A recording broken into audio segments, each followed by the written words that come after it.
Good, thank you. How are you? Hi, Major. How are you, buddy? Hi, Chris. Check that out.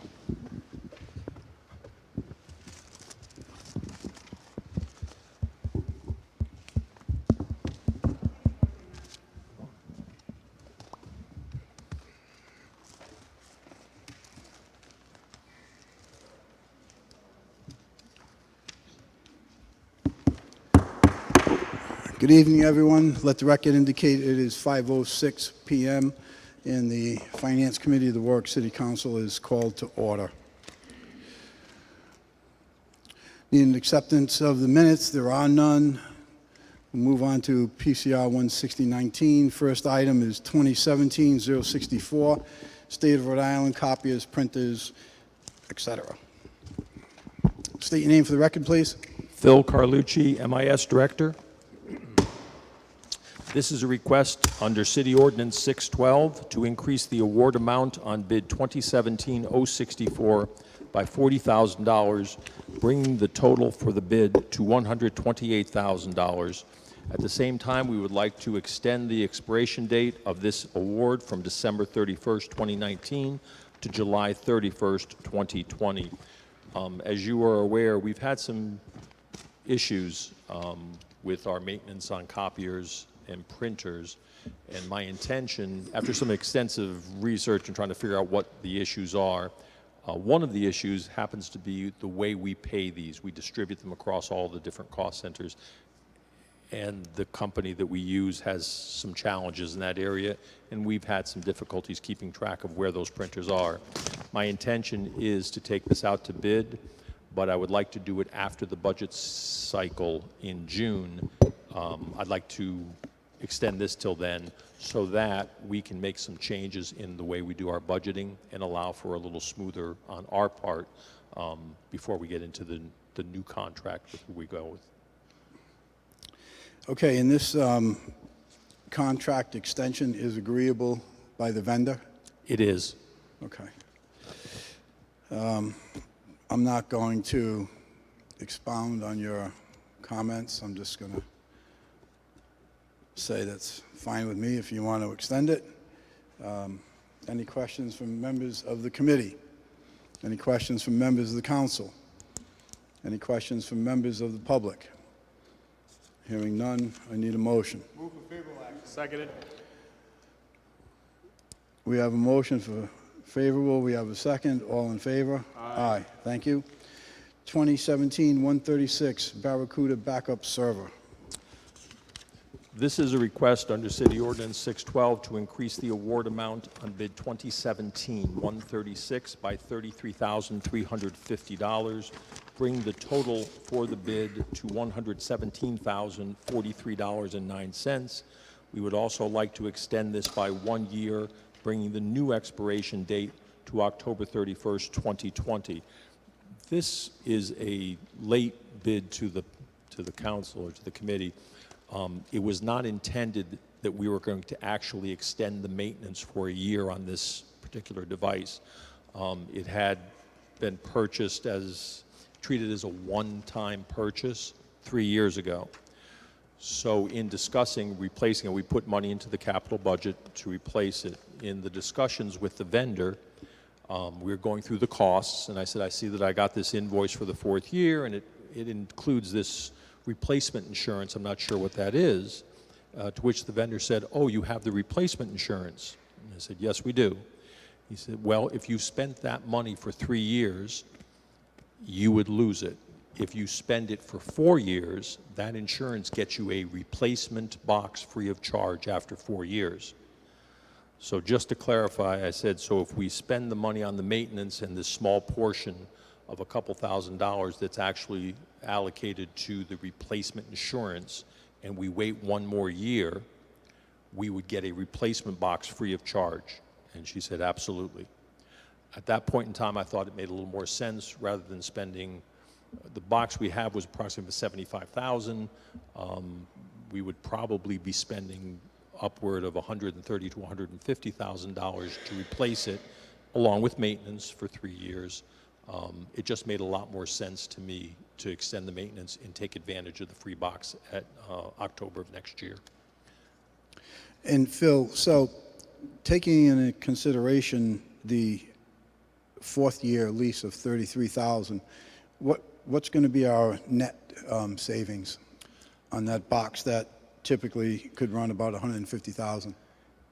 If we got a $150,000 box, after you take the maintenance out, we're probably looking about $40,000. Like I said, the existing box is $75,000, so 33, it's roughly $40,000 that you're saving. However, the way it works is, as you know, technology changes on a rapid pace. What we bought 3 years ago is no longer available. They've gotten bigger and faster. They don't replace it with some used piece of equipment that matches what we have. They're going to come to the closest next size up they can. So it's hard for me to estimate at this point in time, but a minimum of $75,000 replacement, if they had the exact same box sitting there, would still be about a $40,000 savings. And this is the result of your due diligence, picking up the phone, chasing down some of these things, asking the questions, et cetera, et cetera. And I know, I'm sure I'm speaking for all of my colleagues, that's something that, we really appreciate that effort.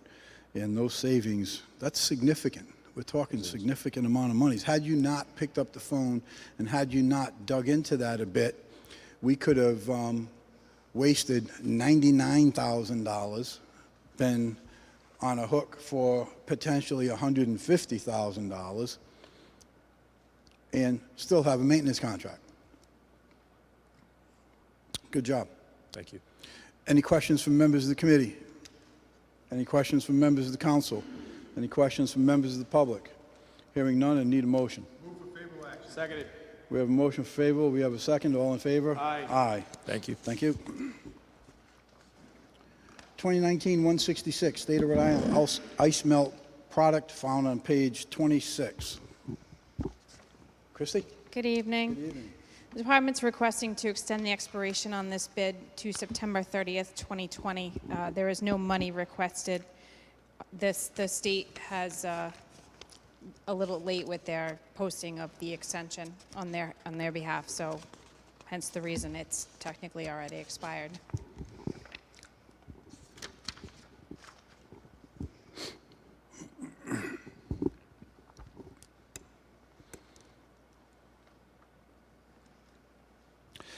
Christie, down further in your position paper,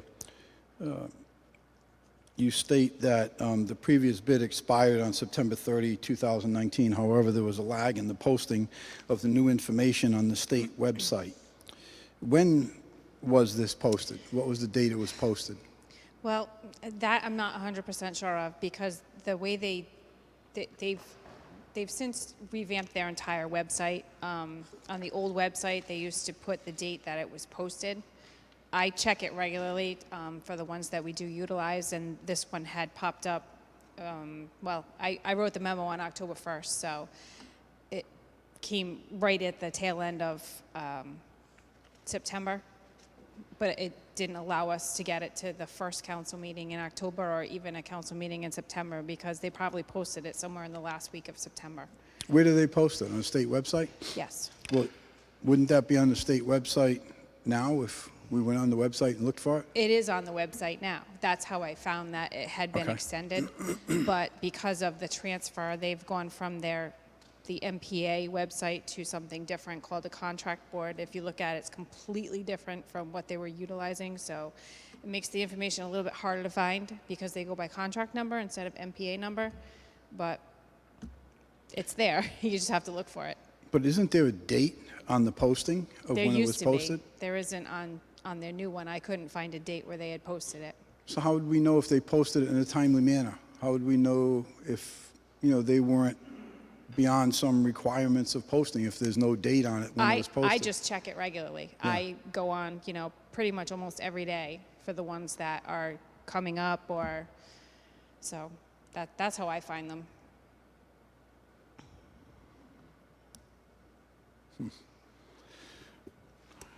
Seems strange that we can't get a date as to when this information was posted.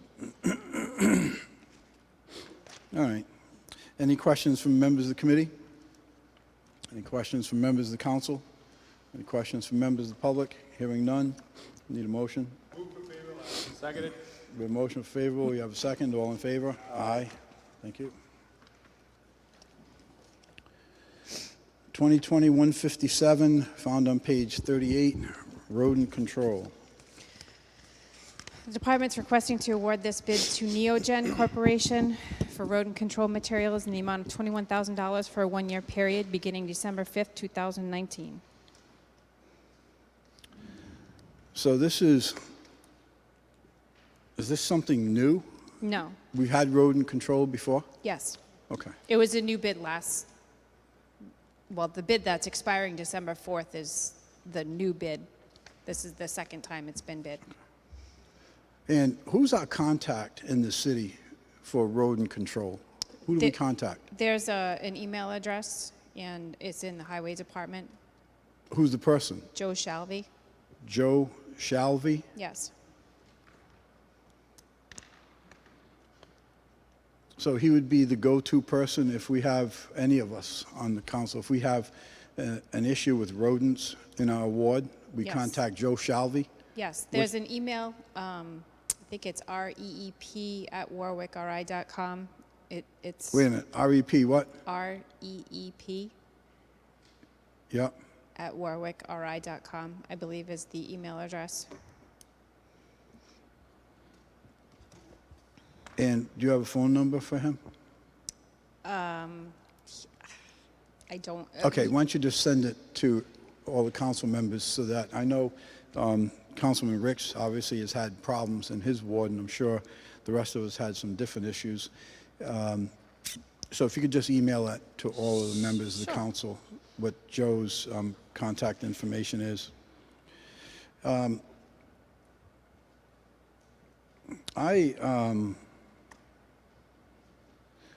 don't know. I can't make heads or tails of this particular bid. So tell us, what's the difference between the large box or the box at the top and then the box below where it says additional information? What's the difference between those two bids, I guess?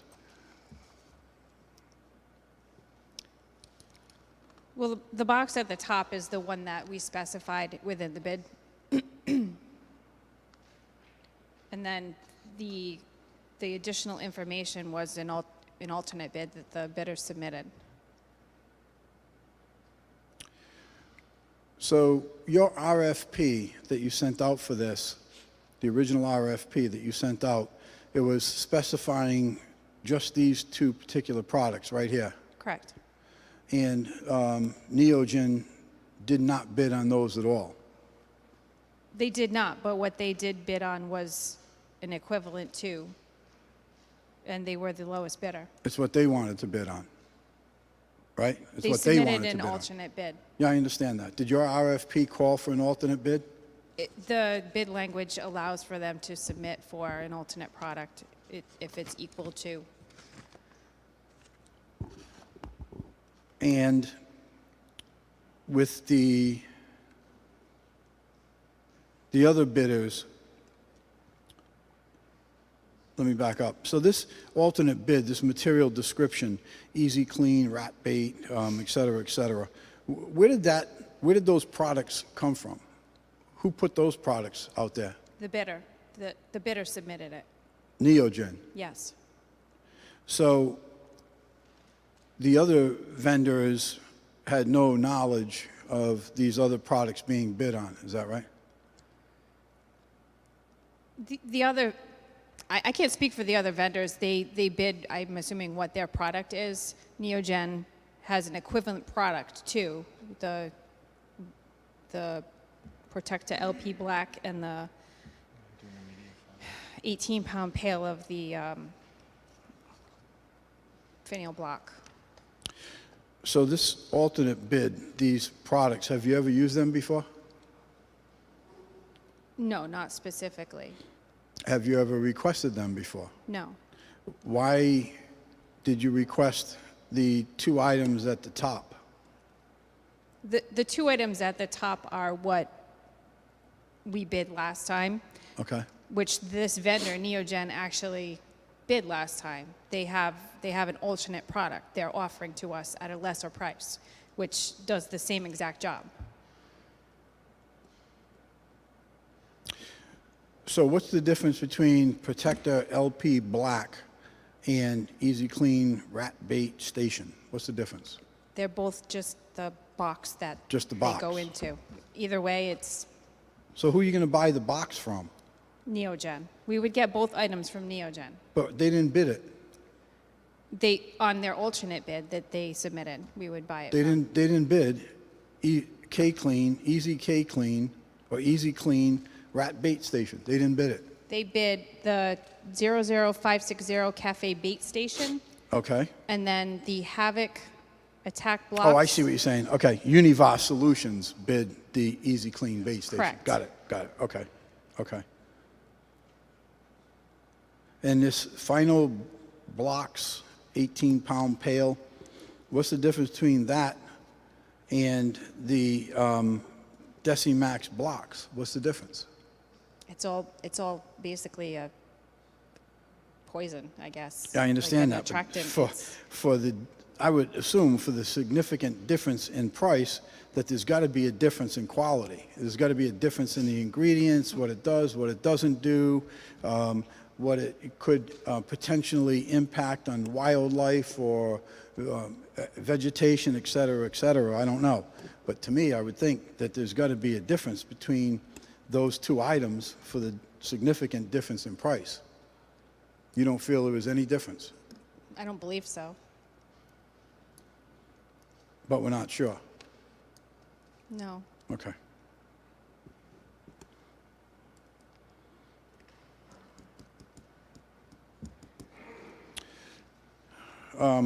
Questions from members of the committee? I'll refer to the vice chair. Go ahead. Councilman McAllister. Just a quick note, on the city's website, there's actually a link that you can go to, if you have rodents or anything like that, you can actually click on that and has all the information. I have forwarded that. Not that there's any rodents in Ward 7, but I have forwarded that information along. So that information is on the city's website as well as the information that we just received tonight. Thank you. Councilman Howe. Thank you, Mr. Chairman. Chrissy, if you can't answer this, I completely understand if I see the director is there. So are these the same as what like, I understand if a cafe bait station, that sounds really nice. Is this like the big black box that they want the rats to go and eat, and then they leave and they drink, and then it just slowly poisons them? Yes. Okay. Does the city, Mr. Director, or Chrissy, if you can, does the city have a plan? I know that it's, we've been addressing this in the last year and a half, but does the city have like an aggressive plan of areas where maybe there's a lot that we can, that this stuff is going to be used for, or is it more of a defensive mechanism? Like as they're called in, we just put these feeders out there? Matthew Salito, Department of Public Works Director for the City of Warwick. So basically the way it works is if we field a complaint, it comes into the DPW or on the REAP site. We go out there and we respond. We track all the rodent control complaints, target different areas. A lot of times we feel that education is the best way to get rid of some of these rodents and these nuisance animals. As Councilman Ricks had stated, we have bird feeders. We have people actually feeding their pets outside. That attracts. So when we put down the bait, if the homeowner's there, we try and educate as well. So it could be in your house, my house, anyone's house. So it's always random. Right. But we do respond to the calls and track where we're going. We had a big influence of rats or rodent control that needed to be done in the Governor Francis project, as you can remember, last summer. So we pretty much attacked that and quelled what was going on. Yeah, and I thank you, Mr. Director, because I know that you were personally with your department. We had a situation, Mr. Chairman, where there was a neighbor dispute where the people had bird feeders right on the area that bordered the neighbor that had children, and you could see them and every night he was clearing a different, he was buying his own, but also the city had their traps there. And actually when the director and I went over to go discuss it, we found a few other things that were attracting, and you came up with, Director, a solution of moving the bird feeders that made the neighbors happy. And so you're absolutely right. That part is a huge part. In the final part, which you kind of segued right into it, do you feel that with I'm going to try to ask this just neutrally but do you feel that a big issue of the rat issue that we were coming across is because of the kind of like, compare it to the turkeys if you would, the construction, the expansion? I know in the expansion of airport, I find quite a bit going on, or the trees, or the disruption of the trees. Do you feel that maybe within the sewers, maybe within that is adding to it, or? See, my mindset, and this is just my personal opinion, is Yeah. that one doesn't have anything to do with the other. Okay. I just feel that maybe people were more cognizant in the Governor Francis area when we were doing construction, but I'll be honest with you, Mayor Solomon instituted the REAP program. We've been getting calls throughout the course of time. Now we're a little bit more due diligent in documenting everything. So I don't think one has to do with the other. Okay. That's just my opinion. And by the way, no rat expert, to be honest with you. So, Well, I obviously neither am I, I do yeah, it's just- realize that any of us can walk up on a piece of property and say, hey, 6 bird feeders there. You know what I mean? You're feeding biscuits to the squirrels. What do you think you're going to attract? You know what I Yeah. mean? Popcorn? Yeah, popcorn. Yeah, that Well, might be a problem. I thank you, and you're absolutely right. I remember when back when Mayor Solomon took over, we added that to the budget and put that program back into place, and I think it's been very effective. So, all right, I thank you for answering the questions. Thank you, Chrissy. Thank you, welcome. Mr. Chairman. Matt, if you could. So I'd like a second opinion on the question regarding the quality of the alternate bid versus what you guys had requested in the first place. I'm assuming that when you put this request out, that at least at the time, it was your opinion or DPW's opinion that this was the most effective material out there, which is why I'm sure you requested it. So what is your opinion with one versus the other? My opinion is the lower bid has to meet an approved, the same or as approved equal standard. So the ingredients are probably the same. At the bait station or the cafe station, maybe one has a 3-story on it, maybe one's a condo, but they're all going to go into those boxes. And I feel that we're probably getting a better bang for our buck because people realize that we have a program that we instituted, and we will know pretty shortly if they're not working, and if the calls increase where we have to rebate all the time and it's not effective, then we'll address it then. But most of the time when we get these the same or approved equal, the approved equal is just less profit on their part.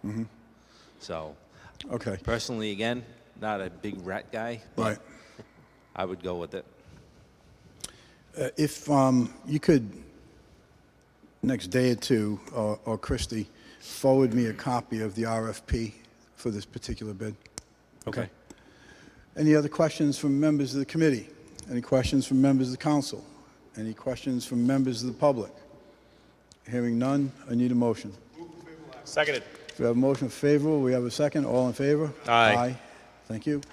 2020-158 floor mats, found on page 42.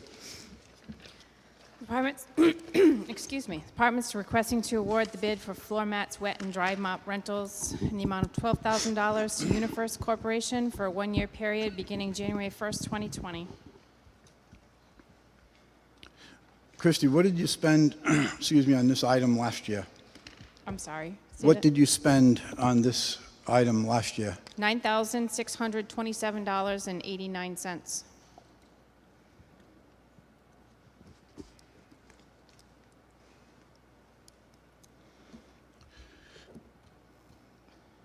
And I noticed, or at least I didn't find it in mine, had you also included the old bid, the previous bid, in our package? Or is that something purchasing does? This is a brand-new bid. This is a brand-new bid. Well, it's an ongoing bid. It's just a new, Right. So no, the old one wouldn't be in your package. Why? It's not a 612 or a, there's no history to this. This is brand new. It starts January 1st. But there was a contract before, right? You spent $9,627. So Correct. you had a contract before, right? Right, it expires December 31st. Okay. Typically, you don't include that? Okay.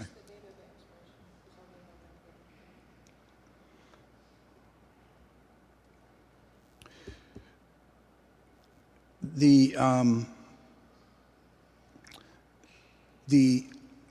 old annex building, are we still putting mats in that building? I don't believe so unless they're on the end where building maintenance goes in and out. And that's where they deliver the mops and pick up and deliver the dry mops and wet mops, so. Other than that, we're not? I'm sorry? Other than that, we're not putting mats in the annex building? No, Are we providing any mats in the Draper building? no, Okay. Are we providing any mats in the Cooper building? no. Do these mats that we're talking about, do these mats meet OSHA regulations?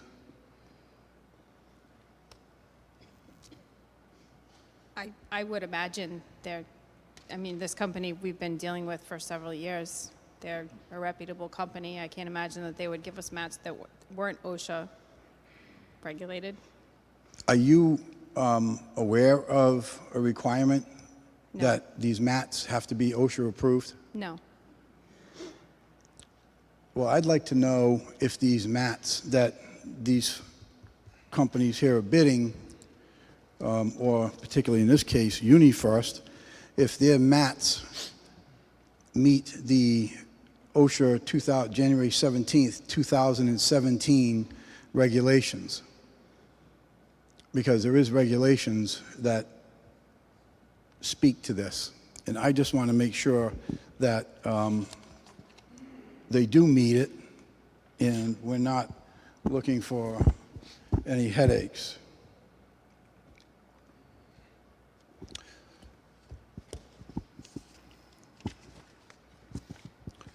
And had you called any of the other vendors yes, to find out why they didn't bid?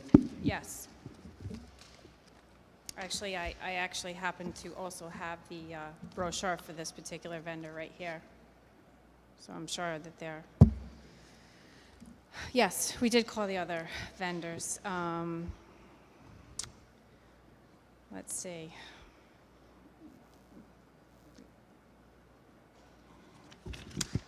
I have one vendor that said she was, I guess they have a bid person that does their bid. She was surprised he didn't reply. Who is that? That was Clean Rentals.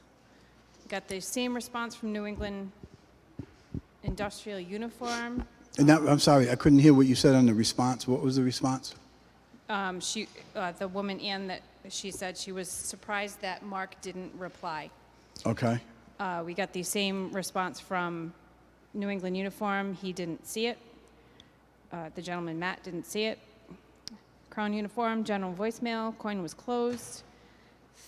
Falvey Linen was a voicemail. Legacy Supply, never received, but email's correct. Cintas, didn't receive. We have a new email for them.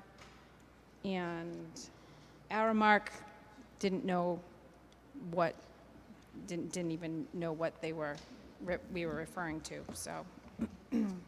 So I would say it's safe to assume they didn't receive anything either.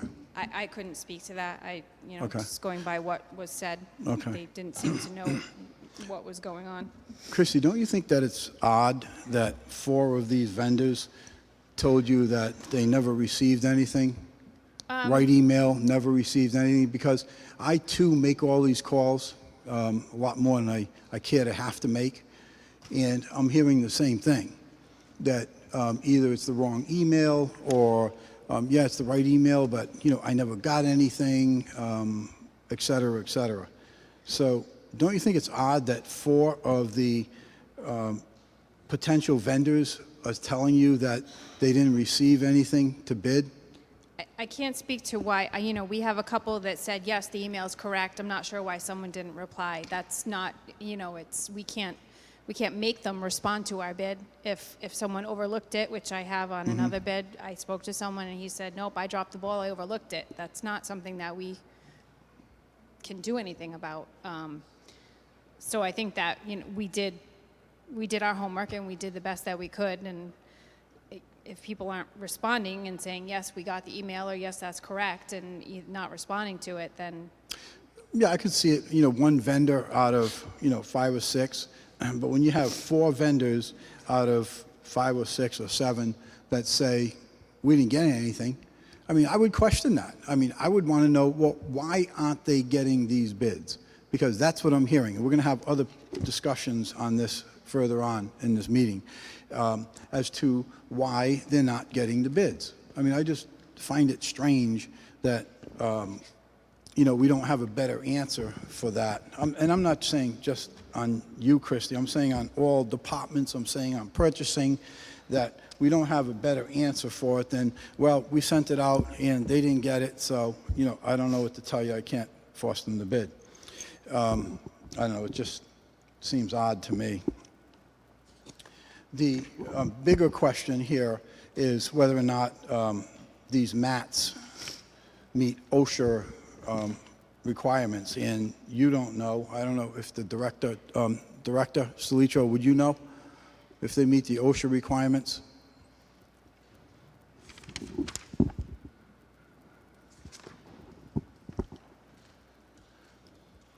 Up until about 2 seconds ago, I wouldn't have an answer to your question, but I'm on their website and it says meets or exceeds OSHA standards. Okay, and email me that website or that Sure. information right there. Sure. Okay, and it meets or exceeds the January 17th, 2017 OSHA regs, because they changed on January 17th, 2017. That I don't know. To be honest with you, I just started looking into it to see if I could find something at a quick glance into whether or not they, stated they met OSHA regulations. So I can look into it and then see. How old is that posting? It's fairly new. So I can look into it more if you want to hold it and we can find out. This isn't due until January, so we got plenty of time on this. I just want to make sure that we are covered with this, because in the OSHA regs, one of the big issues is slips, trips, that sort of thing. And I don't want to see us in an issue with a mat that, we think meets those new OSHA regs. Hopefully they do. But I think it's worth waiting a couple of weeks to make sure that they do. Okay. Another question I have before I open it up is, so which one of these pricing options are you looking to go for? We have price per week, we have bi-weekly, and we have monthly pricing. Well, it's entirely dependent, during the winter, obviously, we have to have them changed to once a week just because of So it'll traffic. fluctuate? Yes. During the summer, we don't have them changed out as frequently because it's not necessary, but the weekly pricing is primarily for winter time. Okay. When did you call these vendors? I'm sorry? When did you call these vendors? Thursday, Last Thursday? yes. Okay. Any questions from members of the committee? Any questions from members of the council? Any questions from members of the public? I'm going to ask for a motion to hold this until the November 4th meeting. Motion to hold November 4th. Seconded?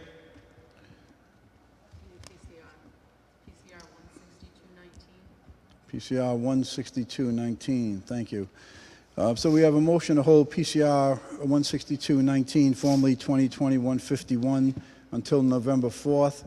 And the reason is for OSHA certification from the vendor.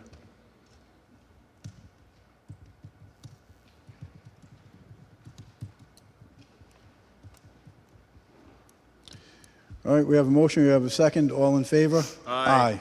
Thank you.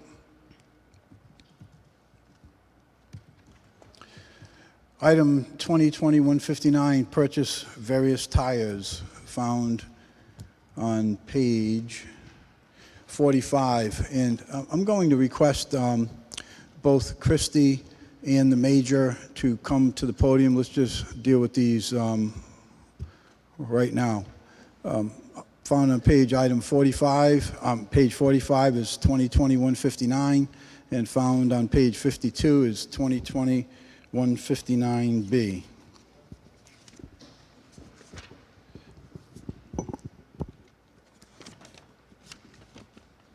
Go ahead, Christie. Sorry.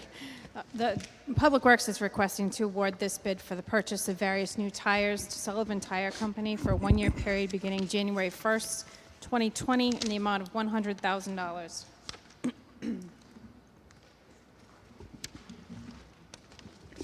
And, excuse me, Major, and tell us your reasoning for it, please. The reason for $100,000? No, the reason for Sullivan Tire. Sullivan Tire was the only bidder that submitted a bid. They were the only bid that submitted? Yes. Okay. And that's a $100,000 bid, right? Yes. Okay.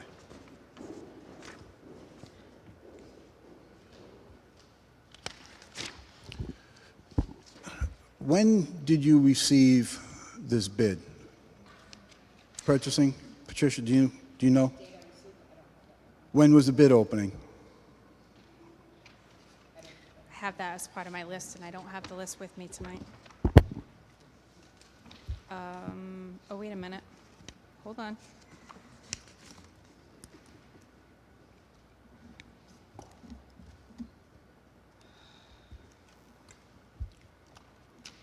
I forgot I brought the bid with me. The bid opened on on October 2nd at 11 a.m. October 7th at 11 a.m. October 2nd. Second, October 2nd at 11 a.m. So, just so everyone's clear, that was 19 days ago when this bid was opened, okay? And we only got one bidder for a $100,000 contract.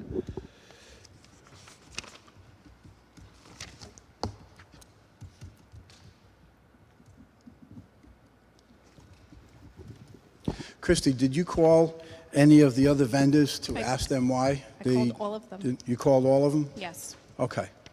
And when did you call them? this morning. This morning? Yes. And what did they say? Goodyear said they did not receive the bid. They can install passenger tires. They cannot install sanitation or highway ones. They can only sell the tires, and they do not have road service. Who's Goodyear? I don't see Well, Goodyear that's on my list. Goodyear is the first vendor. CB Truck Tire Services? No, the first vendor on the list. Goodyear.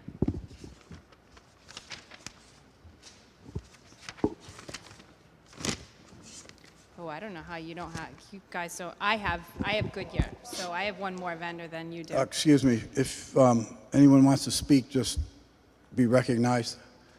So, on my list, the first vendor I have is CB Truck Tire Services. This is where it says specifications were sent to the following vendors. We're talking about the same thing? Yes. Okay. Councilwoman Travis, what were you going to say? On the mic, please.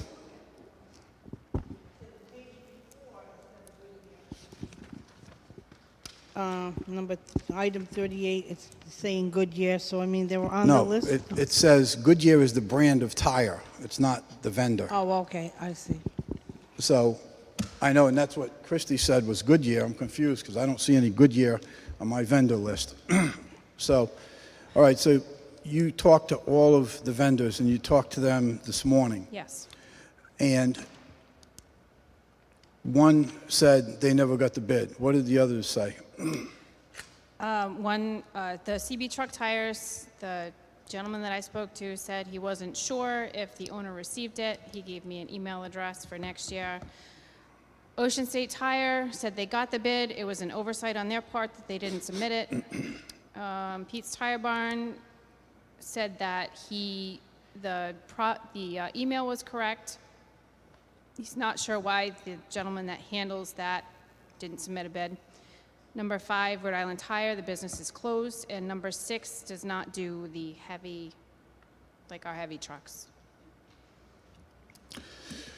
Okay, I called the vendors too, as I'm sure you surmised. I got the similar replies. I also got the reply that, why bother? Never get the bid. And what is concerning to me and why I'm not going to be able to support this is the fact that the bids were opened on the 2nd. And in your position paper, whoever put this position paper up, it said that we reviewed the only bid submitted. This is a $100,000 bid. This is huge. And it's just concerning to me that we don't pick up the phone the next day and find out why do we only have one bid. Why in the history of tires in this city is it always only one bid or the same vendor? And we wait until the morning of the Finance Committee meeting to call them and ask why they didn't bid. Had this call been made on October 2nd or October 3rd, the department could have reached out to me or someone on the Finance Committee and said, hey, listen, you know what? We only got one bid. Here's what we found out. 3 or 4 of them said they never got the bid. Someone didn't know why it wasn't bid. The other one just didn't bother. One's out of business. I think we should go back out for bid. But we didn't do that. And that is very concerning to me on a $100,000 bid. And we make these phone calls literally in the 11th hour. So I'll open it up to my colleagues' opinions, but I will not be supporting this bid. To me, it makes absolutely no sense to just sit back and say, we're going to accept this one bid because it's the only person that bid. Any comments, questions from anyone on the Finance Committee? Councilman Howe. I think you touched on it, Mr. Chairman. So when the bid opens, what's the price? So if a bid opens on October 2nd, when's the last bid that can come in? Before the bid opening, I would imagine. Yeah, Okay. So, like, I guess I would support what the chairman said. If it October 2nd, you review it and you have one bid, or even maybe even before then, I would assume too. If you see that you're getting one bid, that would be the point to reach out. I would agree with you, Mr. Chairman. Thank you. So, Councilman, for your benefit to reply to the question, and anyone else who's listening. So a bid typically, in this case, the bid was due October 2nd, and it may be due at 10 o'clock or 11 o'clock, whatever. Up until the final second before that time frame is there, someone could walk in with a bid, and it happens often. Vendors come in at the last minute and drop off a bid. For whatever reason, they bring in the bid at the last minute. And there are also, never mind those reasons why they drop off a bid at the last minute. But, so they don't know until the last minute if there's only one bid, or, you know, in the last minute they might have 2 or 3 vendors show up for a bid. So they don't know that then. But at that bid opening, they do know that there's only one bid. And with tires, there's a history. There's a history that I've had with tires for the last 7 years. So to me, that would kind of ring the bell to say, hey, listen, something's wrong. You know, let's get on the phone and let's find out what's going on. And then if you need to go back out for a bid, go back out for a bid. And in this case, it's a $100,000 bid. I would think that it would make sense that when the bid goes out, and I'm not saying all bids, I'm saying this bid, because of it being such an issue for so many years, that someone would be picking up the phone to these vendors and say, hey, listen, CB Truck, Ocean State Peach, Joe, Sally, whoever this is, I just want to let you know the bids went out, want to make sure you got it. Right? That would make sense to me on a bid like this. And that's what I think needs to be done. Any other questions from members of the committee, members of the council, members of the public? I'm going to make a motion that this it would be PCR 16319, and that this bid will be unfavorable action and sent out for a rebid. And once the bids have been sent out, there'll be a follow-up call from someone from the city, whether it be purchasing or DPW, to the vendors that were sent the bids to make sure that they got them. I do have another question, though. So I'm just curious, because it just happens to be a large tire supplier here in the city of Warwick. Why isn't Town Fair Tire on this bid list? Any reason? Do we know? I think they're a pretty large supplier here in the city of Warwick. Prior to the bid going out, what we do is we send the last time's vendor list to the department and ask them to check it for accuracy and updates, and if any other additional vendors want to be added. We also, prior to presenting it to you, we were notified through several of the websites of different vendors that requested information on it. So we now know, after the bid was sent out by us, of different vendors that were added. So sometimes you're going to see additional vendor on here that the department didn't even realize we added it to the list. We also we used to keep read receipts, but read receipts is an option. So in other words, if we email you the bid, you can say, I want to send a read receipt, yes or no. So the fact that we don't have one doesn't mean anything. It could mean that the person got it and said no. So we stopped printing, to save trees, read receipts. We do print out the email based on the vendor list of who we sent that to. So if a phone call was made and a vendor said that they didn't receive it, whoever makes that phone call, if they talk to us in purchasing, we will confirm and check that email to see if we made a mistake or, it's true, it's false, and we'd update our information based on that information. So. Okay, so what I'm going to ask you to do when this goes back out for rebid is please be certain that any supplier of tires in the city of Warwick gets a request to bid. To me, that would make sense. And we asked the department to do that.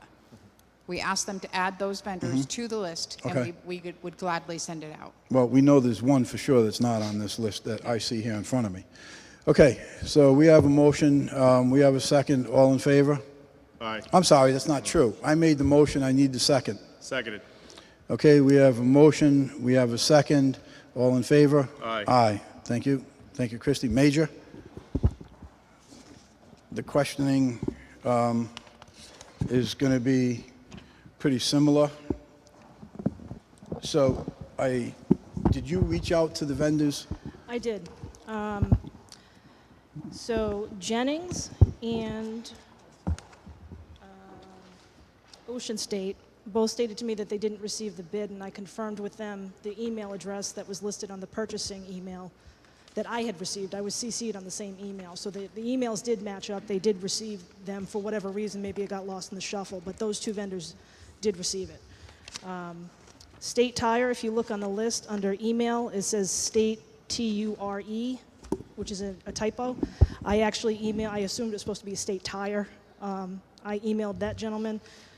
He did respond that he had won the bid several years ago, but because he wasn't a Warwick company, he wasn't awarded the bid and said, why bother? I'm not doing it anymore. And I expressed to him that things have changed, and please give us a shot next time it comes around. So Major, when did you contact these vendors? Thursday and Friday. Thursday. And you also only received one bid? Correct, one bid. Okay. The tires with the police department have been an issue as well, because we've had conversations for the last 7 years anyways about the police-rated pursuit tires. And at one time, I was told that only Goodyear made such a tire. And then after doing a considerable amount of research on my own several years ago, we found out that certainly is not the case. Firestone also makes a police-rated pursuit tire, and I believe there are a couple of others.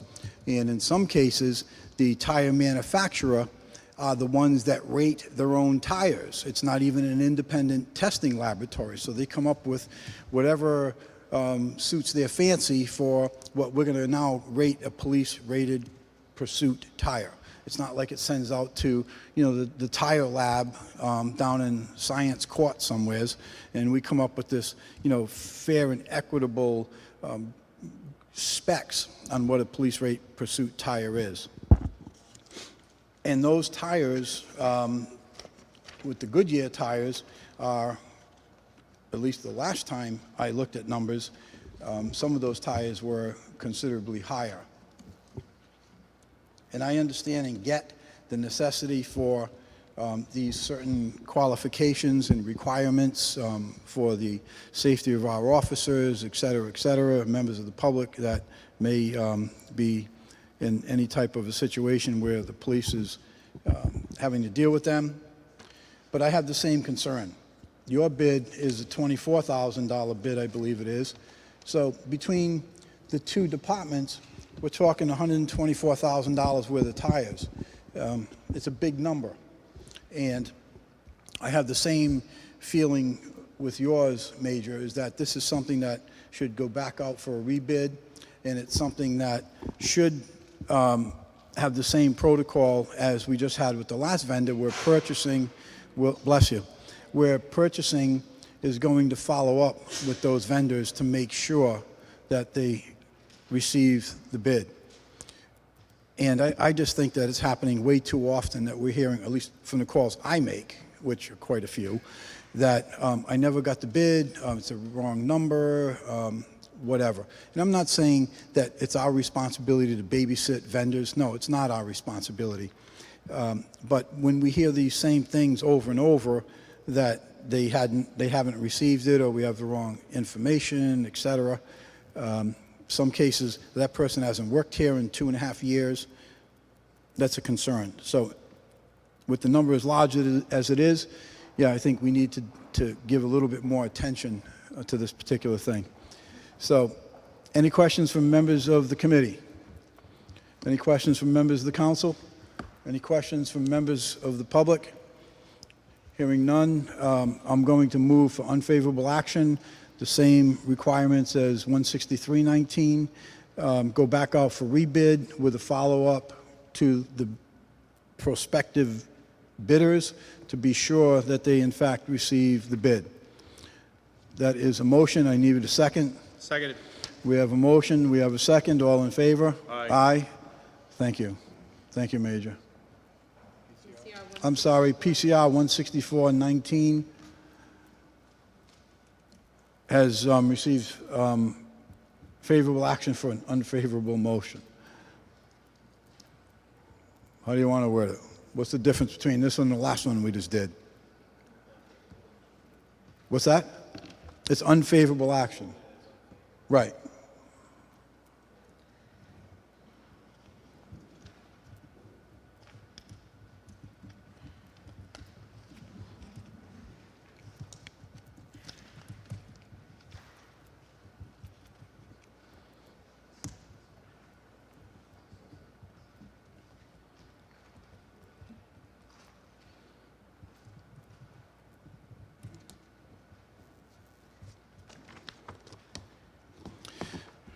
(2020) 168, various replacement auto parts.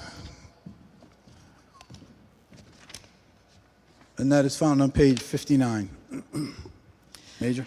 In September, the police department went out to bid for various parts for motor vehicles. The bid request included parts for fleet vehicles for the police department and those serviced by our agency for other city departments. 8 vendors bid, and of those, 6 were qualified based on the bid specs and the needs of the police department. Based on a review of these qualified bids, the police department is recommending the bid be awarded to Action Auto as the lowest overall bidder for the bulk of the items.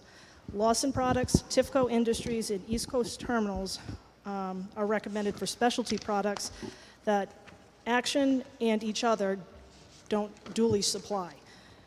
For reference, last year between those 3 companies, we spent $283, $821, and $609 respectively. While reviewing the bid responses, Action, Advance, and O'Reilly had submitted complete pricing catalogs in which to compare all prices. RAPS filled out page 2 of the pricing sheet, but did not include list or net prices on page 1 and did not include any additional attachments for pricing. IEH did not complete either pricing sheet and did not include any attachments. As such, an in-depth review was completed between Action, Advance, and O'Reilly. I went into our garage supply room, wrote down random part numbers. Attached in your materials is a light bulb for a Taurus, part number 9005, a spark plug for a Taurus, part number AP104, and an ignition coil, part number FD503. Of those 3 items, Action was the lowest on each of those. In addition, I continued looking up random parts on the online pricing catalogs that we were given. I looked at an alternator, a starter, a shock absorber for a 2009 Crown Vic, a 2012 Taurus, a 2014 Taurus, and a 2014 Explorer for a total of 12 additional parts. You don't have those materials in your packet, but of those 12 additional parts, Action was also the lowest. So for 15 total random parts, I had found Action to be the lowest between Action and Advance. And that's why I'm recommending the bid be awarded to Action. So just for clarification, what we had discussed, particularly with DPW, was a minimum of 20 pots that the department most commonly uses, 20 to 25 pots. That was an agreement with DPW, also with the chief of staff. You have here in our binders, so advanced auto pots, all we have in our binder that we can look at and wrap our arms around is just a discount. There's no list prices here. Right, which means nothing. Sorry? Which doesn't mean anything because you can't compare the percentage Right. off without going to that full pricing catalog. Or if someone were to fill in the blanks with these list prices. Right. The problem that I've heard from vendors is that, for example, an alternator, Action Auto Parts has a great, a good, an okay, a fair model within that. We don't know exactly what they're bidding on and whether they're bidding on an 09 Taurus or 2014 Taurus. So that's why they're hesitant to fill out all those different categories. They want to just submit us a thumb drive or a pricing catalog. And we've gone through that as well. So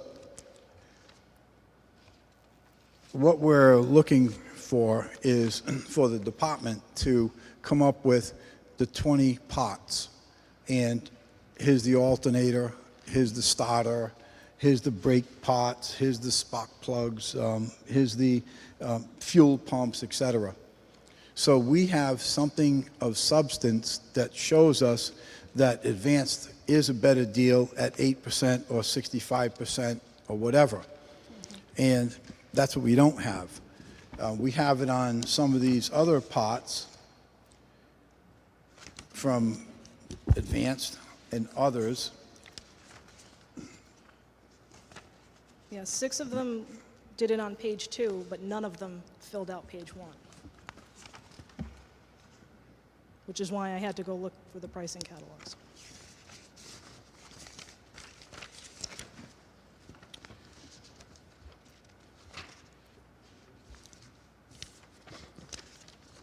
But yet someone submits a bid for 5 million washers and it's all individually priced. So there are some people out there willing to do what we ask them to do. 5 million is an exaggeration, but I'll bet you there's 500 or more nuts and bolts and washers and screws in here that vendor, for a small amount of business, put in a lot of time and effort to do what we asked them to do. Yeah. I believe, Others essentially didn't.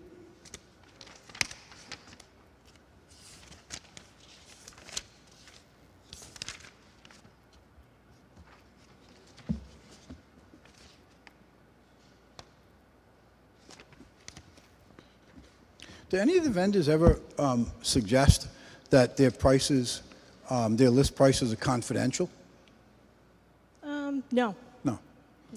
I asked that because on Action Auto Parts, I see on their pricing sheet here, it says, pricing sheet may not be confidential, with not underlined. What does that mean?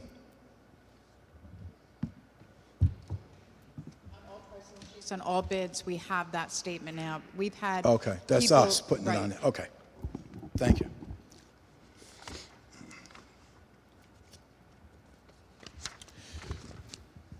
I'd like to hear from my colleagues. I want to hear, how you feel on this.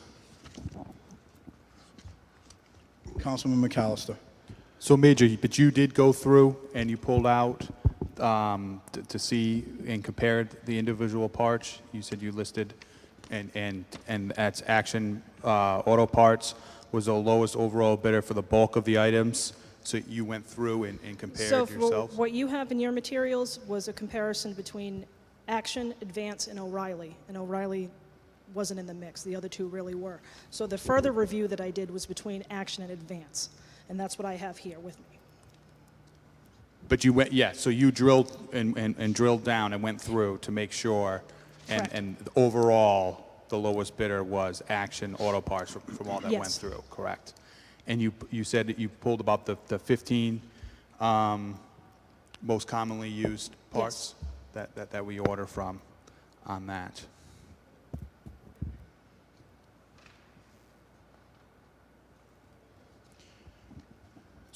So the information is there. I mean, you went through the information that we were looking for.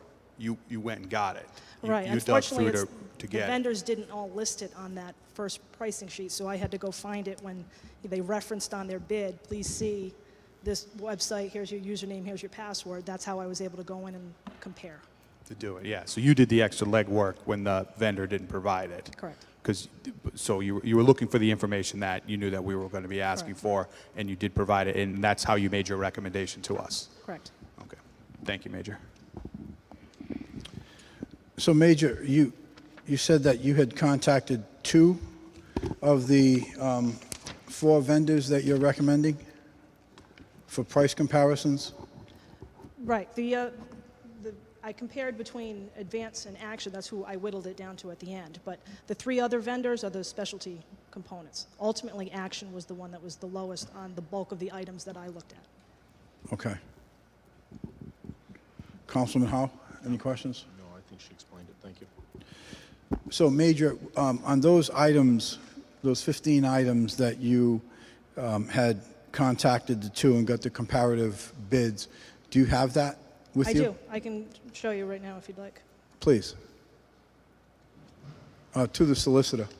So we can view those, right? Yes.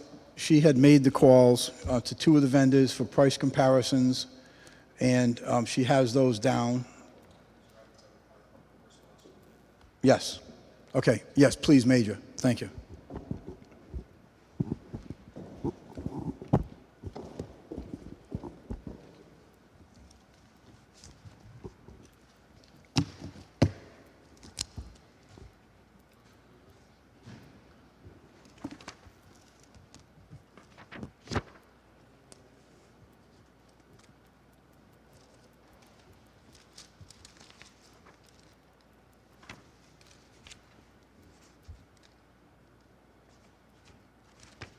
You know what, Major, I'm going to ask you to read these into the record.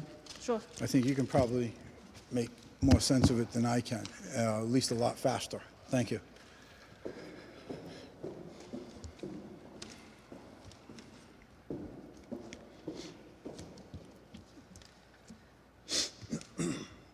So for a 2009 Crown Vic on an alternator, part number 11432, Action had a price of $178.54.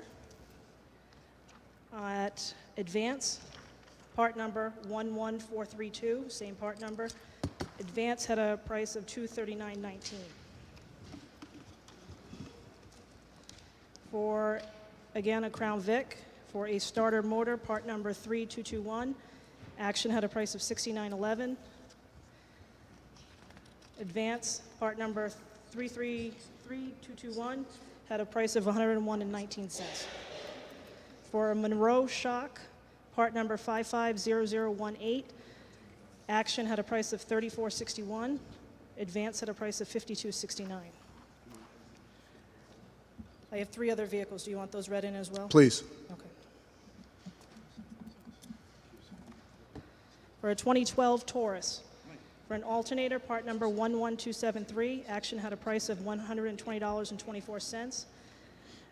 For CarQuest Advance, part number 11273, they had a price of $137.99.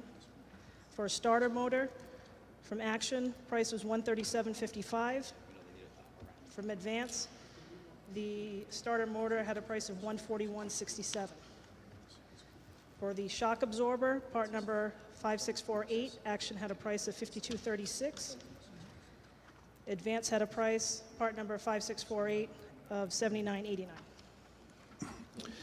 Okay, thank you for that, Major, and thank you for the due diligence on getting those comparisons for us. In the future, I would ask that you be sure that you submit that in with the bid. I had to go through this exercise because it certainly isn't impossible. It wouldn't be a surprise if people were to pick up the phone and contact us and ask us, well, what'd you have? You know, what was in front of you? And I'm not doubting what you said or certainly your word or anything of that nature, but we always are being held accountable, and that's why we need to make sure that we have the information in front of us if we do, in fact, have questions on it. So it's in the record. We have those comparative pots. We have those comparative prices. I think the point has been made. Any other questions from members of the committee? Any questions from members of the council? Any questions from members of the public? Hearing none. Sir, please come to the podium. Hi, folks. My name is Hank Lowe. Sir, the acoustics are terrible, so I'm going to ask you to keep, that's better. Just keep that mic close. State your name again, please. My name's Hank Glode. I'm the general manager for Napa Auto Parts. Your name is Hank. Spell the last name. Glode, Glode. Say it again. Glode. Okay. GM for Napa Auto Parts, which is a stone's throw from this building, if you didn't know. That's one of our 17 stores, and I do the bids. And on the bid, the couple questions, and I'll just throw it out there. On page 1, okay, it's asking for prices. We don't have list price net. We don't have a page Okay. 1 Well, in our book. So I'll give you an quick oversight. It's asking for a list price, net price, and a discount for all different parts. Well, the parts are different for different vehicles, as we know, okay? So I listed just the discounts that we give, much like Action Auto Parts did on the second page when they asked for specific vehicles for brake parts. I listed on that second page the list price, the net price, and the discount, where Action listed just the discounts like I did on page 1.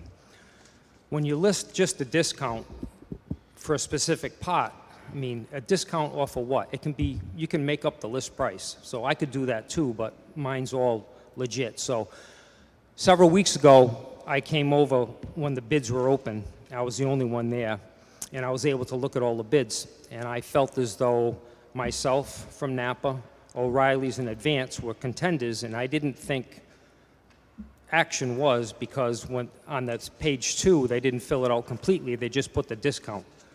So I just wondering, you know, why we weren't even considered. The only other thing I'll mention is when I did the bid in 2017, it was a little bit different. Back then, you awarded the bid to several vendors, which to me makes sense. Why put all your eggs in one basket?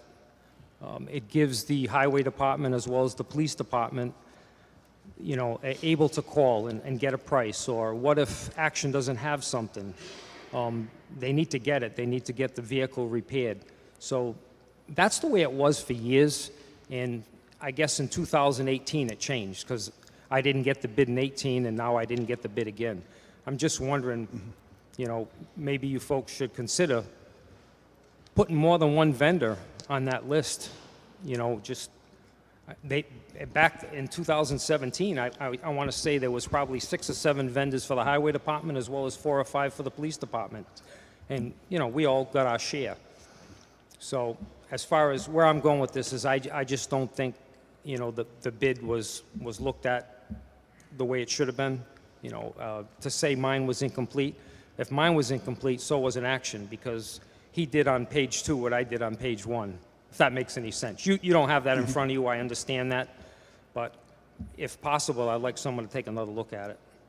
Well, I'll have the major speak to your pricing concerns, but I'll speak to the issue of the change. And that is true. We did make those changes. It was actually before 2018. Those changes have been coming about since 2016. And one of the reasons is because the reply to the question was, or oftentimes the question received this reply, because that's the way we've always done it. And it didn't make sense then, and it doesn't make sense now. And the way it was always done was award a bid to someone that has a higher discount than someone else with no clue as to what your list price was. There was no basis. There was no benchmark. This is the benchmark. And regarding multiple vendors, we have not found it to be beneficial to the taxpayers to award a bid in most instances to multiple vendors. We have done so for certain items, and we've done so recently for certain items. And that was also one of the objections that in your particular industry that I received from probably 3 or 4 auto parts stores that I visited and personally visited, asked them why they weren't bidding. And the answer was because you end up giving the bid out to 3 or 4 different people. I happen to be the low bid on a spark plug, because it's the loss leader, and that's all I get, and I get nothing else. With respect to your question on the list price, you had said I could put down any list price that I wanted to and then list my discount. True. One of the things that I learned by visiting various auto parts supply stores is there could be as many as 3 list prices in one store. The manufacturer's list price, the store's list price, and the walk-in price. So it's up to you as the GM or as the proprietor to determine what your list price is and then what you want to offer the city as a discount. We don't care what your list price is in terms of it could be $1,000 for a $2 item. If your discount is 98%, we're good. So it's up to you to determine what you feel is your list price and then put down what your discount is. And that is the only way that we will consider these bids, is we need to have something of substance to compare to. Now, I'd like to hear from the major with Mr. Glode's comments that his bid was rejected, but yet his format was the same. This is his contention, that his format was the same as Action Auto and the other one. Yep, for the most part, he's entirely correct. So what I did was look at that page 2 first. The what, please? I looked at page 2 of the pricing first, which was the sheet that he filled out, the sheet that a couple other vendors filled out. So it's calipers, brake rotors, brake pads, essentially, for the different vehicles that we have. So between Action, Advance, and Napa, I don't remember the exact number, but as far as the pricing on those, it's like 765. There were 18 total items. It was Advance, it was Napa, and then it was Action. But because those were so close together, then I went to the first page to start comparing items.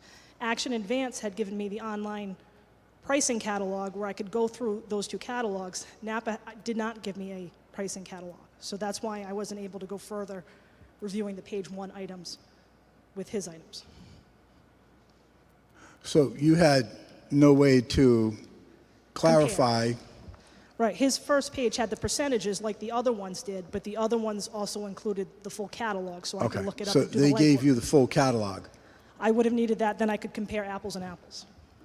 but Napa did not provide that to you. No, no. Okay. But he is correct on that first page, but they were close together. They were all within, two parts, and it was Advance, Napa, and then Action as far as being the lowest bidder on a particular item. But because they were so close, I figured I needed to do a little bit more research.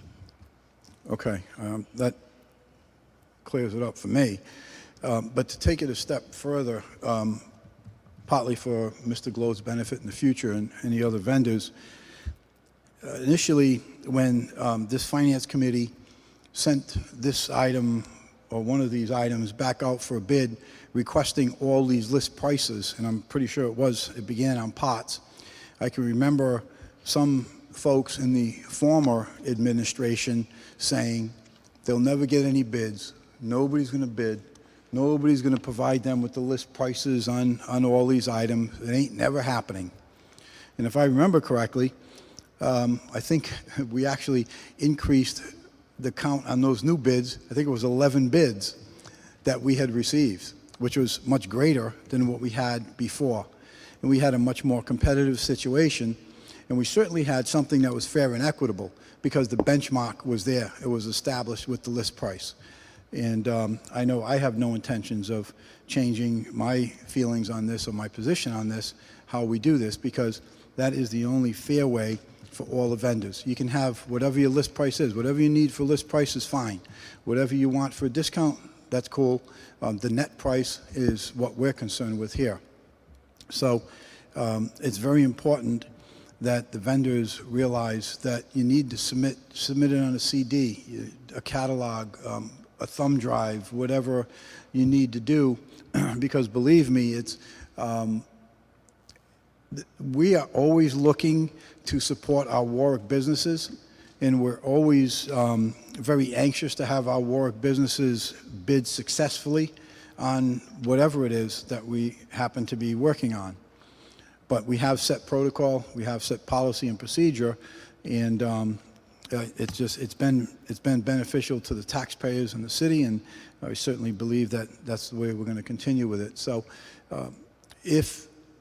when this bid comes back out again, Mr. Glode, or other items that perhaps can go through your industry, what you deal in, it would probably be beneficial to reach out to purchasing and make sure that you're completely understand what it is that they need to have.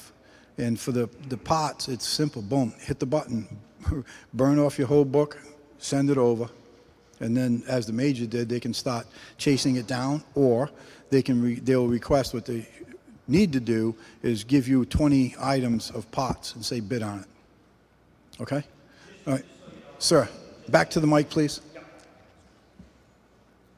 Just so you know, both the Highway Department garage and the police garage, they've been set up on our online ordering system, ProLink, for probably 15 years. So they have access to that. I didn't even think about, I just figured, they could get all that information they need. They can just press a button and order pots when they want. That's the way it's always been. And they did use it before. They are set up there still currently. So that's kind of what you were looking for. So, but I hear what you're saying. yeah, but and it that didn't get to the right place. It didn't get to this place. And this is where it needs to get, because they have it, and for whatever reason, they weren't getting to it. The police department, and I'm not saying they did or they didn't. All I'm saying is that we don't get it. So it would behoove you to, again, contact purchasing and just make sure they have. But I also need to say this. I'm very grateful that you came before this committee in the city council to put this out there, because these are also the things that we need to hear, because we need to hear how we can do better, what maybe needs to be tweaked or fixed or do something a little bit different. And if the business community doesn't come before us or reach out to us in some manner, then we may not be hearing these things. So thank you for coming to us this evening. Two quick things to add to that. It'd be a good idea to have, I've been doing this for 42 years, believe it or not. I'm that old. Say that again? I've been doing this for 42 years. I'm that old. But it'd be good to have someone like me. Like when they sent the first bid out, they asked for a lot of things that just weren't there. And then I brought it to somebody's attention, so they sent an addendum, and they corrected a lot of it. But same thing when I get the other bids for batteries and stuff. So you almost should have somebody to lean on, in which I have no problem. I leave a card or something, And the other question I would have is the fact that we didn't get the bid.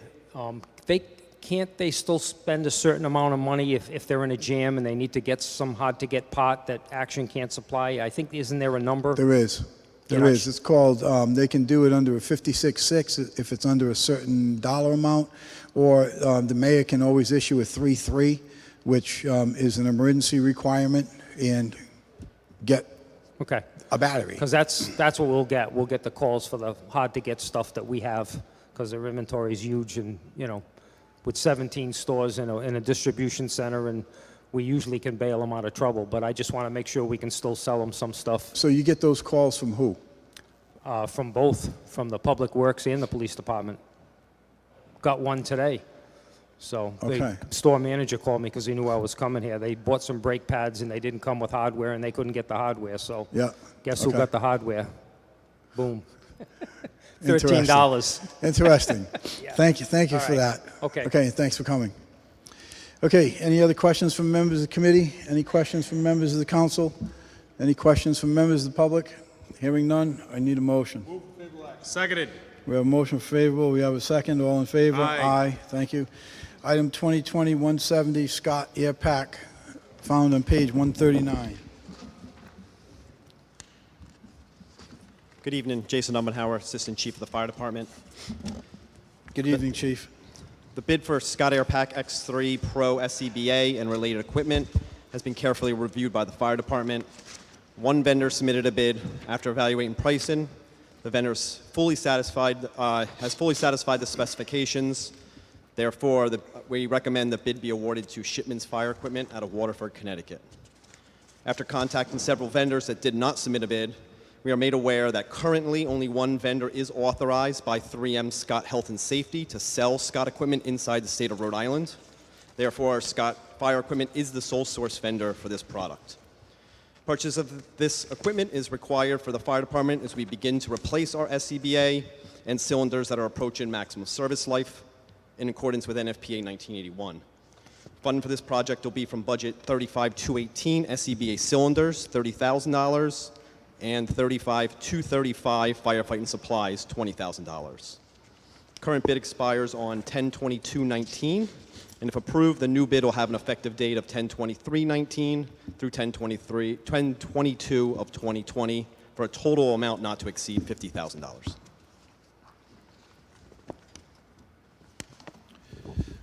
Thank you, Chief. Chief, back on August 19th, we had approved 2020-107 Scott Breathing Air Compressor Testing and Service. So these are not related, right? That was strictly testing? Correct. That was the compressors itself that we used to fill the SCBA bottles. And at that time, that was a 56.6. Scott's Health and Safety had told me they were Shipman's was the only authorized vendor. Between that time, when that came up, there was some discussion with other vendors that sell Scott equipment that they may potentially be able to bid here in Rhode Island. So we were originally going to 56.6, these items that you're hearing tonight, because there was some outstanding questions as to whether or not it was more than one bidder. We went ahead with the traditional bid process. And then obviously when we got it back, we found there was only one. And then through those phone calls, the other bidders basically said we are prohibited from bidding in the state of Rhode Island due to our contract with Scott. So, Chief, I did get your email that you sent me on October 18th. I want to thank you for that Right. update.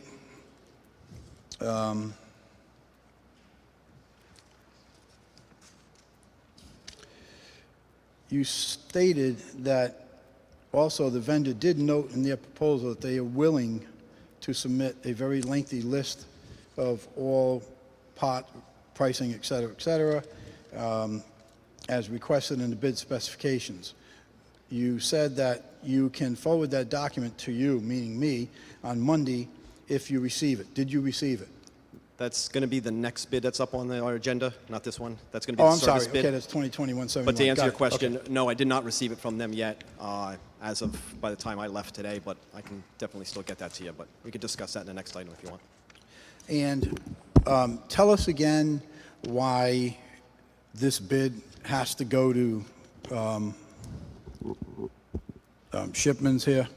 So Scott Health, 3M Scott Health and Safety, who is the manufacturer of this equipment, has a contract with Shipmans, and it says that they're the authorized vendor in the state of Rhode Island, I believe Connecticut, and parts of southern Mass, and that if any other vendor, if they were to, if they were to sell anywhere other than their territory, that they would need authorization from 3M to do that. There was another company called American Fire Equipment who was authorized in Rhode Island. They've since gone out of business. They were bought out by Fire Tech and Safety. Fire Tech and Safety has not got that authorization to sell here in the state of Rhode Island as of today. And there are also other vendors in Massachusetts that have this same, offer the same product and service, et cetera. I find it particularly disturbing, and I called Scott and I spoke with them, and they confirmed the fact that they only allow one company to sell this product in the state. And I find that particularly concerning because, to me, this has created a monopoly. We don't have an opportunity to get competitive pricing. I was told, well, they're always competitive and, you know, the numbers are always good and all that stuff. Well, guess what? If I don't have a competitor, tell you what, that changes things. Because when you don't have competition, I don't see us or the taxpayers as being in the line of benefits here because it's only one vendor. And we're not talking, you know, little nickels and dimes here. We're talking about some significant amounts of monies. And I'm questioning whether or not this is something that is even permissible. The fact that we only have one option and we must buy from this vendor. We must buy from Shipman. And then I would question why, and this has been going on, I would assume, for quite some time now, right, where Shipman has the monopoly on this so. for quite a long time. I would question why we haven't changed product then. Why haven't we gone to something else where we can get a more competitive atmosphere on behalf of the taxpayers? Why are we just staying here and being controlled by one manufacturer that says we're only letting one person bid in Rhode Island? That is not a bid. That's a no-bid contract, in my opinion. That's what we have here, is a no-bid contract. It is not competitive, and it certainly isn't in the best interest of the taxpayers because I, for one, don't know if the numbers they're giving us are the best numbers because we don't have any other numbers. We don't have any other bidder. And this Scott company, whoever they happen to be, they're saying, yep, and that's what they told me this morning. Well, I talked to them again this morning, and that's what they said. That is right. We're only letting one person, one company bid on this item in the state of Rhode Island. I know I intend to pursue that. I intend to pursue that on behalf of the taxpayers because I think that is really bizarre. When there's other companies right across the state line that do and offer the same thing, but yet we don't have the ability to reach out to them and say, hey, listen, you know what, give us a bid.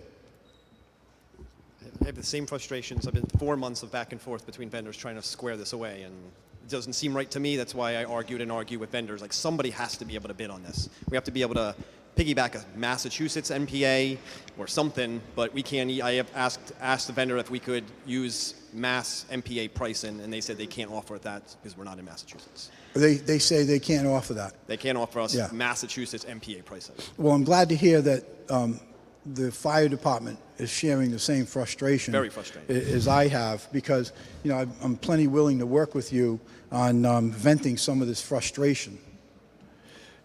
So, Chief, have you looked into an alternative product? Is there something different that we can go to that we're not going to be strong-armed? So we have to keep it consistent, and we've got 80 of these air packs out there right now, and bottles and all the related accessories. They were all purchased on a federal grant back in 2010, 2011. How much? How much? About $500,000. So it's $500,000 about for 80 of to them? It replace was $500,000. $500,000. For 80 of them. Correct. And That's. I would wish I was the only vendor for that. Yeah, that's So beautiful. we'll be due to replace these. We're guesstimating it's 3 versions of the standard cycle. So once they're outdated, 3 different revisions of the NFPA standard, then they're due for replacement, which they're guesstimating is going to happen around 2023. Of course, my grant committee has already said that they're going to be in full force trying to get a grant to purchase those as they did in 2010 to replace them. But I definitely am going to recommend to them that we look at outside of Scott, if possible. And at least compare the other vendors and see if the other vendors have the same situation that Scott does. I don't know if the other products have the same problem with one single vendor in the state of Rhode Island. We have not looked that far. We don't have $500,000 to replace across the board. So, but you said you got this on a grant, right? Back in 2011. Correct. This was a grant, right? So how about if we apply for another grant? We will. That's what I said. The grant committee, before 2023 approaches, they are fully on board of looking for a grant to replace it.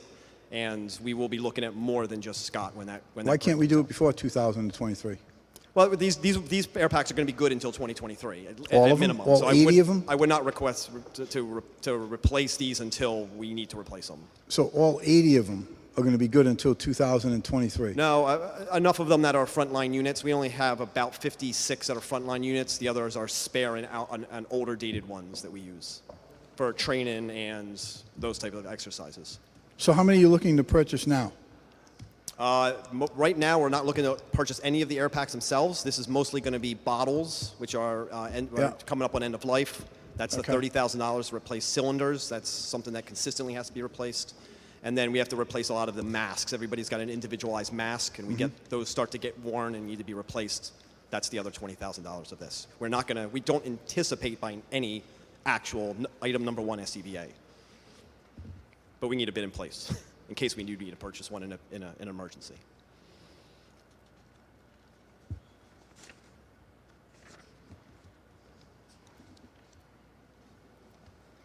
And if this is approved, when do you plan on making this purchase? Probably, we usually do our gear and SCBA inspections right at the beginning of the calendar year. So soon after that, once we recognize who needs replacement masks and replacement parts for their SCBA, most likely it'll be early 2020. So you're not going to do anything about this until sometime in 2020? Most likely, no. We won't be purchasing off of this until 2020. So, Chief, if I were to make a motion to hold this for a bit, that wouldn't be a big whoop-de-doo to you, right? Not a problem here. Give us an opportunity to, maybe scratch the dirt a little bit. Sure. Not a problem for you? Not a problem with me. Any questions from members of the committee? Any questions from members of the council? Any questions from members of the public? Hearing none. PCR 165-19. I need a motion for unfavorable action. I'm sorry, sorry. I was getting ahead of myself, Chief, sorry.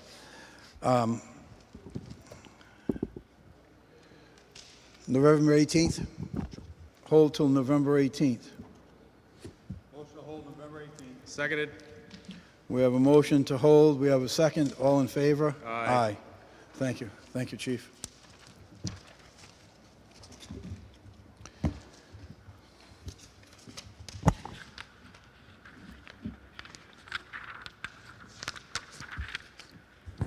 Yes, so Chief, on 2020-171, we essentially got the same issue, right? Yeah, this is the service and testing of those same packs with the Yep. same issues, sole source vendor, Sole source, according okay. to 3M. PCR 166, 19.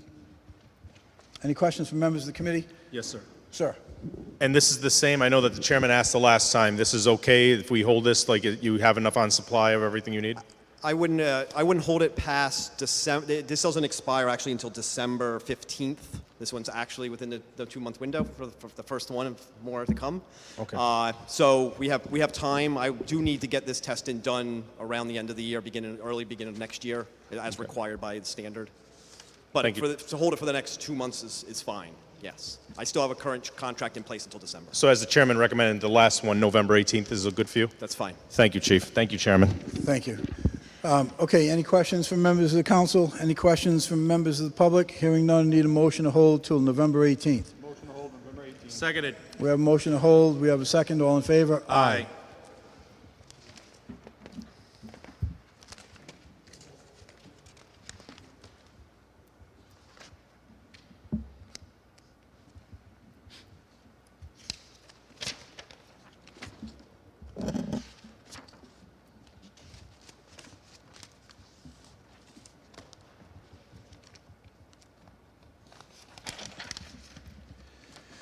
Twenty 172,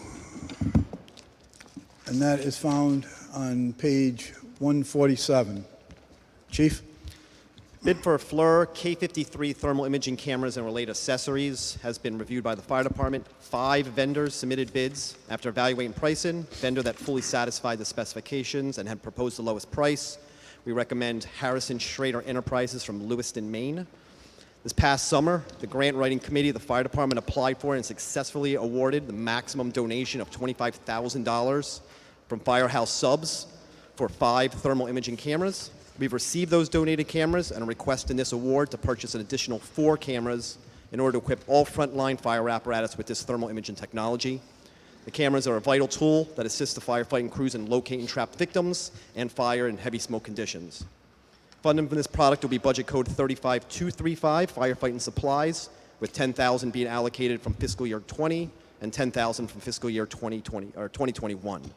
There are currently not a bid for this equipment, and if approved, the new bid will be effective for 1 year from the awarding of the bid, not to exceed a total of $20,000. Chief, I'm curious, you've got a grant for $25,000, and you're looking to purchase 4 of these, which is just a little under $20,000, right? They're like $4,768.50 Correct. each. So why aren't you looking to use the grant and buy 5 of them? The grant from Firehouse Subs doesn't give us money, it gives us donated equipment. So the maximum we can do every 4 years from Firehouse Subs, which is new to Cranston, and they just opened a location in Cranston. We immediately applied for their grants. They say that you get up to $25,000 worth of equipment, and they buy the equipment and donate it to us. We don't go through purchasing. Okay. They obviously paid a little bit more than we did for those cameras.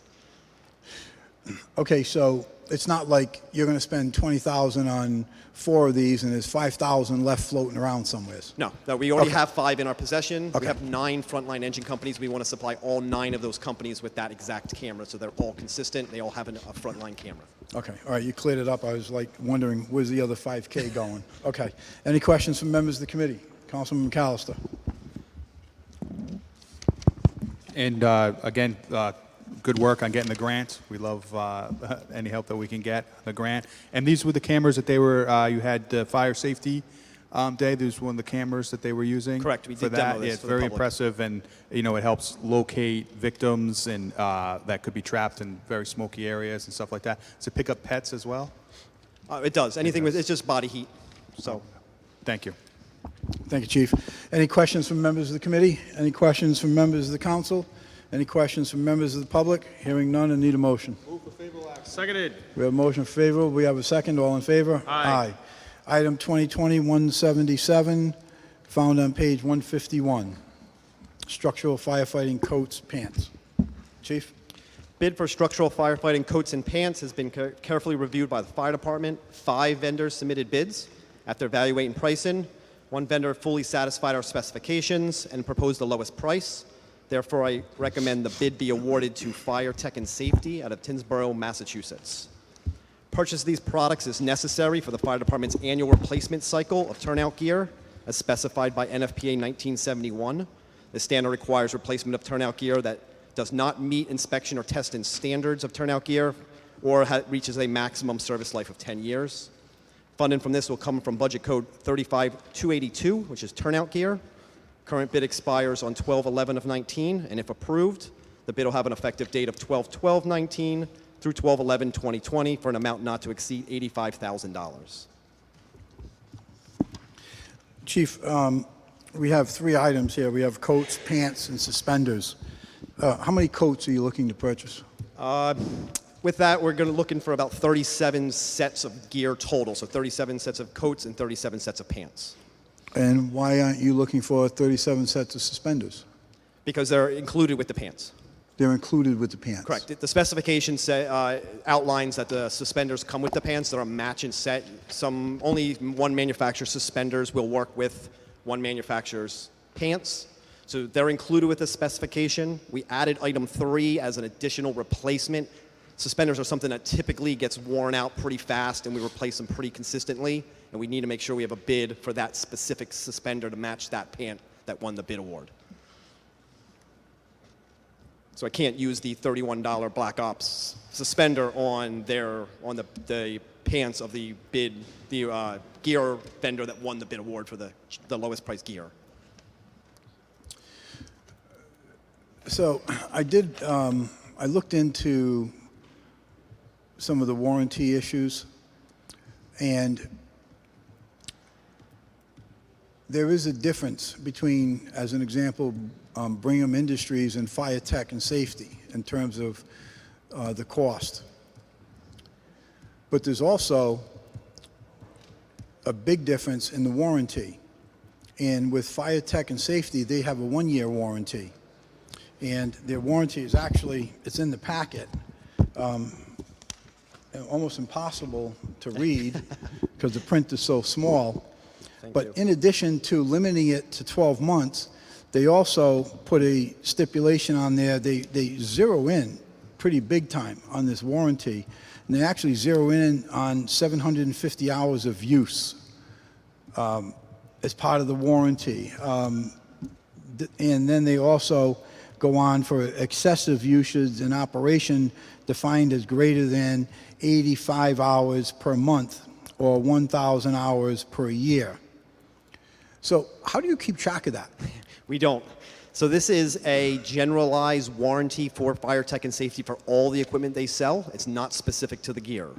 So I was also confused by this. That's why I reached out to them. And I didn't add that in my communication. I apologize. For gear, it's actually an item A under their warranty.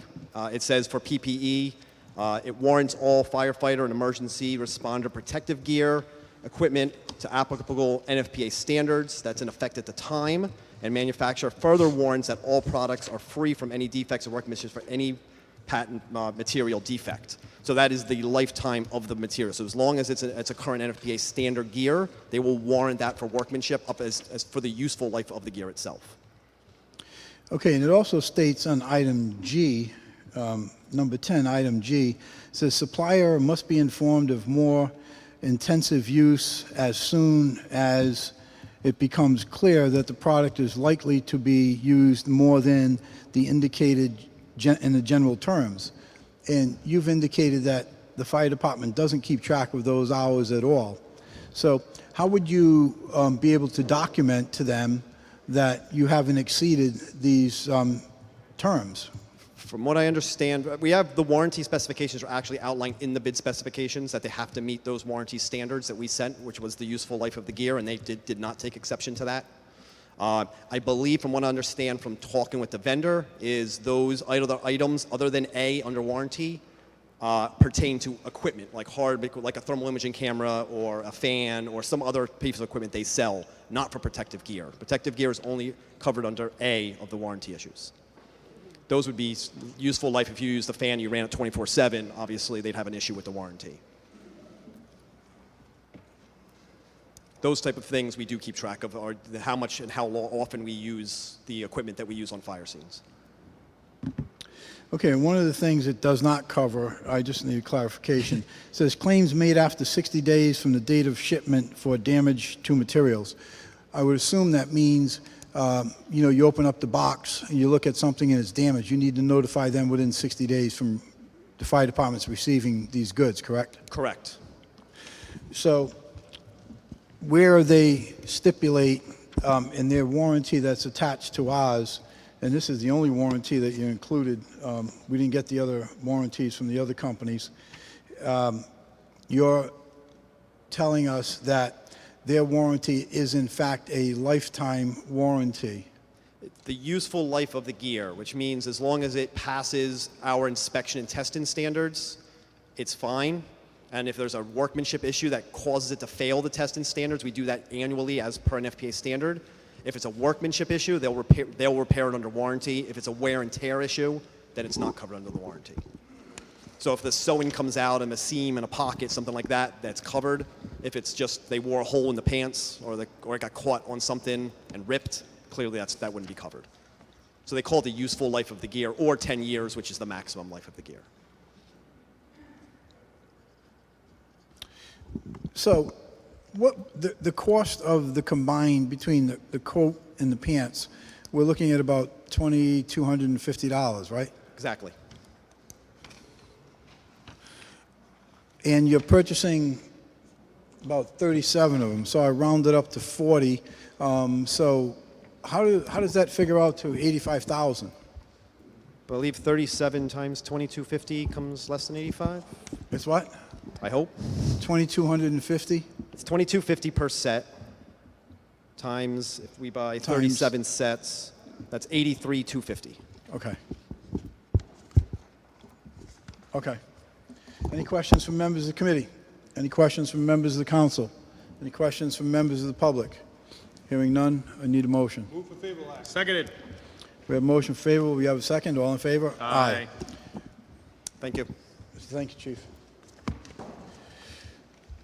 Item 2020-174, Gatsby Day fireworks, found on page 157. Good evening, committee, evening. committee members, committee chair. I'd like to reiterate the use of this funding that is being used for the fireworks. It comes solely from visitor tax imposed on tourists to the city of Warwick and collected by our hoteliers, used solely for destination promotion per General Law 42-633. In regards to bid number 2020-174 Gatsby Days fireworks, event date June 6th or June 7th, should it rain, the department would like to recommend the lowest responsible bidder, Martin & Ware, Inc., DBA, Central Maine Pyrotechnics, in the amount of $6,000. And this is all done with tourism dollars? Correct. Okay. And I'm going to reiterate, the questioning and the exercise that we went through several years ago. So it's fair to say that you have someone who is going to be inventorying all of the goods when it comes there, make sure the canisters are what you're supposed to have, 1 inch, 2 inch, 3 inch, whatever. You got all the same amount of shots, everything is dispersed. At the end, there's an inventory. We know we received what we paid for. Correct. Same procedures as Yes, took thank place you. over the last 7 years. Great advice, and yes, Okay, Councilman. thank you. Perfect. Any questions from members of the council? Any questions from members of the committee? Any questions from members of the council? Any questions from members of the public? Hearing none, I need a motion. Move for favorable action. Oh, sorry. Sorry, go ahead. Move for favorable action. For indi- Seconded. I appreciate your enthusiasm, Councilman. You really wanted that? Yes. Also, if we could please, if you have conversations that you need to engage in, please take them out into the hallway. With the acoustics in this building, it's kind of echoey when we have side conversations going on. Thank you. Okay, so we have a motion, we have a second, all in favor? Aye. 2021-001 Independence Day fireworks, the same comments? Correct. Your comments are the same, my comments are the same. Any questions from members of the committee?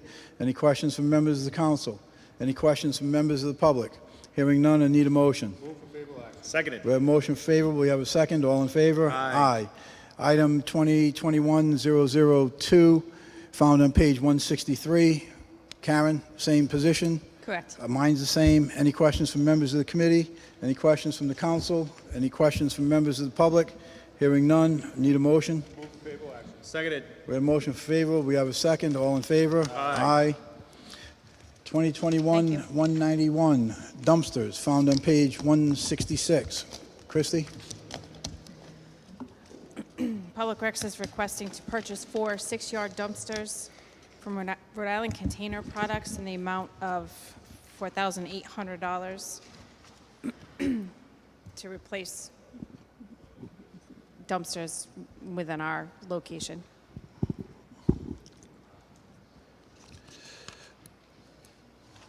And I'm sorry, I should also add that we're actually going to pick them up.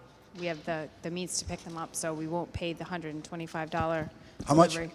$125 Per? delivery fee Per dumpster? per load. Per So load. They usually bring, depending on how many order, they can bring 2 at a time, so. Okay, good. Christie, believe it or not, I don't have any questions on this one. Any questions from members of the committee? Any questions from members of the council? Any questions from members of the public? Hearing none, I need a motion. Seconded. We have a motion favorable, we have a second, all in favor? Aye. 2020-193, Warwick Leadership Camp, found on page 169. Hello, Hello, would you please state your name for the record? Patty Santamont, Department of Human Services. Thank you, Patty. Okay, go ahead. I am requesting the 56-6 to pay for the transportation that was provided for the kids down to Connecticut on 3 separate occasions for the camp, and also for transportation over to the Warwick Police Department back to the Cooper Building. I, in the past, had written vouchers for each of this. However, because it went over, I needed to present it and ask permission from you to pay the bill.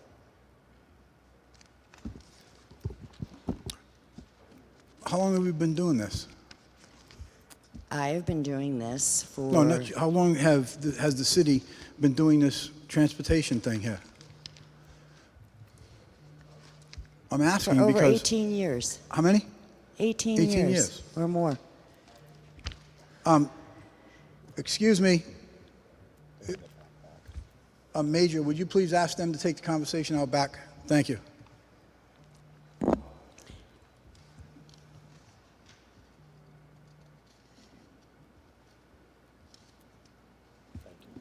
Thank you.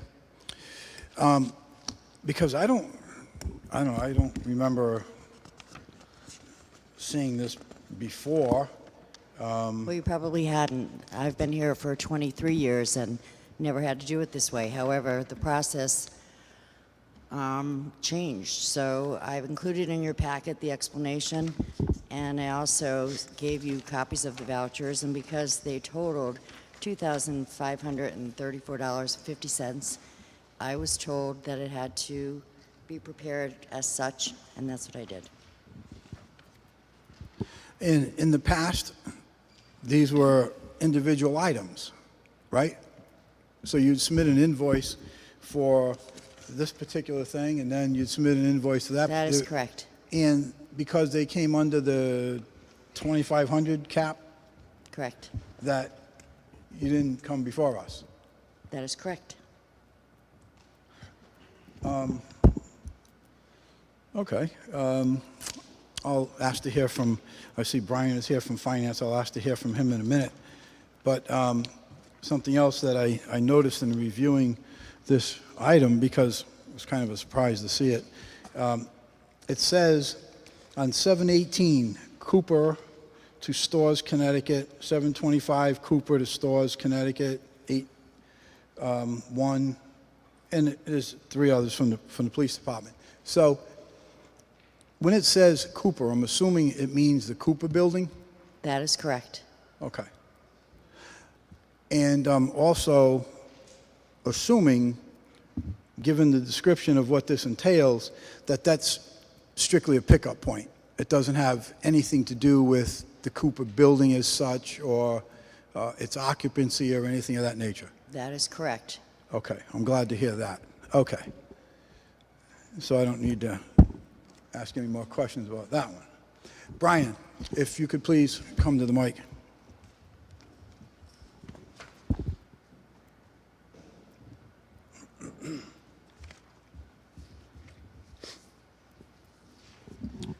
Brian Sylvia, Finance Director. Thank you, Brian. And just remember to keep that mic close. Yes. So, Brian, I'm sure you just heard the comments between the director and myself. I'm kind of surprised to see this in here anyways. And it appears as though there's been some change that's taken place. So why are these being combined into one invoice when they're two, and they're actually going to 2 different destinations? And it looks to me, I mean, from what I can see, it's 2 separate items. Why are they now combining this into one invoice and bringing that total to $2,554.50? Why isn't it being handled the way it was in the past? I need to hear what the rationale is and the reasoning for this. Sure. I'm going to paraphrase this, and Pat, please feel free to jump in. You'll probably be able to say it. You probably do it better than paraphrase than I will. But invoices can't be separated. So if we have 5 invoices that total up all similar in operation. So we have 5 bus runs. And the total is going to be over our threshold of 2,500. They can't be separated to pay to avoid the bid process and to avoid this process. So the city is doing its due diligence to bring this forward in its proper means, and to hopefully correct this, and this will be how you'll see it going forward. So what you're saying is, in the future, this will have to go out for bid? These 2 items right here, they're over 2,500, so you're saying they're going to have to go out for bid?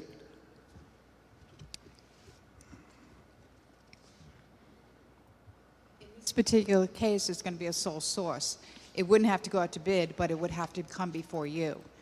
Anytime we find an item such as this where it's been split up, but we're still paying one vendor, in this case for a student, over $1,000, we justify that we don't have to go out to bid because they are the only ones to provide it, but it still has to come before this council. So it would come to you as a 56-6. In this particular case, it was over 2,500. I don't have the authority to approve a sole source over 2,500 so that it came to you. So yes, in fact, it would either come to me. If it was smaller than 2,500, over 2,500 it would come to you. But it wouldn't have to go out to bid because it's a sole source, but it still has to come to this body, either through the 56-6, which I provide you, or presenting it here. So is this change in policy, is this as a result of these 2 invoices being in such close proximity of each other? And Brian and I have been working diligently to look at vouchers in a different light and make sure everything's that can possibly go through a purchase order, which has a better tracking mechanism. So between those 2 things, yes, that's how it came to our attention. So there are other departments that those same changes are going to be? I have a lot of Okay. enemies. Now, what happens, let's assume that this one invoice for $1,618 for this transportation, let's say it occurred in, in this case, July, for $1,618. And then the next invoice, which we have in front of us for $936, let me back up. So this department submits this invoice here in July, $1,618, nothing else. That's it, the only invoice. you're going to pay it. It doesn't have to come before us. It would come to you, it would be a 56 I would approve, which you don't get it in this format at the council meeting. Right. You get it. In the report that I get. Correct. Okay. If they were 900 and 6 months later it was 900 again, I would try to catch that. I can't guarantee that I would. We try the best we can, but if it's too split up in a time frame between it, we may miss that. But we do the best we can to try to catch them. Okay, so you anticipated my next question. You know, what happens 6 months apart? So the goal is that when the spending exceeds $2,500 in a 1,000. fiscal year, I'm sorry, 1,000 in a fiscal year, that it's going to be coming before us. It should be either a bid or 56X before you, yes. Okay. If it's like items to the same vendor, you're splitting it up, it's splitting a bid. So we try to put all like things together because we're paying that vendor that money for like items. So it's whether we buy it in split up times or. Okay. Any other questions from members of the committee? Any questions from members of the council? Councilman I have a Corley. question. Oh, I'm sorry. I'll get to Donna. Sorry, I looked over that way first. Patty, how many youngsters are involved in the program, and where do they come from? How do they? There were Warwick students, and there were probably 100 and some, maybe 110 tops.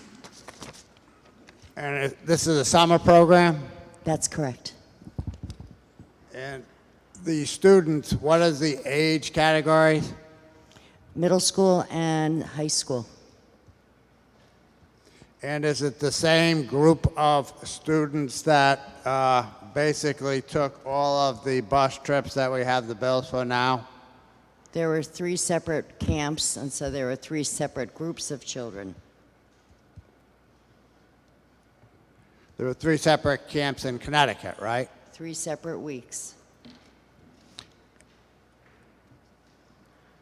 Do you recall how many is in each one of the groups? No, I would prefer to get you the list of the correct numbers, but 30, 35.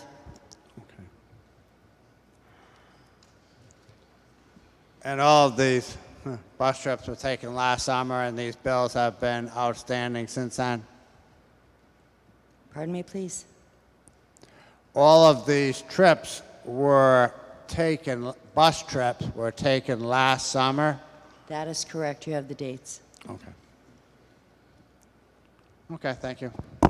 Thank you. Any other questions? Councilwoman Travis, we're going to need a PCR, right? Yes, yes, Mr. Chairman. Prior, when the Buttonwood Senior Center was open before, they used to get the transportation from the Buttonwood Senior Center, right, Patty? Correct. Right, Patty? Yeah, and that's why when you mentioned the Cooper Building, they're only using it for the transportation part. But I also want to mention that I'm going to abstain on this because I'm the chairperson of the Youth Program Advisory Prevention Program. Okay, thank you. Okay. Thank you, Councilwoman. Let the record indicate that Councilwoman Travis will be abstaining. This now becomes PCR 16719. Any other questions from members of the public? Hearing none, I need a motion on PCR 16719. Move for favorable action. Seconded. We have a motion for favorable action. We have a second. All in favor? Aye. Thank you. Thank you, Patty. 2020-195, reaccreditation services. And that is found on page 175. Major? Lori Michaelides on behalf of the Police Department. The department is seeking authorization under the provisions of 56.6 to make expenditures for annual CALIA assessment fees. If approved, these fees will be funded through Code 30-340 service contracts for an amount not to exceed $10,000. CALIA is currently revising their payment schedule. They haven't provided us with an invoice for this new contract year. Last year, we paid $4,938. We would anticipate it would be around the same amount, although we're not positive at this point.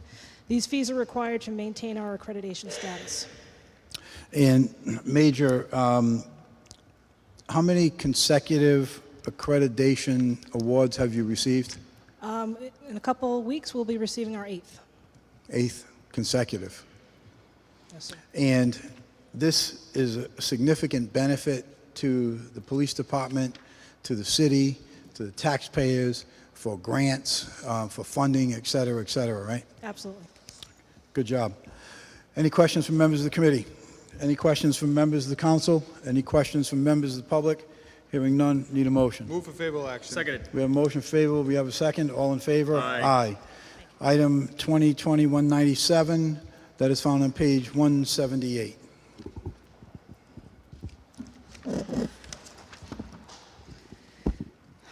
Department's requesting to engage in services with Honeywell Building Solutions for the HVAC systems agreement in the amount of $15,628, period beginning October 1st, 2019 to September 30th, 2020. This does serve it's a sole source provider for the coverage of the HVAC components in different buildings. Okay. Christie, I think I know the answer, but I'm going to have you clarify. So where it says reference service agreement of City Hall Annex, which annex are we talking about? This one Yes. behind us? Yes. Do we have a service agreement with the new Buttonwoods City Annex? No, this is only for buildings that have the Honeywell Okay. equipment.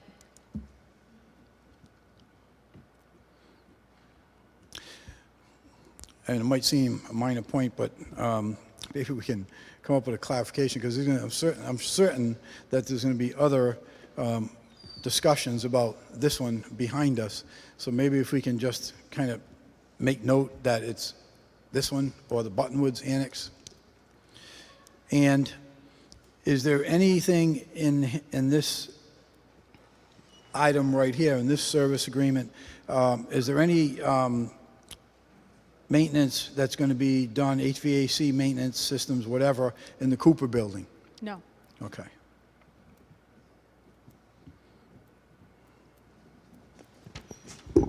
Any questions from members of the committee? Any questions from members of the council? Any questions from members of the public?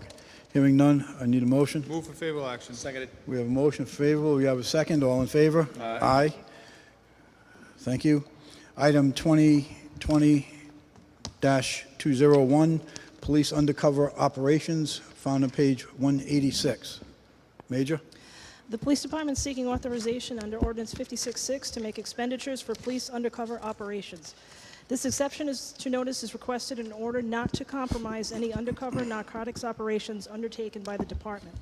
If approved, funding for these expenses will be funded through federal asset forfeiture and would not exceed $20,000. Vouchers would be prepared each quarter in the amount of $5,000. Major, I think it's perfectly clear to all of us the reasons why this bid is in the format that it is and why the request is as it is.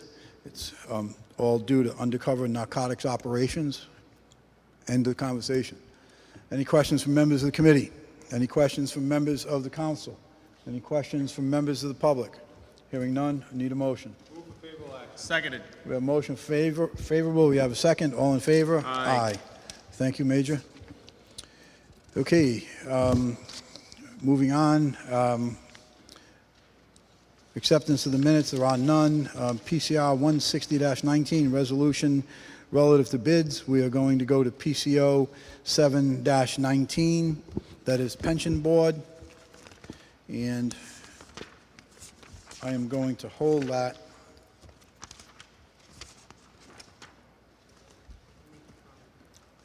I'm sorry? Sure. Goes out on Friday, so. Okay. All right. For members of the council as well as the committee, the clerk has just pointed out to us that our new binders will be going out Thursday? On Friday. So there's like limited time to add or make any changes. So when you are looking or considering to hold anything, just keep that in mind so you don't get hollered at. Thank you. I'm not saying I'm by the clerk. I'm saying by the council president. Thank you for that, Lynn. I had not really focus in on that, to tell you the truth. All right, so let's hold the pension board until November 19th, 18th, sorry. Motion to hold November 18th. Seconded. Thank you. We have a motion to hold until November 18th. We have a second. All in favor? Aye. Aye. PCR 9417, formerly bid 2017-147, State of Rhode Island, Telecommunications Services. We're going to hold that, we'll hold that till November 18th, too. Motion to hold November 18th. Seconded. We have a motion to hold. We have a second. All in favor? Aye. PCR 14817, installation of sprinklers at the Cooper Building. We're going to hold that until November 18th as well. Motion to hold November 18th. Seconded. Need a motion. We have a second. All in favor? Aye. Thank you. PCR 13619, overhead door repair and replacement.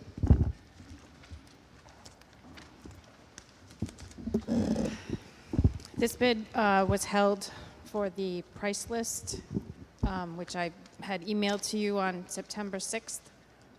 So I think that would satisfy the requirement of what you were looking for. The Public Works Department is again requesting to award in the amount of $5,000. Christy, do you have a copy of that list with you? I don't. I have it in my email. I'm sorry? I have it in my email. I don't have it with me. Okay. And that was on September 6th, right? Yes. Okay. Could you, I do recall getting that from you. Could you forward that to the committee as well? Okay.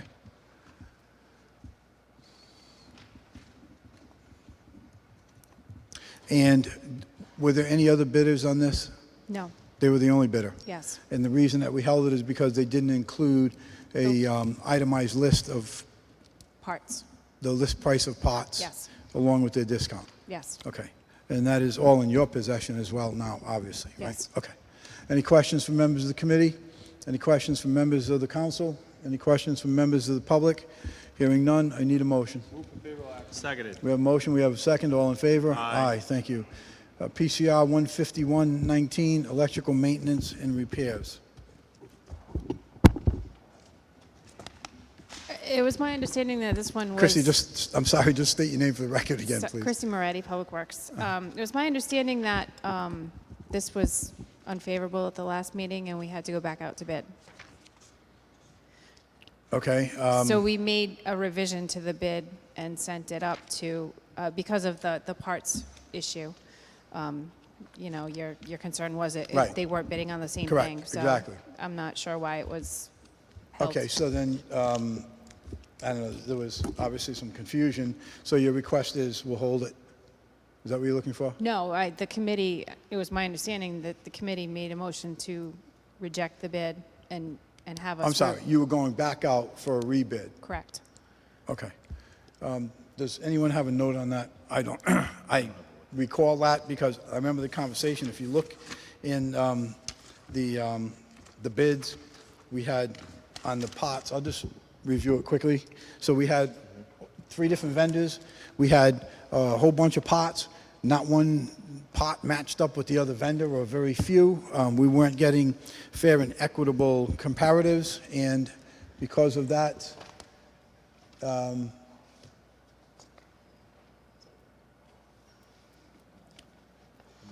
oh, yes, okay. So also, you were going to bring in your master electrician to speak to us too. Director Salitro, I believe you had made that suggestion.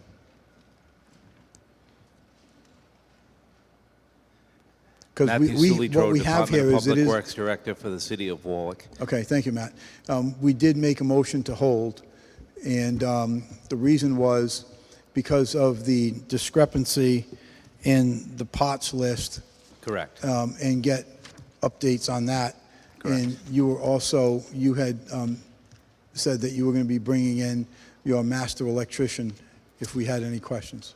Councilman, that's inaccurate. I was going to talk to my electrician and get the 20 or 25 most used parts so that we could put them in the bid format that you required. Okay, so what you just said is, my statement that you were going to bring in to the council meeting, your master electrician, is inaccurate. Correct. Okay, you never said that. No. Okay.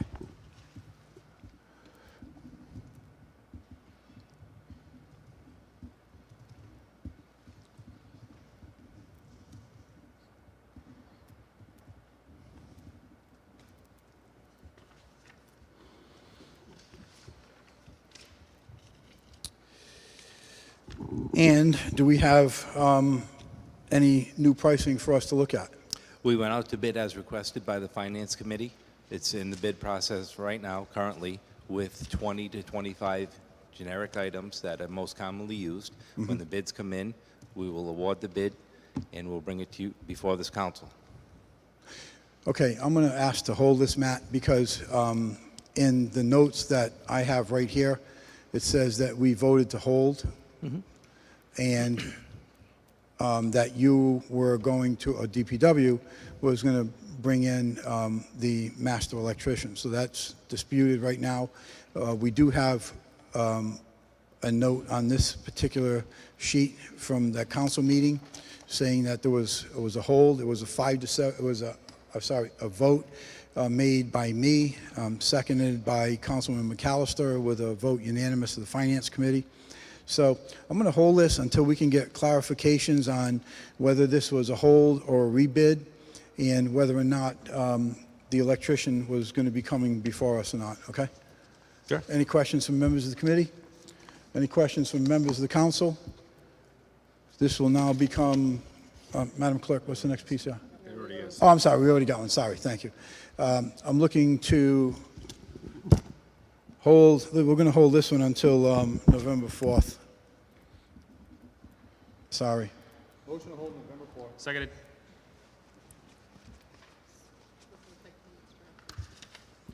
Okay, we have a motion, we have a second. All in favor? Aye. Aye. Thank you, Matt. I'm sorry.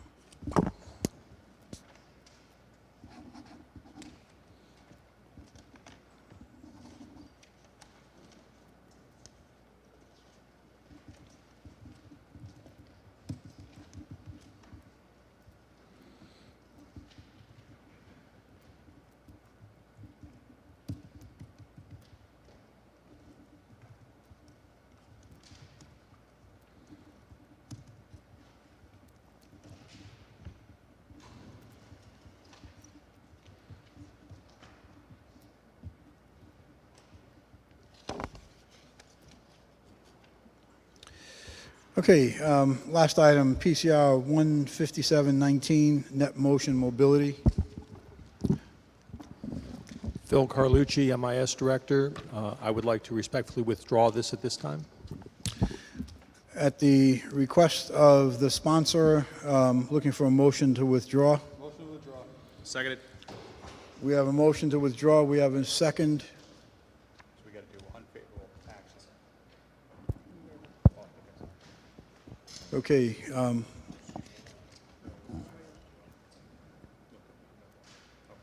Motion to withdraw. Seconded. We have a motion to withdraw. We have a second. All in favor? Aye. Aye. Thank you. Thank you. Finance Committee is closed at 7:23. Is there a Kristen Miller here or someone on her behalf? Kristen Miller? Going once. Kristen Miller?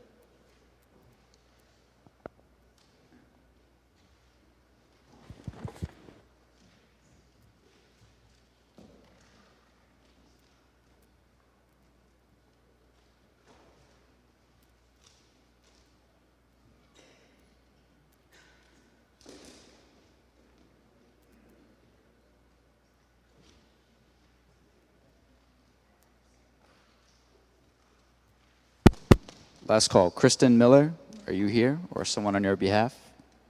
Kristen Miller?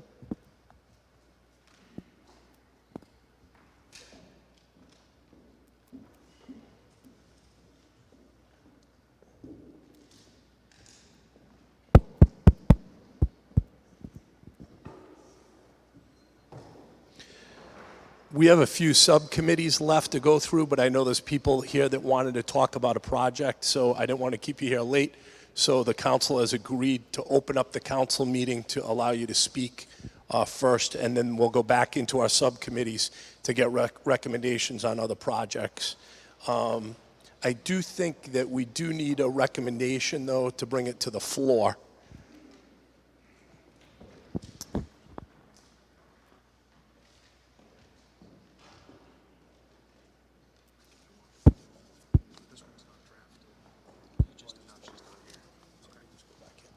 And I guess.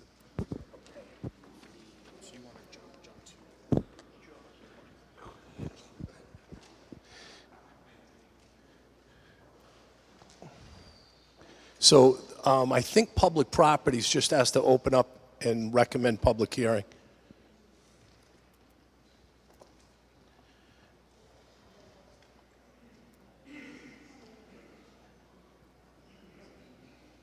Councilman Ricks, Councilman Corley, and Councilman McElroy.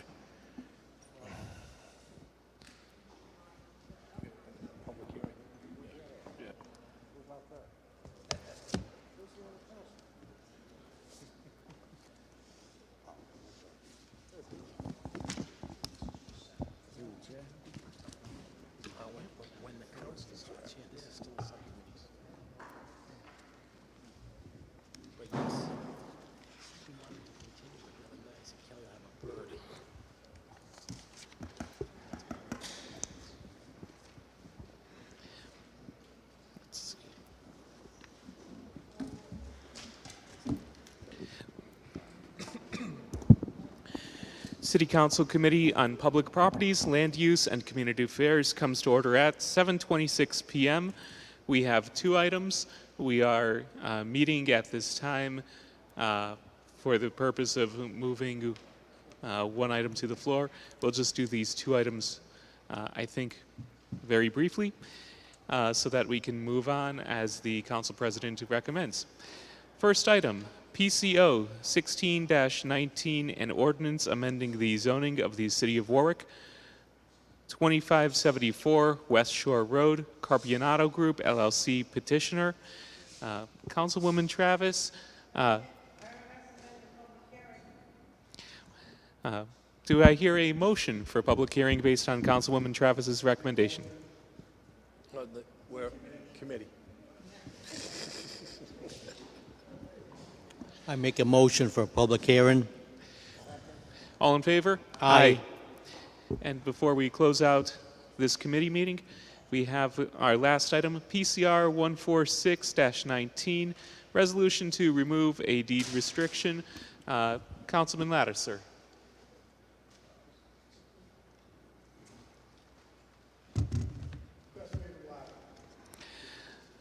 Sponsor requests favorable action. Do we have a motion? I make a motion for favorable action. Recommended public hearing, Mr. Chair. It's not a public hearing. Okay. Yep. Mm-hmm.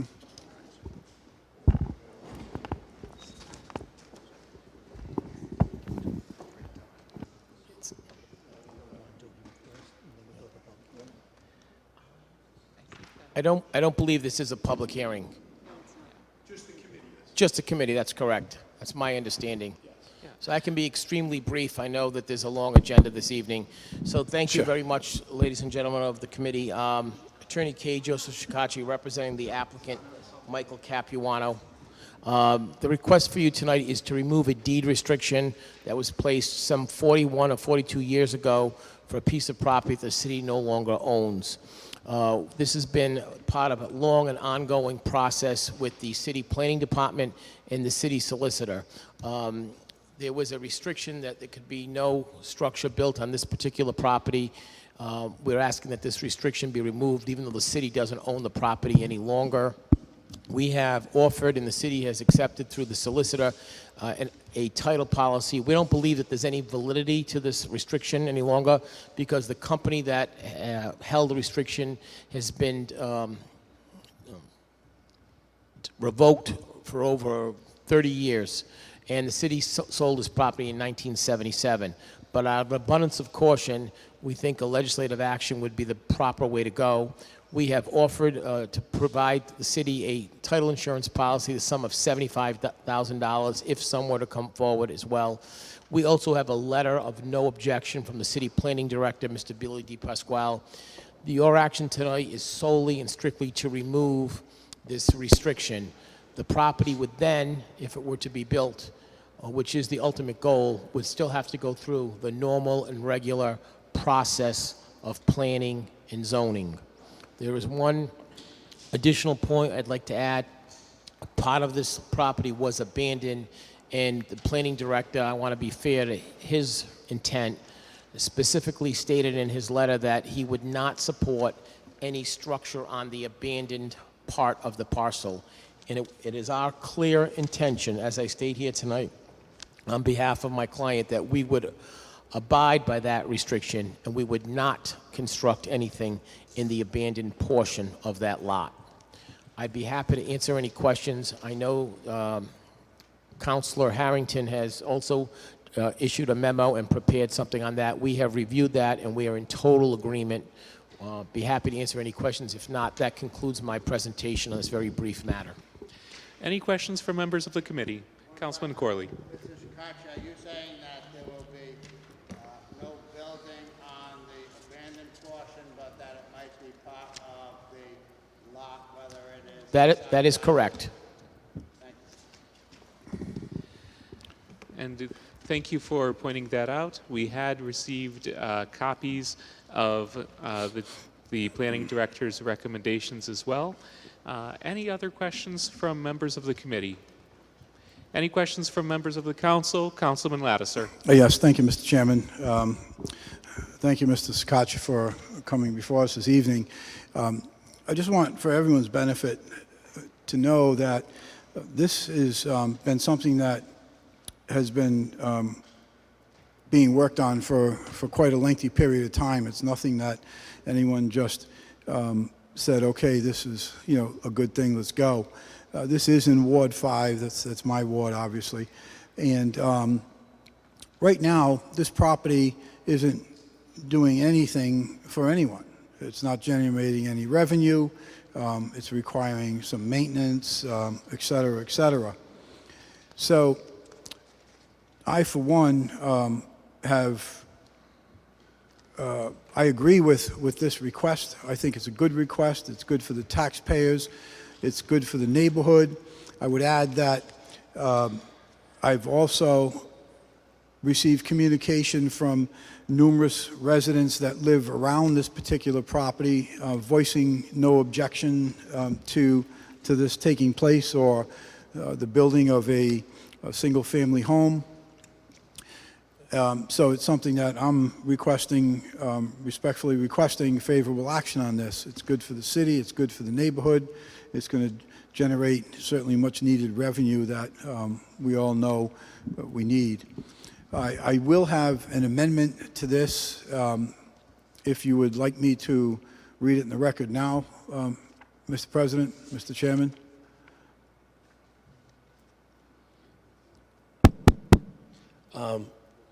He's going to, do you want John to read it into the record? Or? He's got it.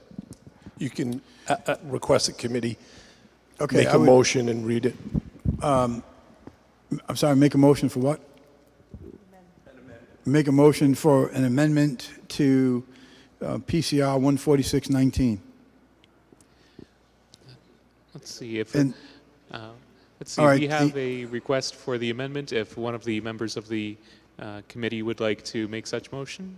No, I've got to read the resolution in the amendment. So I would also add that this was something that was approved by our council solicitor, John Harrington, after thorough research on his part. The amendment is going to read at the end of line 3, it's going to add right after here 2.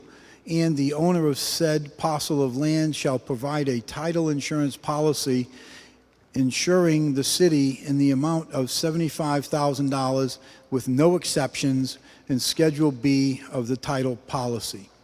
and this would afford the city protection from any crazy whatever. Claims. That's my amendment, Mr. Chair. And for the record, we have no objection to that amendment. Thank you. Do we have a second on that amendment?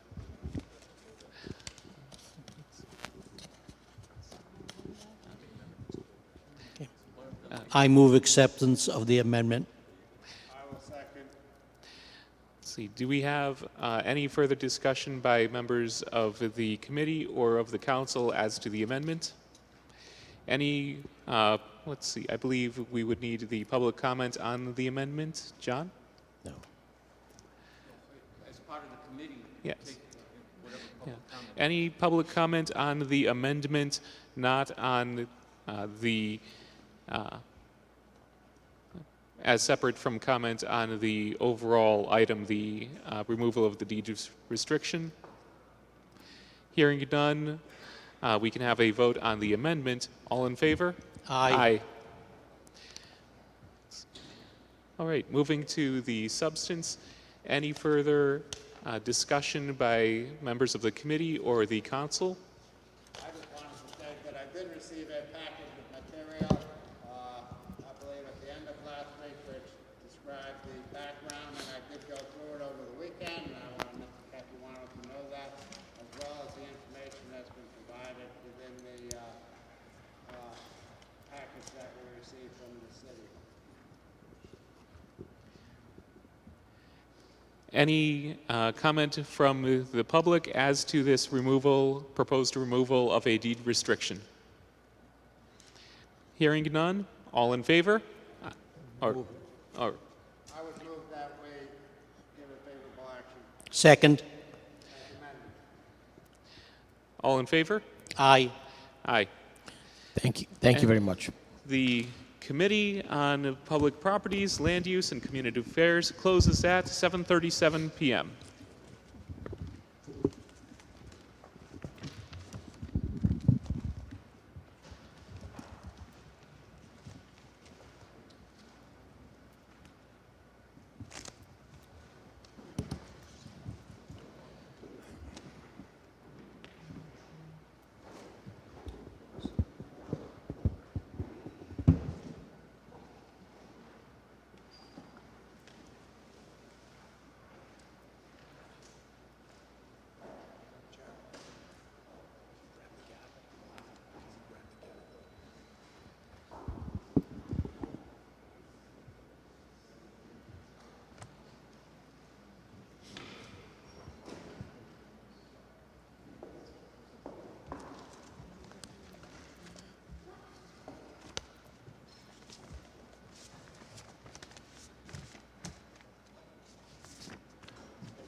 The council will come to order, and the clerk will call the roll.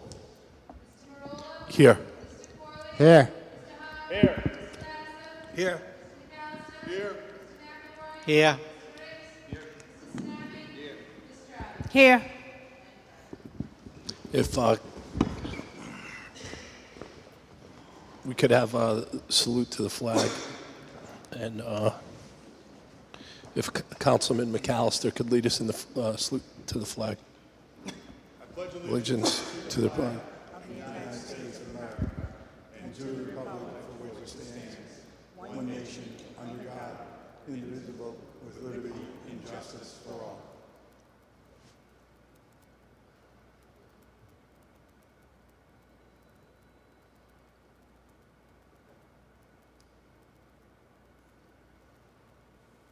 Oh, say, can you see by the dawn's early light what so proudly we hailed at the twilight's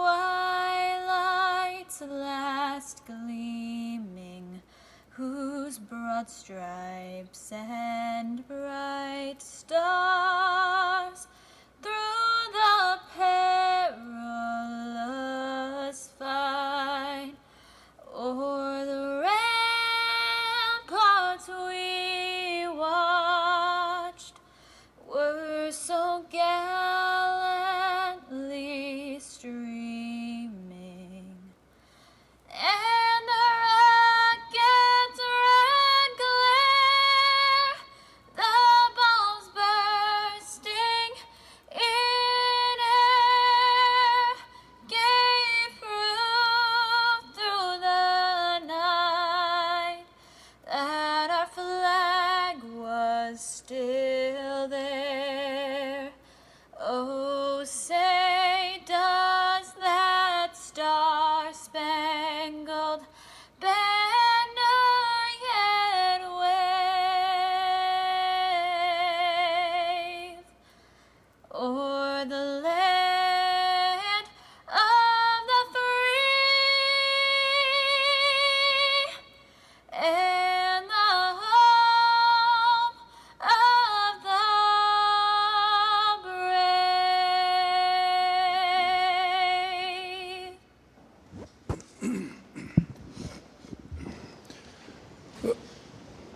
Thank you. As you will recall, we just made an announcement that we still have not finished the subcommittee meetings, but we do have a public hearing, and the stenographer is present, so we're breaking away from the subcommittee meetings to open up the meeting on the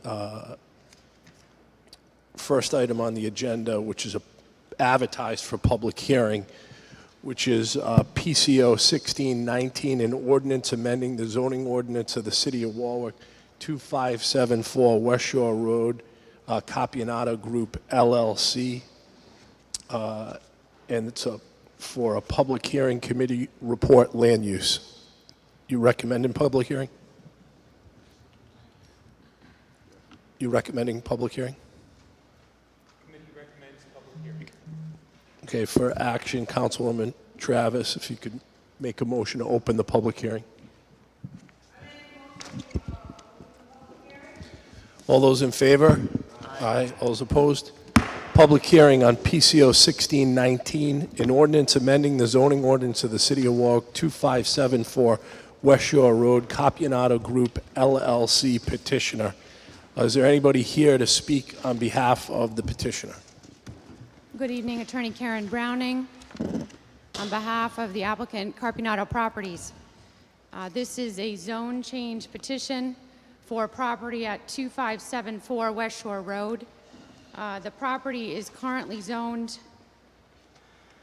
GB A10 and A40.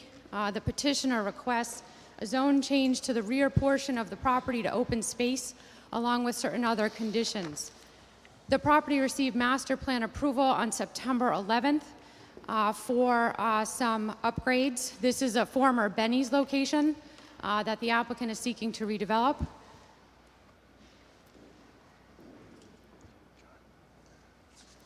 With me tonight is Kelly Coates, Carpinato Properties, Joseph Lombardo, our planning expert, Bob Clinton from VHB, our traffic expert,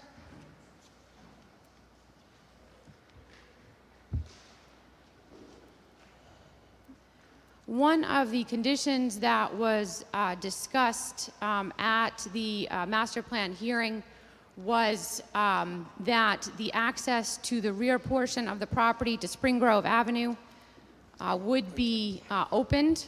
That is part of this zone change. However, if the applicant does obtain approval from DOT for the light that's proposed at West Shore Road at the main entrance, that access would go away.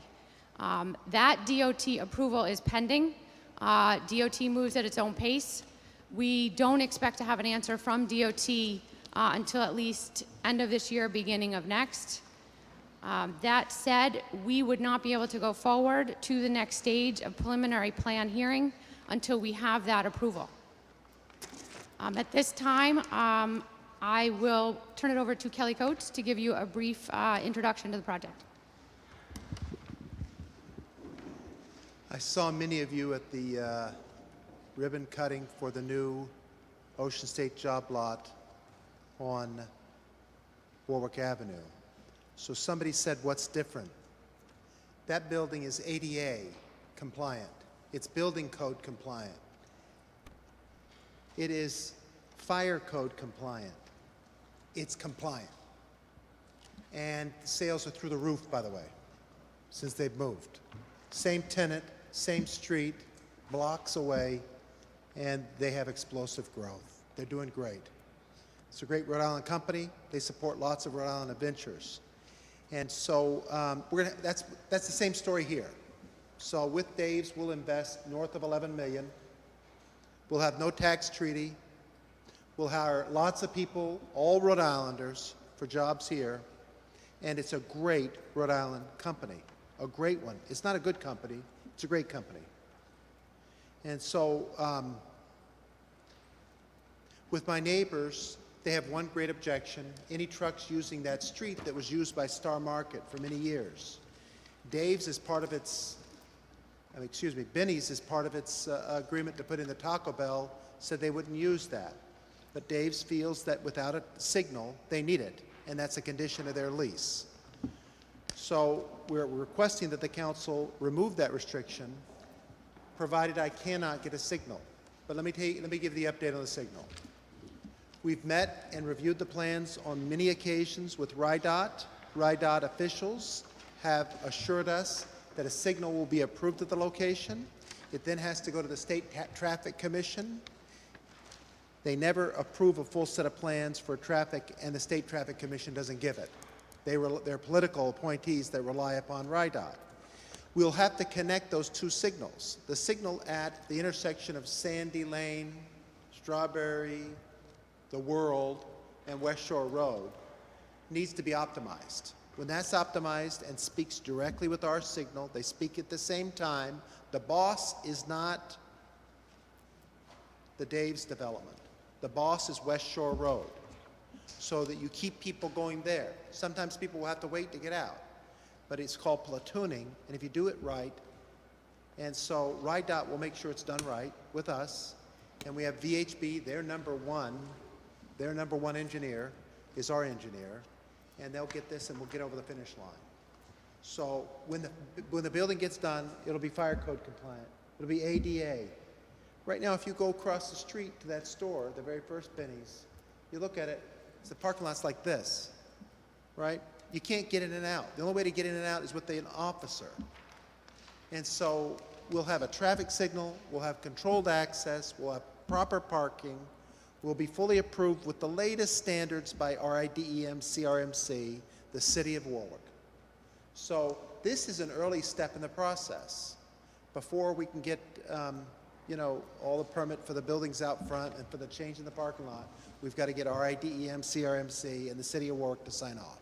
So there'll still be at least one more public hearing on the project.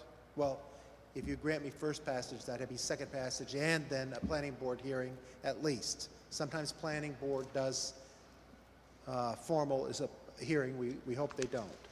So I've got lots of engineers. They're going to tell you that. I've got a civil engineer. I've got Joe Lombardo. He'll tell you it's consistent with the comprehensive plan. I've got a representative from Dave. We're all here. We would ask that all the reports be included as part of the record, and that all the testimony from the planning board be included as part of the record. If we want to hear from them, we will. For the neighbors, it's one main issue. They don't want trucks going in their neighborhood, and I don't blame them. And my track record is pretty good with you. Some of you were on the planning board, were on the city council 100 years ago at the Crown Plaza when I said we'd get that intersection redone, if you remember. The intersection in front of 5 and 113, right? You remember you had to go left to go right? Remember at the intersection you couldn't take a left? Remember that? When you went down 113, you couldn't take a left onto 5. Some of you have been around long enough that you remember. I was at that hearing. I promised you we'd get that signal done. We did the design. We did some of the purchasing of property to enable it to happen, and it happened. And so I'm telling you the same thing at the entrance to this. So I will not let you down. I live in Warwick. It's my city. We'll get it. RIDOT has given us every assurance, and the neighbors won't have trucks in their neighborhood. But in order for me to have my lease signed, in order effective, I have to have this approval. And so we met with the neighbors. We heard their concern. They're concerned about that trucks going on that street. I don't want to disappoint the neighbors. We have to have final RIDOT approval in whatever form they give it before we can come back for preliminary.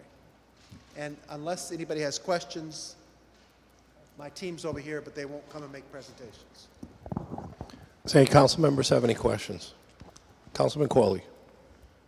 Kelly, isn't there a traffic light already at the intersection where Sandy Lane and West Shore Road meet? I know there is a light there. Yes, sir, there is. Okay, then what type of a light are you asking for that's different than the light that is there? Okay, Mr. Chairman, I'm going to go over here. Yes. Okay, so here is the existing light right here. My neighbors can't see, but I think they have it memorized. So here is the existing light. If you look in your book, you'll see this plan. Here's the existing light, and this is right here. The new light will be right here, and that's opposite the entrance to TD Bank. So the new light will be here. They'll function effectively as one light. Green at the same time, red at the same time. But this signal, which is all old technology, its timer, all of that, they will have to be interconnected, and this will have to be updated. Okay, I'm a little confused. Let me come up there and look. The current light is going to stay in its current position? Yes, sir. And where is that exactly? Right here. Okay, and where's the second light going to go? Right. Okay, I misread. Right on West Shore to the west of this. I understand what you're saying. I thought the depiction of the light was... Right here. Okay. I misspoke. Okay. I looked upside down. Freeborn. It's not opposite TD. It's opposite the... Freeborn Street. the used to be Rite Aid, whatever it's called. Used to be is a good enough Okay. description for So most it's Rhode down- Islanders. It's down here, around the corner, right here. Okay, So- thank you. And then this is limited to in only. So we are consolidating entrances, eliminating access points, eliminating people being able to take a left out. In addition, we're adding right over here, Mr. Council President, right here, between the Dollar General and the nail place and the auto parts store, we have an access that comes in here to a new road that goes here. So for people wanting to come here, they can take a free right and go in. Also, these people, they don't have to go back out to get a left, the guard, the policeman in the street to get out. They can now go back here, go to our light, and come out and go out that way.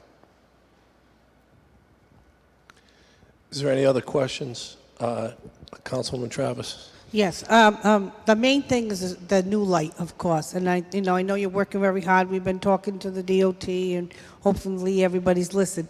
But my concern again is with the neighbors with the Spring Grove, and I see that we had some sort of an amendment that might be coming up. Did you want to address that? Because I have it here, and it makes sense for Spring Grove. Yes, thank you.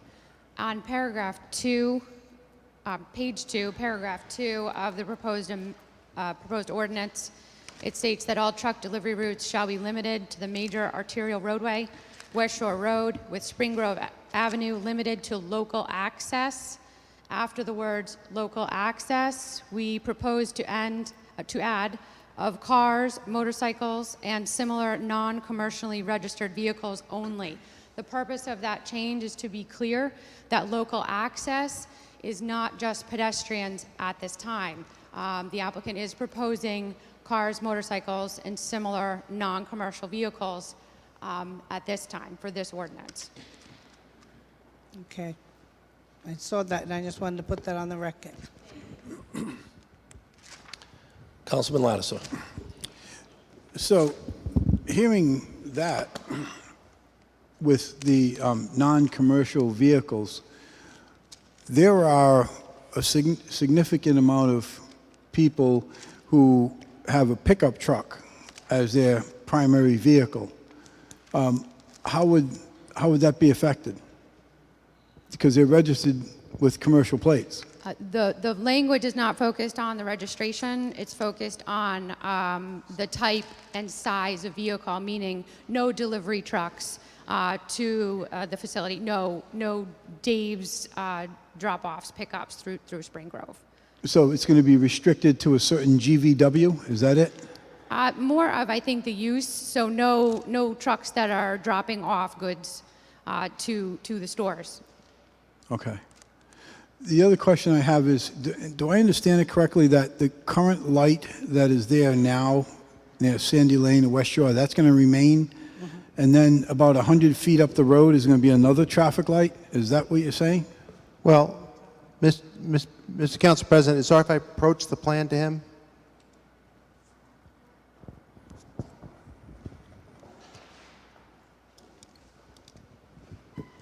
So this is the location of the current light right here at Sandy Lane. Here's the location of the new. That location of the new is approximately 300, 400 feet. It's just on the side of Taco Bell. So that'll channelize all lefts out of the plaza here.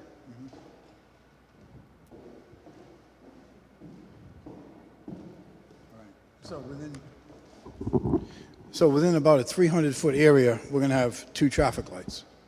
300 to 400 feet. Yep. Yep. It's not perfect. However, what is perfect is getting the police officer off the street there in front of the existing Dave's. Now that's perfect. Getting that stop so that now there won't be a stop there, and giving all of this retail the access to take a left out at a light. Okay. So, and then both lights speak to each other. Right now the signals is dilapidated. Getting Rhode Island Department of Transportation with their challenged budget, getting them to spend money in Warwick is difficult. And so this way they don't have to. We spend the money, and when they have us to spend, they get the better equipment, they get the best. And so that signal will function now for the next 10, 15 years properly. So Kelly, when you say they're going to be calibrated to work together, does that mean they're both going to turn red at the same time and green at the same time, or? Yes, sir. So the key is called platooning. It's when you get the car, and if you drive not like a criminal, if you drive normal 32.5 miles an hour, you don't hit the signals and you can keep on going down the street. So it's called platooning the street. It makes the street the boss and the side streets not. So if you keep that going, then you get your traffic flowing, and that's what's going to happen here. So right now, all the drainage flows right into the wetlands, untreated. We will then have all proper treatment on the drainage. Right now, they're building. For elderly, it's difficult to get into it. The new one will be done proper. Right now, to get in, if you don't go to time with a police officer, you can't get left in, you can't get left out. That'll be solved. But it doesn't solve it for the Dave store alone. It's for all these other uses that are there. And then for my neighbors, so we've agreed to limit access when we receive that approval from RIDOT. The access will be limited only to fire station.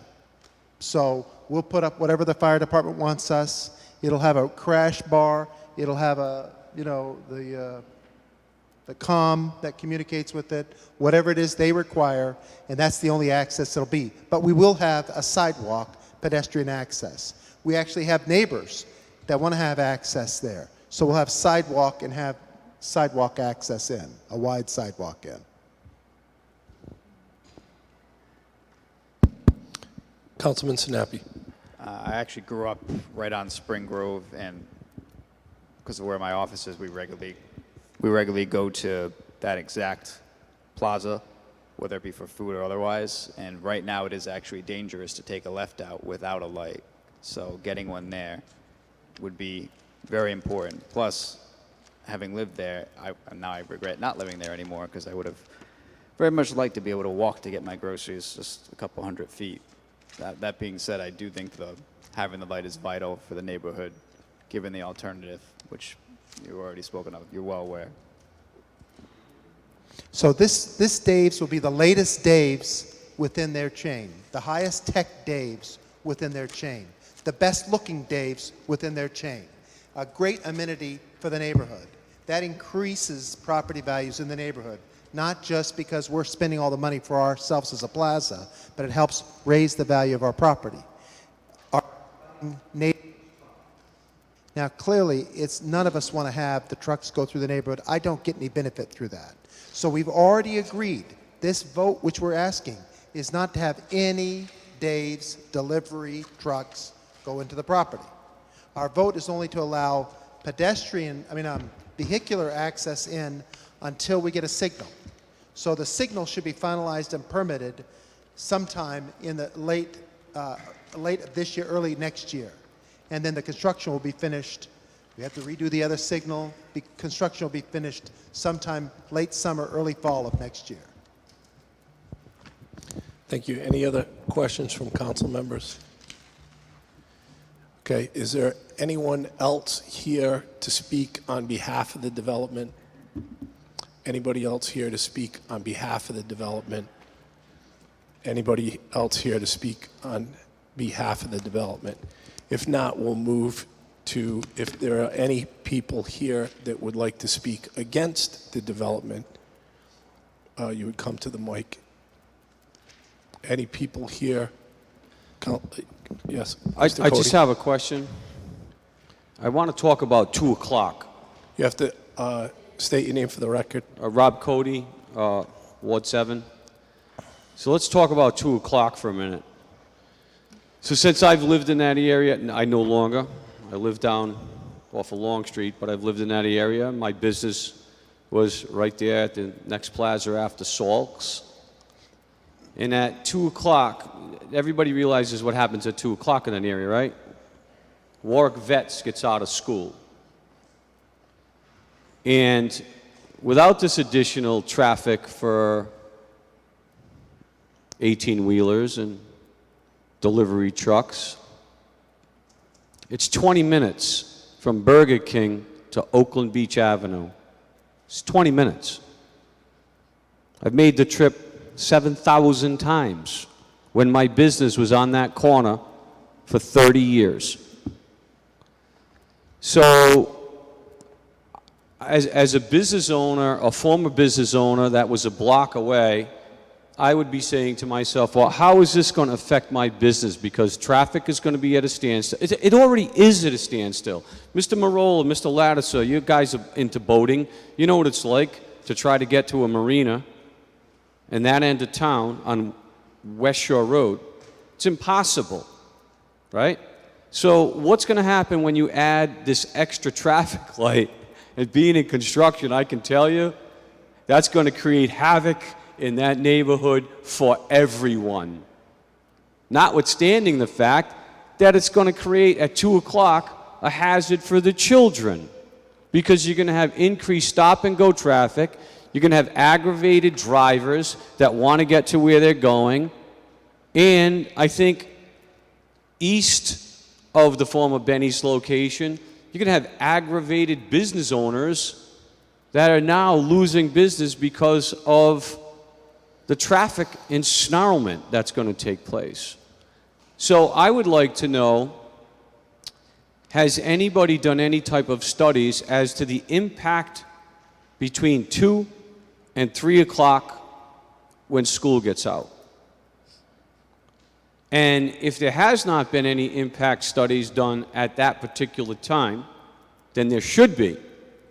And the reason there should be is because the most precious members of the city of Warwick are walking the streets between 2 and 3 o'clock, our children. And those residents of the city of Warwick are going to be impacted. Now, granted, those kids are not worried about whether or not their values of their property are going to go up or down. But rest assured, their parents are worried about if they're going to be able to cross the street safely enough with 18-wheelers going by. So I'm not saying that I'm against this development, but I'm saying that clearly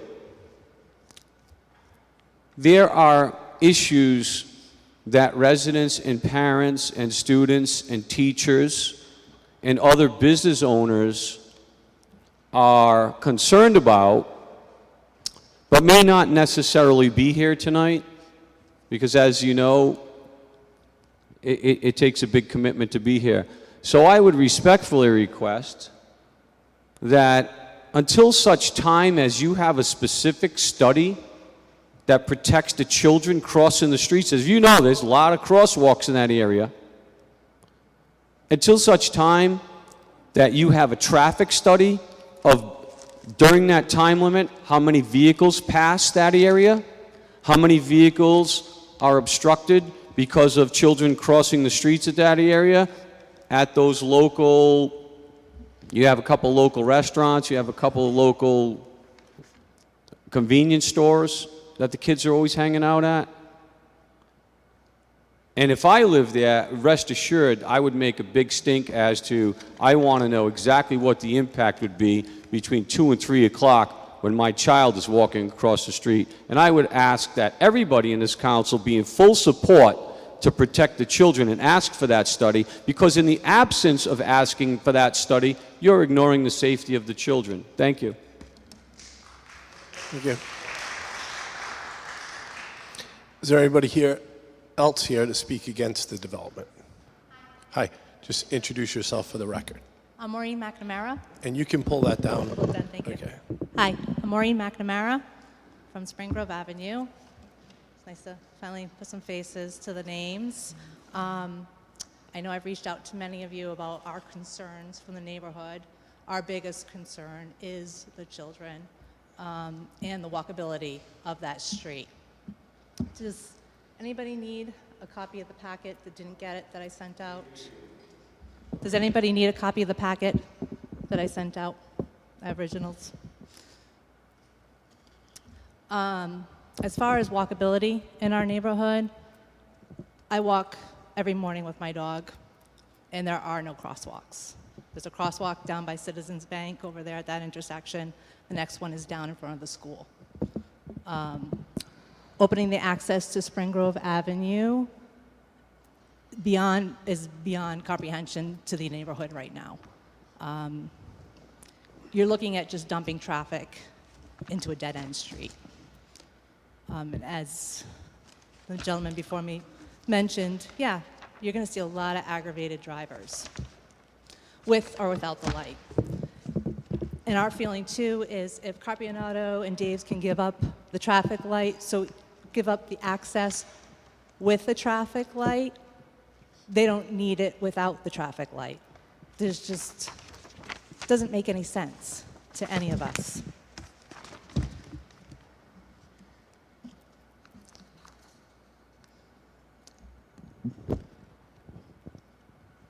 I also want to point out that by opening up this access here, so go to the map, the traffic's going to be coming out and hitting my neighbors' houses. So lights come 4 o'clock, constantly hitting their living room, turning this way. If the people that are exiting this parking lot, and you look at how many spaces are here, if they decide to take a left. A lot of times we find people get aggravated, especially when 4th of July rolls around, anything down at Oakland Beach.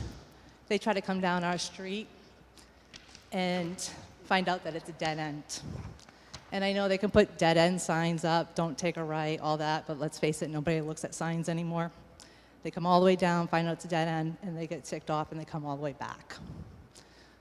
This happens more frequently than not. And I can't tell you the number of kids that we have on our street. And to think that this is something that they're going to have to deal with all the time now. It just doesn't make any sense. So what we're asking the City Council to do is to strike the wording on number 2. Just remove the access completely. It's been closed for 20 years. It does not need to be reopened. I think that's it. Anybody else want to Thank say you. anything? Is there anybody else that would like to speak against this proposal?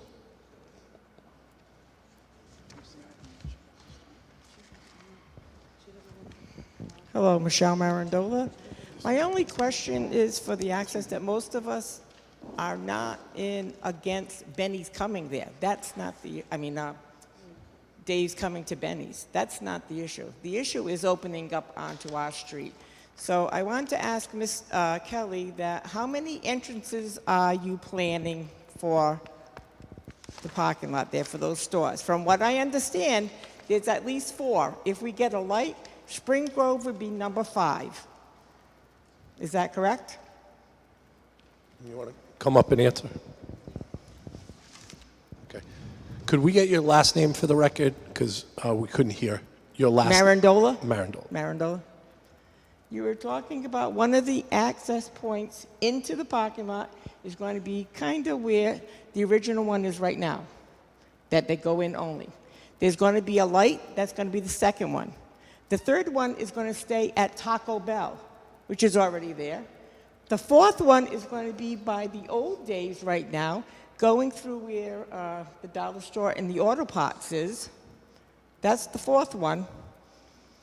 And if we don't get a light, you're going to be able to come in on Spring Grove Avenue. How many stores have 5 entrances to go into off of a parking lot? Not very many. Usually about 2, but I don't think 5. I think that's overdoing it. Again, it's not that Dave's is going to be there. That's not the issue. It's the entrances that the majority of the people on Spring Grove are against. Now, if I'm not mistaken, when the Seasons on Route 5 and Main Avenue, there was an access onto Chapman's Avenue, and the people did not want that. And when Season came there, that entrance is blocked up now, because I think that they felt they were doing the people like a favor by they could just come out and go on Chapman's Avenue. If you go by there now, you cannot exit that Season shell on Chapman's Avenue. You only can go onto Main Ave and Greenwich Avenue. There's 2 entrances.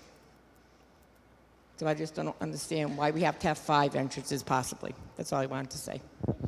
Thank you. Is there anybody else that would like to speak against this project? My name is Lisa Messina. I'm the resident at 61 Spring Grove Avenue, directly next to this access that they want to open. I really came up here to say that when we first talked about this, we had agreed to no vehicles at all. I am personally mother of 3 young children that live directly next to this entrance. I have a 4-year-old son, a 6-year-old daughter, and an 11-year-old son. My 11-year-old son wants to walk home from school on the bus. That is something right now that if this opens is not going to happen. There is no way I'm going to allow my son to walk home knowing that the chances of him being hit by a driver walking down the dead-end street that we purchased our home on for the safety of our children is going to be opened. There's no safety in this. There's no point to it. I have talked to other friends that are also willing to step up and sign the petition throughout the community of Warwick that don't even live on our street that agree that this is not a good idea. We have a lot of children, a lot of people that walk up and down the street with their babies that aren't even here tonight because they're home with their babies. I was fortunate enough to be able to get a babysitter this evening to come and speak on behalf of my children. The kids are never going to go away. They're always going to be there. They're not going away. This is their quality of life. This is their ability to be able to ride their bikes. This is their ability to walk home from school. You're taking that freedom and that quality of life away from them if you take this.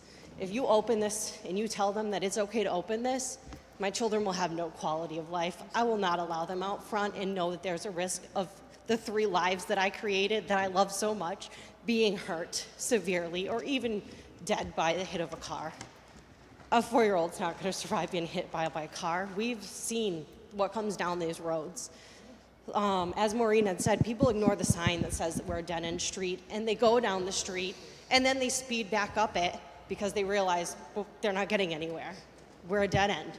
They don't watch the signs. If you open this access even to emergency vehicles, people are going to use it. There's more than enough entrances. I am a manager for one of the biggest franchises of Dunkin' Donuts in the state. I run a $30,000 a week business with 1 entrance in and out of my store. We do not have any traffic problems. It is constantly moving. This one's going to have 3 already without opening that access. It doesn't need to be there, and this is really about my kids. I'm here for them. That is why I'm here. They can't have this. On top of that, if you have people coming out where my house sits, their lights will go directly into my children's bedrooms. My children go to bed at 7:30 at night. They're young, they need their sleep. Those headlights are gonna go right into their bedrooms where their windows sit on our house. It's not fair to them, and I just ask you to take that in consideration when you're looking at this because they are the future of this community, and if you want them to be here, they need to have good lives too. Thank you. Thank you.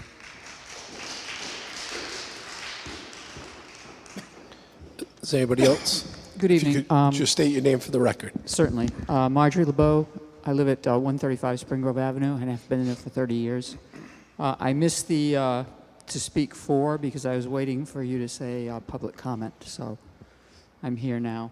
I agree with Councilman Sinapi that it is difficult to get in and out of Spring Grove Avenue. However, I am in favor of having the opening at Spring Grove Avenue. There are elder people on the streets, and I would appreciate not having to go out onto Spring Grove Avenue to go down 100 feet to take a left. If the light goes in, I'll be more than in favor of having a walkway there. I applaud the Copper Piano Group for the open space and giving that land out, and I would encourage this council also to keep it as open spaces rather than trying to develop it into walking paths and so forth back there, because there are a lot of wildlife that live in that area. However, in reference to the development, I am in full favor of it and appreciate the amount of time that they're spending to buffer the zone for the people that are up against the area and taking into consideration the lighting and so forth for those people. Thank you. Thank you. Is there anybody else? You just state your name for the record, please. Yes, my name is Helen Macarone, and I am also in favor of having an entrance on Spring Grove Avenue. Foremost, for convenience, because it's really difficult to go out onto West Shore Road if you're taking a left. If you're taking a right, it's easy. But taking a left, it's next to impossible at certain parts of the day. What I'm saying is we don't need two ways. All we need is an entrance. So there won't be any headlights hitting anyone's homes, or the children should be in their own yard anyway. But my kids grew up on Spring Grove Avenue when All Max and Star Market was there, and the gates were always open. So you have to teach your kids to stay out of the road. We had trailer trucks and all kinds of delivery trucks coming through at that particular time. I don't want the trucks now, but I would like an entrance from Spring Grove. But if we get the light, then I know I'm shot down, and I am in favor of a walkway. So, Thank you. okay, thank you. Is there anybody else to speak? Just if you could state your name for the record. Amy Miller, 27 Spring Grove Avenue. I've been lived there since 1995. If you could just keep Sorry. your...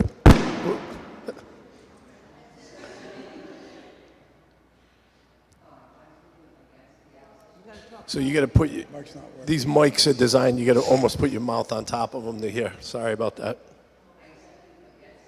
Oh, it's dead then. Maybe when you dropped it, it shut off. There's no light. Yeah.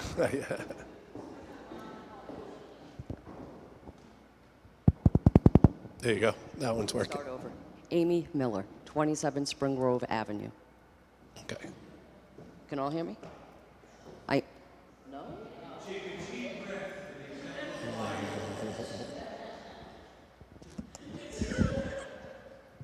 Sorry, it's kind of fun.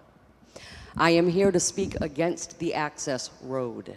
It is dangerous for the children.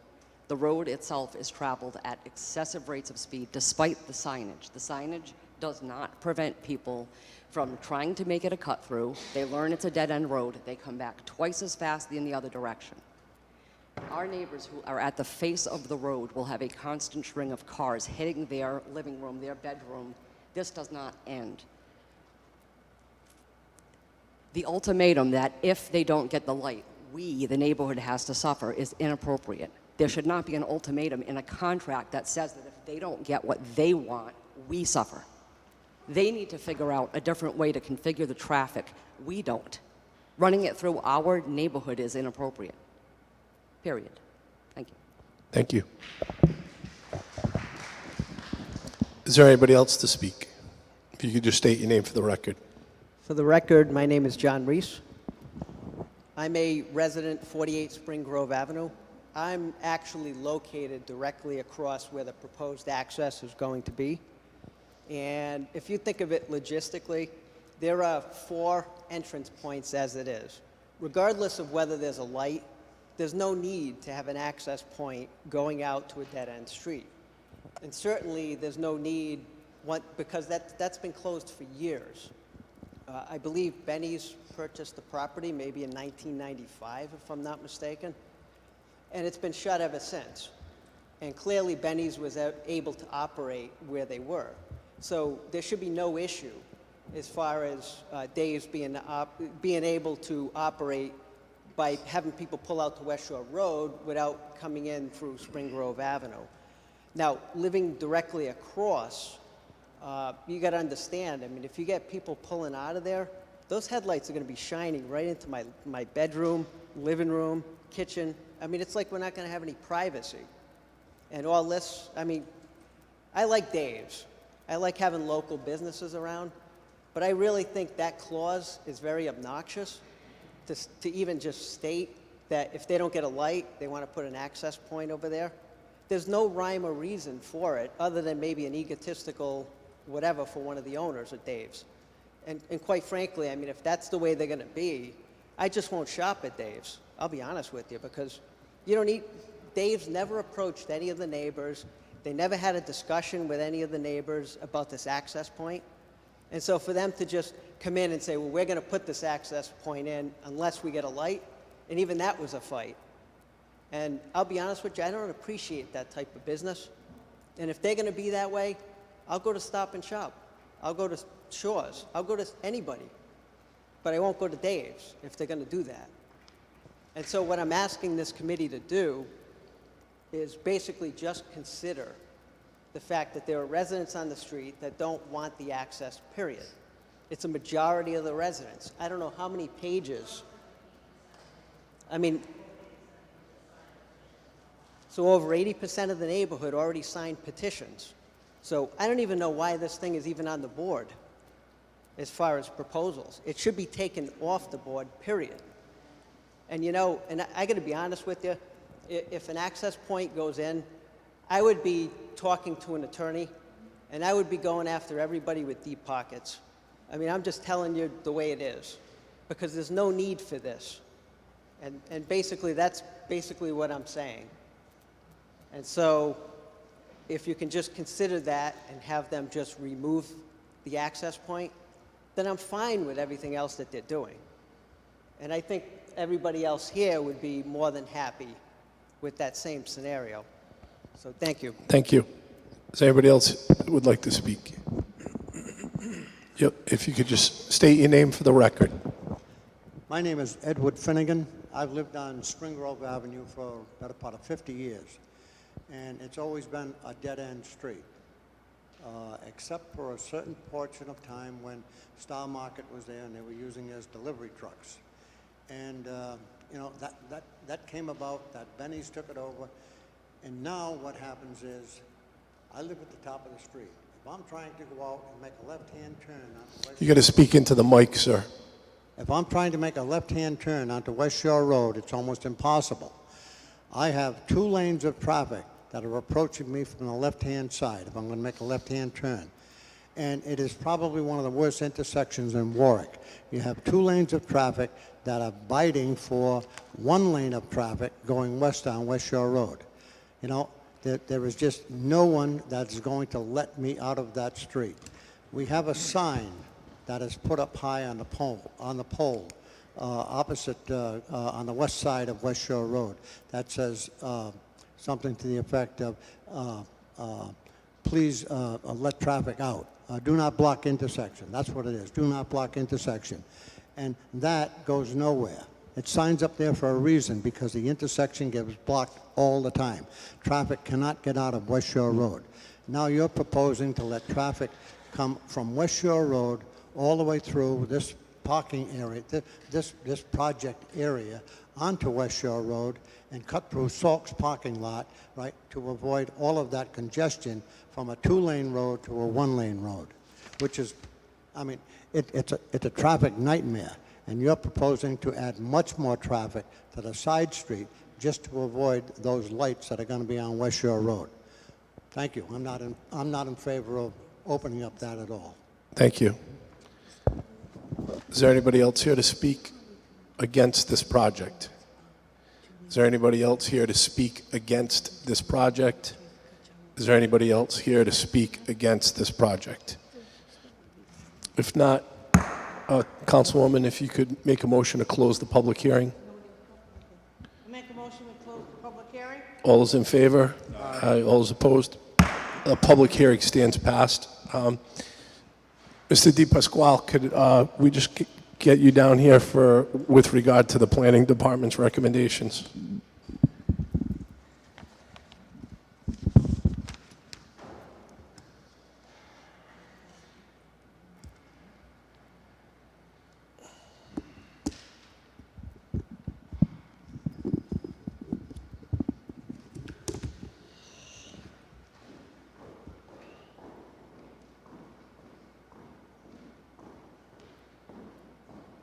Thank you, Mr. President. Honorable members of the Warwick City Council.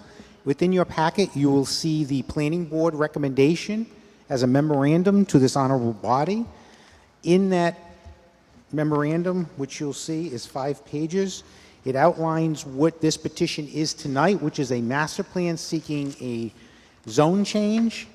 And I know many of the concerns that we heard tonight were included in front of the Planning Board, and I call your attention to stipulation number 5, where it really addresses that idea that if the signal is incorporated, that the access goes away. I think the signal would be much improved western movements onto West Shore Road, which we all know is very difficult from the subject area. It would also provide some kind of spacing by and between the merge that occurs on West Shore Road East that was talked about tonight. I think the planning board was very strident in reviewing this, and I would suggest that we take a look at those 5 stipulations. If you would like, I could read the 5-page memo into the record. Is really up to you, Mr. President. You said the 5-page or 5-paragraph? 5-page, I'm sorry. 5-page. 5 pages. Sorry about that. So I guess what is, so there is a planning board recommendation. What was your recommendation to the planning board? Again, the same thing with the planning board. When we looked at the subject site, the planning department originally asked for closure back when it was, I think, turned to Benny's. We saw the issues that were in place. Since that time, obviously, Benny's has gone out of business, unfortunately. It's become a very worn plaza.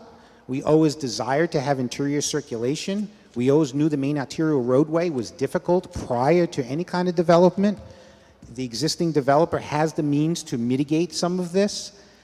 It is an important investment in the city. Dave's is a company which I think many of our folks in the city of Warwick enjoy frequenting. The existing condition they have there is less than optimal, with a police officer stationed at the bottom of a roadway that has a blind hill to it. So I think the investment here is something to be noted. The fine folks that live, and I heard strongly tonight about the non-access, was an issue that was raised early on in the process. We do understand the petitioner has reasons to go forward in the petition that was presented, but to their credit, they did work on a stipulation that would remove this access if a signal was improved, and that's something the planning department supports, and so does the planning board. I think there's a high probability that RIDOT, unfortunately not on our schedule, will approve some kind of signalization there. And if it's done appropriately, it will not only help some of the conditions for the existing land use, but also some of the merging issues that occur late in the day where the 2 lanes actually merge to one eastbound. It'll also prevent that spacing, if you will, for anything westbound. And I believe all that is within this 5-page memorandum seeking to go forward. And I think I want to mention something else. This is a learned process, right? It is set out by the Rhode Island General Law. It starts with a master plan. That's where we are. The master plan is kind of just an illustration of what they want to do. This honorable body considers these hard things, as we do as a planning board. It's a hard decision, right? But it's a very important decision. Whatever this body decides, it's not over. The planning board gets a preliminary review and then a final review. And it's a public hearing at all the stages. So I think this is something we should embrace in terms of the interaction with the public, listening to the public. I also heard a few people that, hey, listen, I live there. I'd like to not go on West Shore Road in order to go there. So I think this well-scripted memorandum and the original decision of the master plan is before you. And if you have any questions on these documents, I'd be happy to review the individual documents. So have you, has a traffic study been submitted to DOT? I'm going to let the petitioner speak to that. They actually have people on board. They hire, as part of this, the process, a planning traffic study has to be done. I would suggest the petitioner should address this. They brought their folks in. They're petitioning this, not the planning department, and I believe that it's more appropriate that they answer that. Do you have a traffic engineer here? Mr. Chairman, in order to get a traffic signal, and I don't teach the city council in any way, because you govern the process also, you have to have a traffic signal warrant analysis. Correct. That's a very detailed study. That's been completed. We have revised the plan for the entrances, and then we're in the process of getting the PAP preliminary approved, and then finally approved with the State Traffic Commission.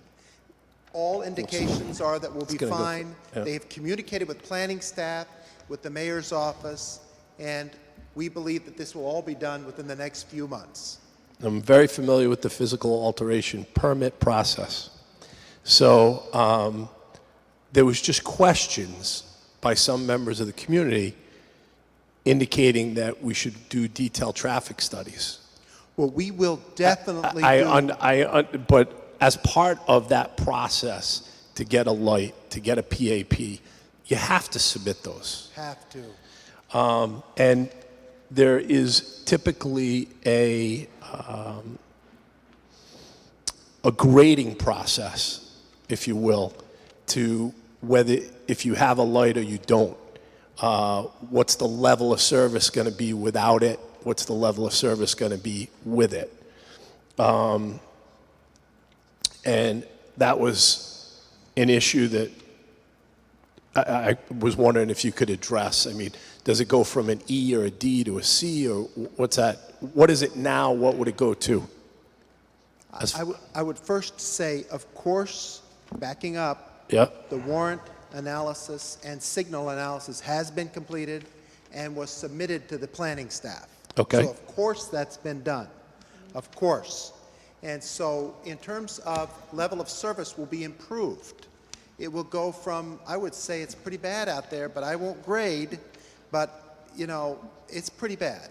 And so it will be improved. I can tell you this, that you don't have a doubt that getting rid of the police officer and going to a traffic signal, right now, we got rid of the backstop, that bar. We bought that. He's got his own cut on Route 2, West Shore Road. 117. That goes away. Yep. It all gets consolidated in.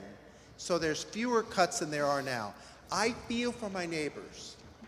I do. I hear their point. I hear your point. I met with you. I got this thing away if we get the signal. So I got them. I made that commitment with Dave's. We're not going to end up with a cut, but this is a legal issue where we've got to open a store, where we've got to get it done. The process, unfortunately, it runs so long.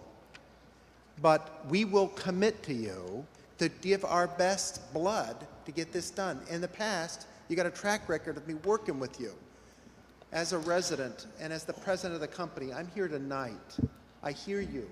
I need your help to get this done. And then we will continue the investment. And I hear my neighbors. I can assure you this, there's no traffic. Someone else brought up the question of the receiving. The receiving office at Dave's closes at 2 o'clock. There's no one there to receive a truck. There's no trucks on here. Everybody knows all the Dave's trucks go morning, first thing in the morning. They're going to be there in the morning to do the deliveries. And they're coming, no one's coming from West Shore Road from the east. There's no trucks that come down that way. There's no bread, no bakeries. It's all coming from 95, where their warehouses are. So we're going to consolidate it. We're going to make it better. It's a tough situation now. It will be better, Mr. Chairman. Mr. Thank you. Council President. Mr. DePasquale, so you were saying about stipulation number 5. Yes, I'm sorry. If you could just, go ahead. I'm sorry. Stipulation 5, Mr. President, really reads to the issue at hand, I think, right? So it reads that the Rhode Island Department of Transportation approves the installation of a traffic signal control, which they're hopefully likely to do at the intersection of the proposed full-access curb cut in West Shore Road. The existing access drive leading from the development site to Spring Grove Avenue will be closed. The existing drive may remain with closed gate if deemed necessary by the Warwick Fire Department for access. So is that your belief as to, I know there's another process here, I know it has to go back to the planning board, Right. But is that your belief that that is not going to be open? I am hoping that DOT, looking at the traffic numbers that I think you brought forward and obviously the observations that everyone had here tonight, would warrant such a full signal at that location, if not only for the new uses and the trip generation, for the existing condition, which is less than optimal with schools, with the merger of 2 lanes to 1, with the traffic that is probably only going to increase as we go forward. I wish I could say with 100% that I know that DOT will issue that, Mr. President. But I will say if they don't issue a full signal at this location, I don't know what warrants one. Okay, thank you. Thank you. Councilman Lattiser. Thank you, Mr. President. So, I don't know who wants to answer this, but I need to get these traffic lights and this police officer thing clear in my head. So where the current Dave's Market is now, where the police officer typically is the police officer is going to be eliminated, and is there a traffic light being put there as well? No. Okay. No, sir. Okay. No, that's going to become Dave's support offices, which has close to no traffic. So no, there'll be no signal, no traffic officers. That Okay. goes back to normal operation. But across the street from that, is there going to be access into the new Dave's? Yes, there There will, is. for a Okay. right hand. So you can do a right hand Right-hand in turn. and go in. It will continue to allow a left out, but people won't go down there. But if they're at our Dave's, Right. then they'll go straight out to the signal and take a left at the controlled entrance Got the way it. it should. Got it. So your position here is that the majority of the commercial traffic that's going to be going into Dave's is going to be using that right turn only? Is that what you think? Or No, but if traffic is coming from the west, there are two right-hand turns to come into prior to our main light. If you're going left out and going to go back west, if you came from the west and you're heading east, then you'll use the signal to get left out. no, I'm not up to the signal yet. I'm still over here across the street from Dave's. Yeah. So across the street from Dave's, it'll be a right turn only coming from Apponaug. So whether No, that it's not be- a right turn only. It's full access, but because it's full access right now. We're doing an easement to allow those two stores to get access to our signal. So I've worked with our brother property owner, Frank Paolino. So that always cures problems when you have property and you get it off the main road and you have property traveling. So where's the right turn only that you talked about? The right turn only is just about where the old backstop bar is. Okay. Okay. He's got a full access now. We're getting rid of that. People used to go out, get drunk in the bar, and then take a left out into main traffic. That's all gone. There's no alcohol at Dave's.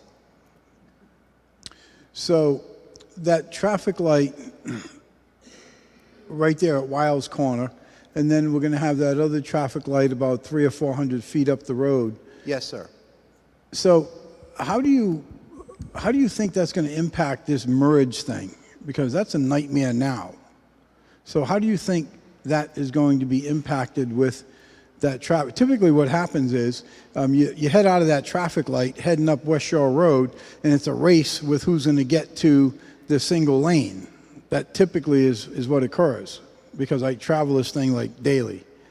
So that traffic light that you're talking about across from whatever that store Rite is Aid. over there, Rite Aid, how are you projecting that to impact where this merge is? Well, I can't say exactly back of my hand where the merge and that occur and where they come together and what the impact on the merge is, but I can testify to you this, that DOT will require VHB and planning staff that's listening in right now will require us to prove to them the impact of that. And so some of these fine tuning points have to get taken care of. There is roadway width sufficient to allow us to put a proper signal in to allow controlled access out. The current situation where you require either a police officer in the road to go to Dave's or get lucky is not a viable long-term solution. So I'm just going to go back on, if you were there at the ribbon cutting on the Ocean State Job Lot, I was. That's at Pilgrim High School. The traffic to the Daves, to the Ocean State job lot, is a multiple of what it was to the Bennies. That's why Bennies went out of business. It's a multiple, and they've had no problem. If you drive past that, you'll see that parking lot's jam-packed full, and that's functioning fine at 2 o'clock. So how this merge functions, I won't testify, but I'll tell you this, DOT will, and the planning staff will communicate with DOT in this process. It's not just like a narrow slot. It's a process that stuff goes back and forth. We make sure that we get a signal, because I'm going to spend $250 on that signal, another $150 on the other signal, upgrading it for sure as a bare bones minimum, and no one wants to spend money and have it be wasted, not be effective. But they'll take that into issue. Okay, so assuming the light, this new light is approved, the agreement will be that Spring Grove will remain a dead end and no access in from that back area? That's correct. That's the agreement. Except for pedestrian access. So understand, And the fire I'm a very pro-business guy. Of I think course. most people that know me know that. But I also hear the testimony from the people that are here tonight, and my kids were raised on a dead-end street. My kids were raised in a cul-de-sac, so I get, the kids in the road, et cetera, et cetera. And that's why we moved there, because we wanted them to be able to ride their bikes in this road, because it was a dead-end cul-de-sac thing. So what I'm hearing, to me, makes sense as far as this traffic light being put in over here to eliminate that traffic, which I think will be considerable coming down. That's just my opinion. Coming down Spring Grove, I get it about the trucks, et cetera, et cetera. The trucks, the bigger trucks, they're all professional drivers. They're not the same people that are racing me from a light one to this merger thing, and who's going to get there first. And I don't like to lose, so it's not a good situation over there. But seriously, for me, hearing everything that I've heard, it makes sense to me that this light be put up. I think it's going to slow down that traffic problem thing that we have with that merger. It's going to eliminate having a police officer arbitrarily directing traffic, et cetera, et cetera. But I think primarily important is that all of the folks that live on Spring Grove are not going to have to endure that additional traffic flow that they have on that street. So as a business person, I get it. I understand, we're in a world of compromise here, and sometimes the compromise might be a little better than what one expected, and maybe it's not perfect, and they're never perfect. But I think in the spirit of compromise, I think getting that traffic off of Spring Grove so those folks that live on that street can enjoy that street the same way as my family enjoyed the dead end that we lived on, and trade off to have a traffic light there, unless somebody has a whole different scenario that I'm not considering. For what it's worth, to me, that sounds like a reasonable concession. Kelly. Councilwoman Travis. Yes. Did you have the traffic person here, right? Yes, ma'am. Okay, my question is on that second light. Now, that's still going to be a 2-lane right up to that point? Right? Where's it going to, how, right now, you never know, all right, I know you didn't want me to pick on you, but come up here. My thing is, even like Councilman Lattisaw, I'm on that road, I don't know how many times every day. And you don't even know if somebody's going to be turning to go to Rite Aid, so you get on this side, and then they cut you off because, no, they're going straight, but you don't know what they're doing. So now, on the second light, are you still going to be a 2-lane? And what are you going to do, be side by side, and who's going to decide who goes fast? I'll introduce, if Mr. Chairman, it's okay, Mr. President, if Yes. it's okay. I think at this point in time, we should make a motion to reopen the public hearing, if somebody could do that, because, okay. and that's For at the the guest suggestion of Councilor Harrington. Well, yeah. We make a motion, it's seconded by Councilman Lattisaw. All those in favor? Aye. All those opposed? public hearing's reopened, and if you could just identify yourself if you're the... So this is Robert Clinton with the VHB Providence office, and he's the #1 traffic engineer in the state of Rhode Island. So you've got #1. This is TB. This is their go-to guy. He designed the overpass for 95 in Providence. I mean, this is the guy. So I can't throw more money at another guy. Thank you. Okay. If you could just introduce yourself for the record. Good evening. My name is Robert Clinton. I'm with the firm VHB. We're located in Providence, Rhode Island.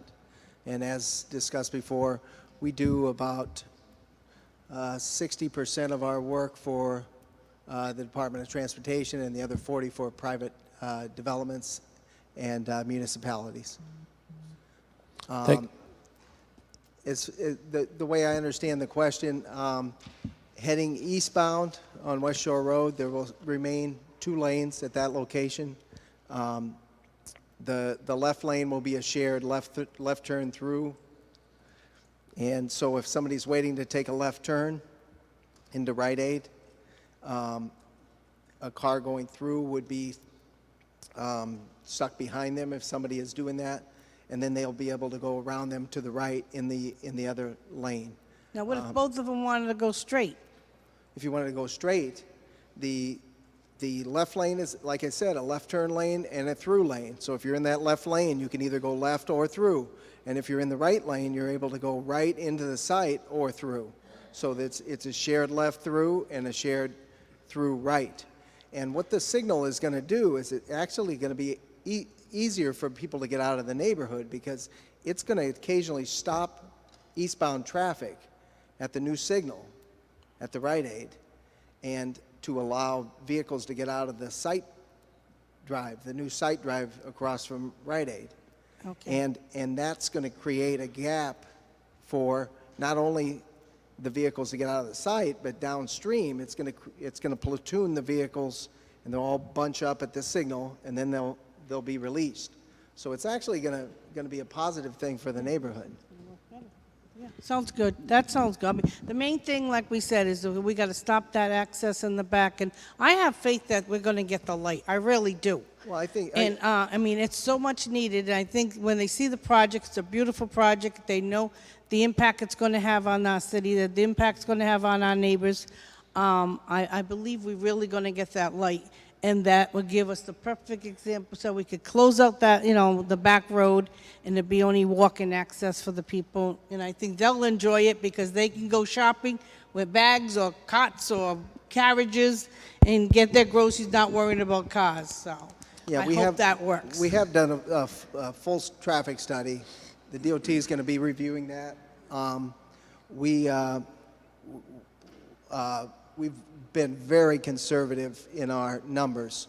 We've underestimated the amount of traffic coming out of there. So, because the DOT doesn't like to put signals, unless they're warranted. And this one's more than warranted. It meets multiple warrants.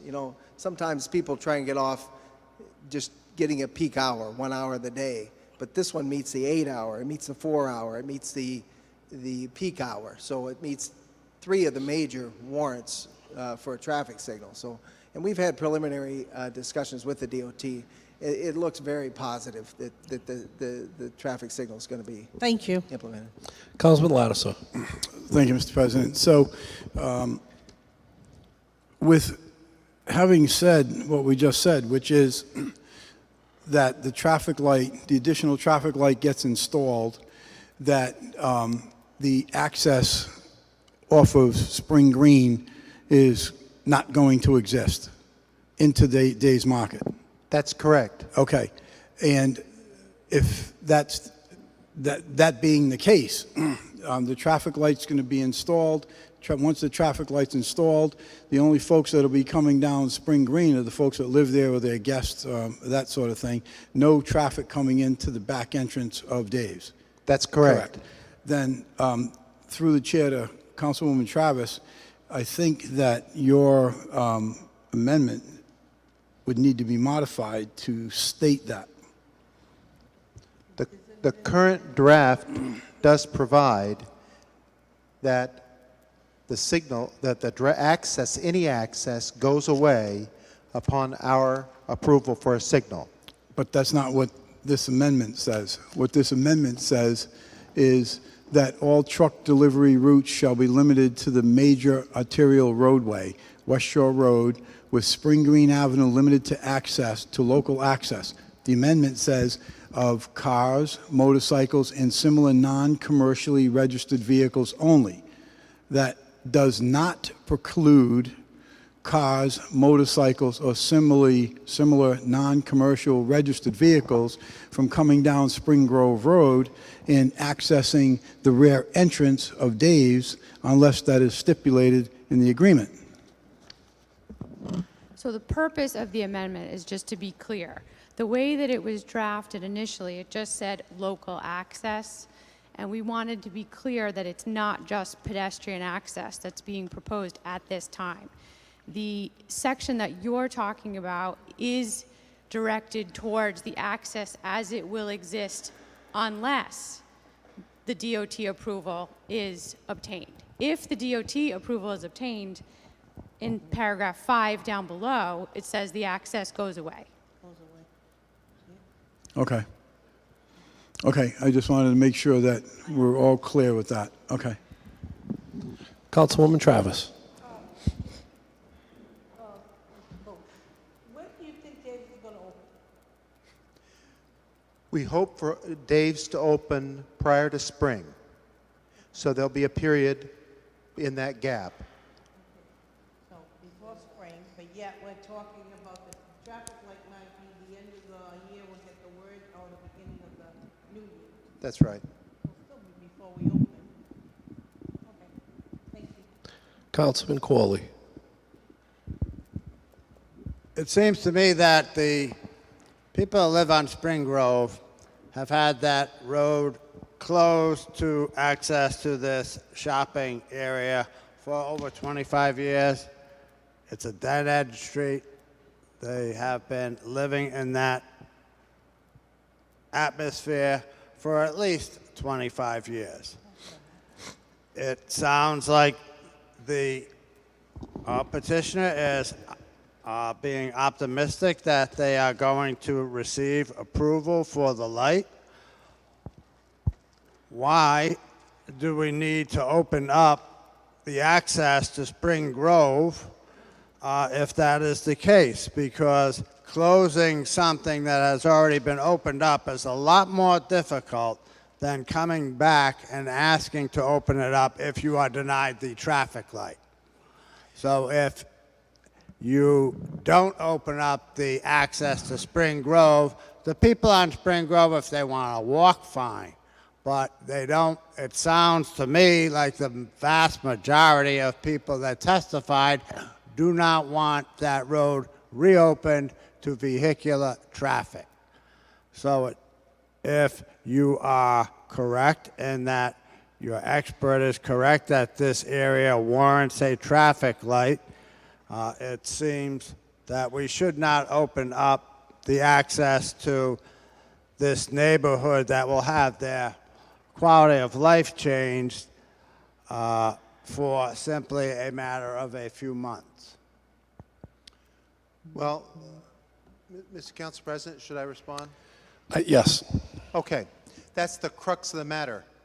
This has been a supermarket since at least 3 members of this city council. It was a supermarket old before you were born. It opened in '65 with that access. And that access was in place for 30 years.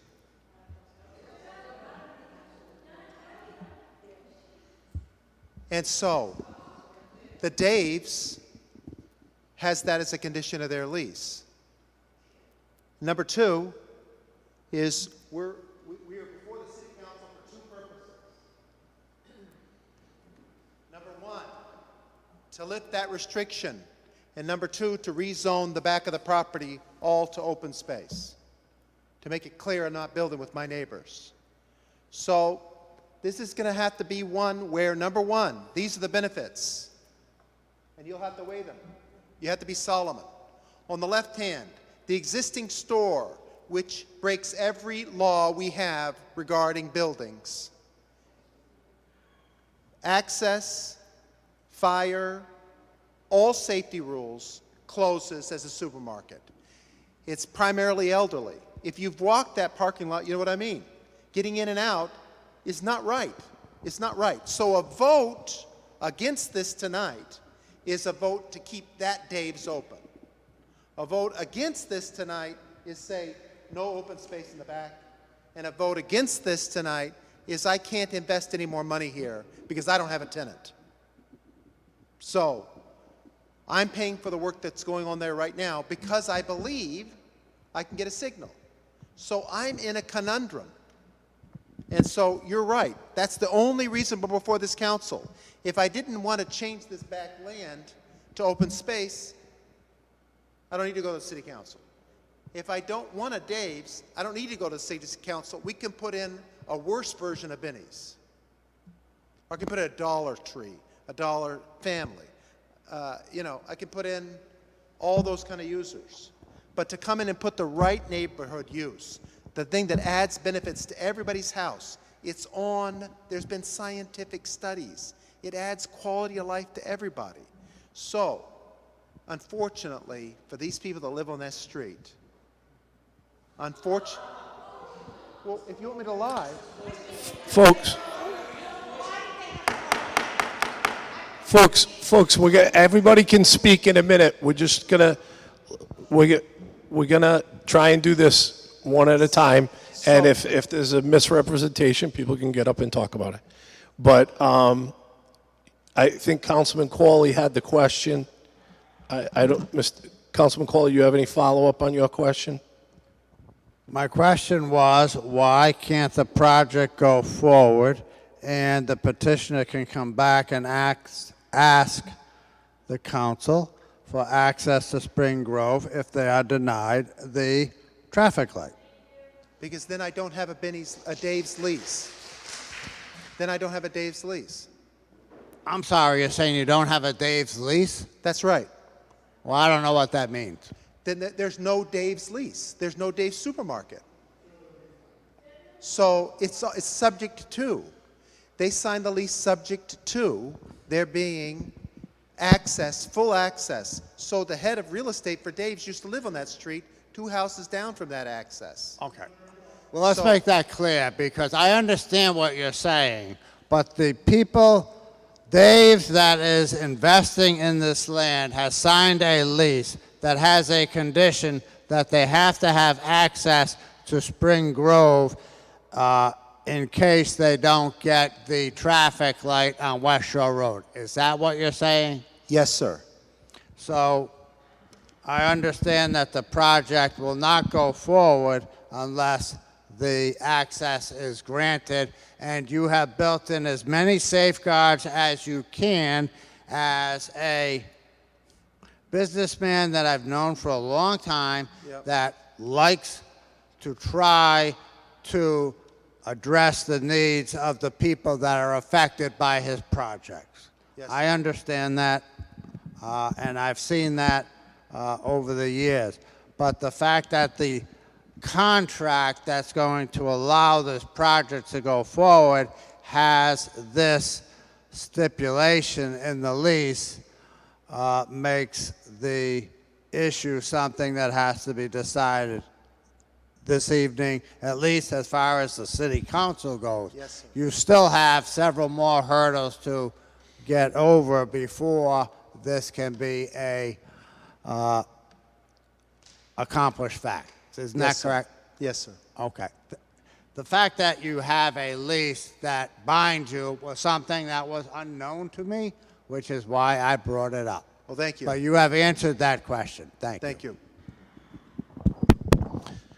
Councilman Ricks.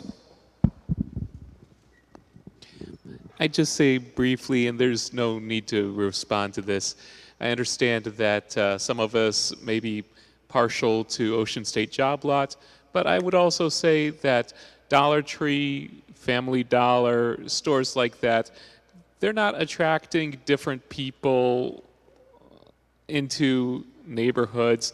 They're here located in our neighborhoods. We have, there are Dollar Trees and Family Dollars across all sorts of communities across the entire state.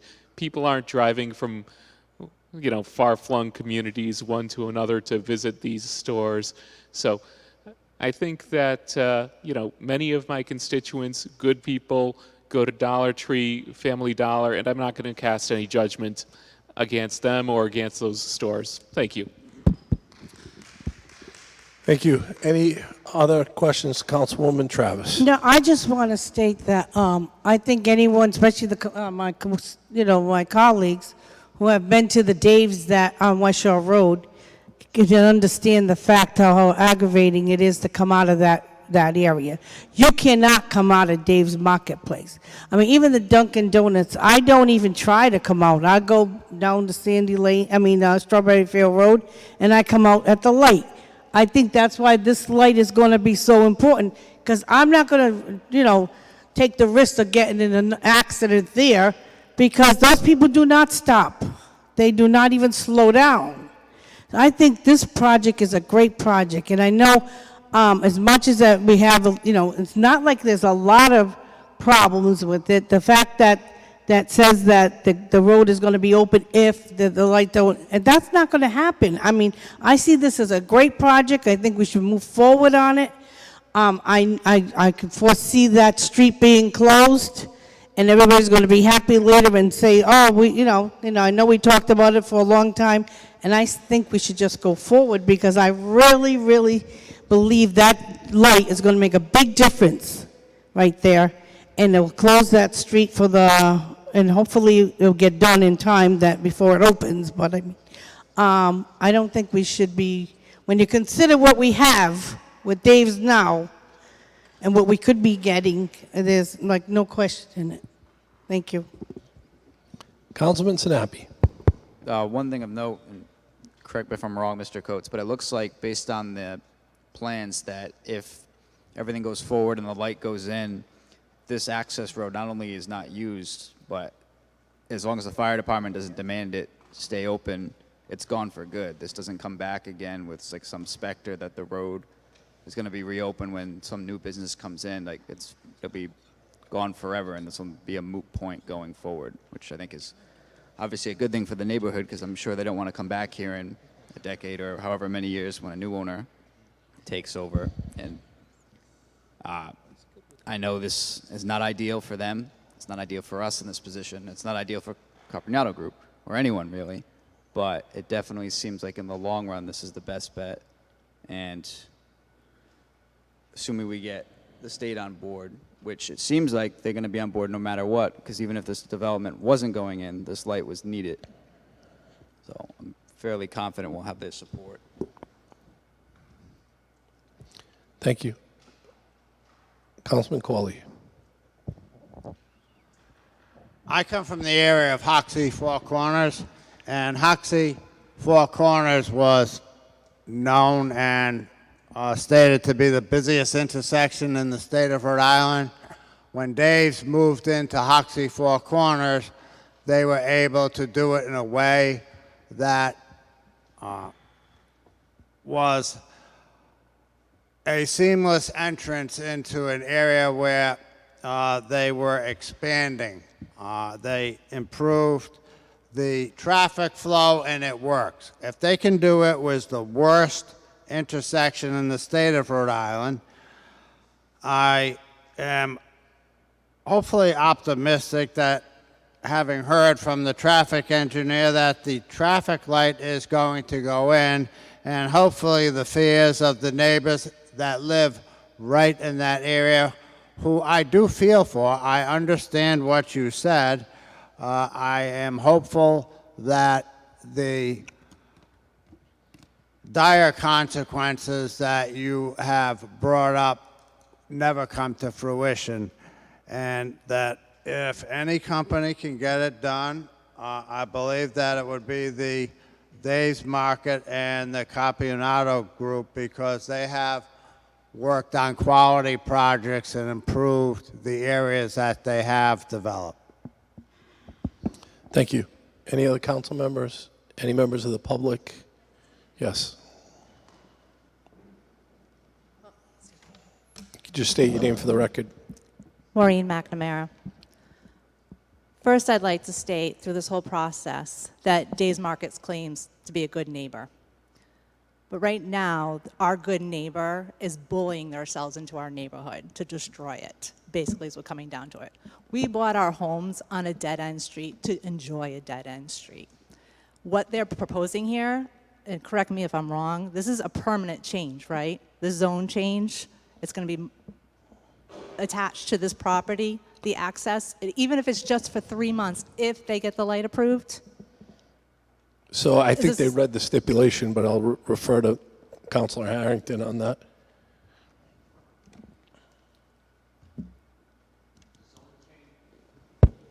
The zone change would be permanent. It would be permanent. But part of the zone change is the stipulations. And stipulation number 5 says that if the traffic light is approved to go there, then that entrance, that access to that back street is closed. So that's also a permanent part of the ordinance. But if it does not go through, if we cannot guarantee that 100%. Nobody has guaranteed that 100% yet to us. So there's a chance that you're going to forever alter our neighborhood, the ones that we all have invested in, that have been there. I've been there for 17 years. My son would love to be able to ride his bike down to his friend's house. You put this in, I'm on the corner. He's not going to be able to even try to do that. And I'm sorry, the people that were there for Star Market, that was a different time. That was 20, 30 years ago. The cars were different, people were different. You didn't have cell phones, you didn't have distractions. People weren't rushing around like they are today. The danger is completely different. And I'd also like to point out that it's not just Days Market that's in this plaza. You have Taco Bell, they're open till 3 a.m.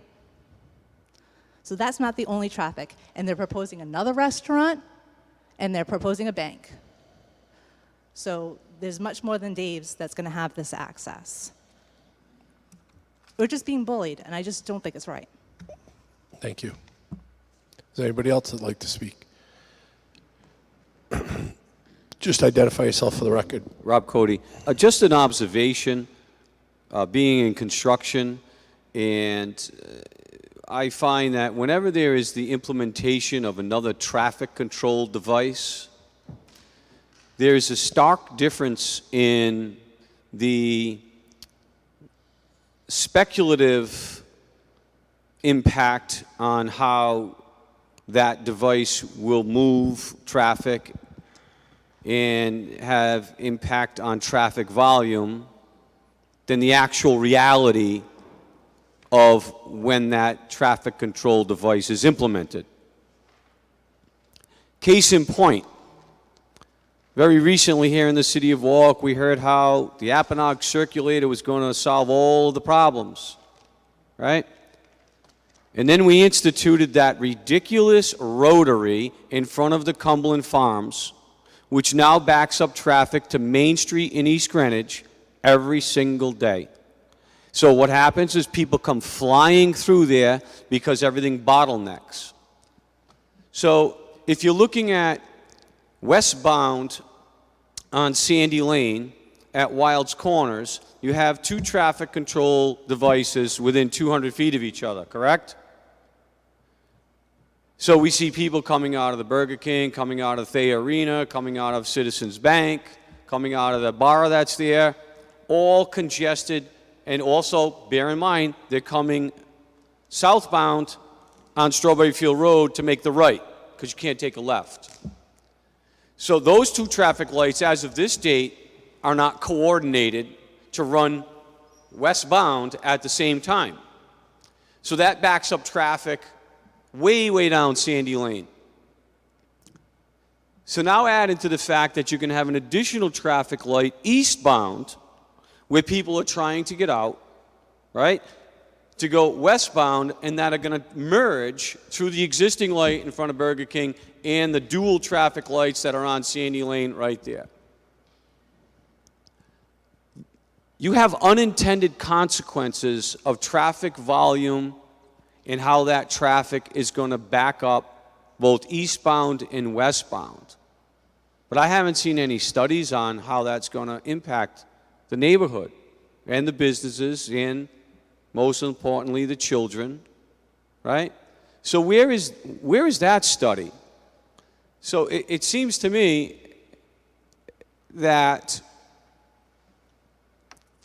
there are aspects of the traffic control devices that the studies that are pertinent to how those traffic control devices are going to impact traffic, those studies are incomplete. They're clearly incomplete. And it's based upon speculation.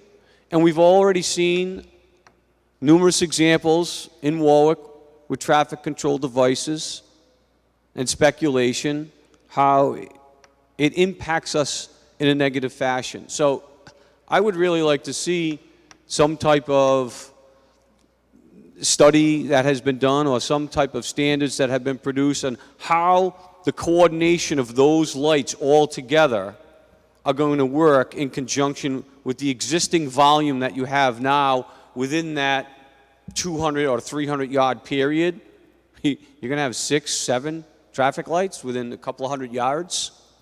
So I think somebody needs to really have a definitive study on how they're all going to interact with each other, and if in fact that's going to move traffic in a more beneficial manner for the businesses and the homes in that stretch of Warwick, or if in fact it's going to have a negative impact. And if it is going to have a negative impact, how are we going to mitigate it through what processes? Thank you. Thank you. Is there anybody else to speak? Hello, my name is Patricia Urban, and it's 102 Spring Grove Avenue. We all keep talking about the traffic coming from Dave's, and where all Rhode Island is, so let's talk about the traffic that's not coming from Dave's. But let's talk about the traffic that's coming through the first light, or the first access into Dave's from West Shore Road, that's going to cut across right through the parking lot and come out West Shore, Spring Grove Avenue to ignore all the lights that are on, that are being planned. Because if you're going to, let's face it, not everybody that's going to cut through there is going to be going to Dave's. We're going to get a lot of traffic on Spring Grove Avenue, no matter for how long, whether it's just for those 3 months or 4 months or let's face it, it could be forever. No one in here can say that it won't be forever. And the traffic is not going to just be from the Dave's and the retail stores. It's going to be for everybody who's trying to avoid the new traffic lights, the great traffic lights. Let's avoid them, and let's just scoot up Spring Grove Avenue. That's all. Thank you. Is there anybody else? Damian McNamara, 41 Spring Grove Avenue. Damian McNamara, 41 Spring Grove Avenue. So the way this contingency on number 5 reads is if Carpinato gets their traffic signal, we don't need the access. What if Carpinato just decides they don't need the traffic signal anymore? What happens then? Do we open up the access road on Spring Grove Ave? We need to change this language so we don't get the access at all. The language needs to be changed here. If Carpinato could decide to pull out, we have an access on Spring Grove. So what are we going to do about that? Anybody have any ideas? Carpinato? No? Okay.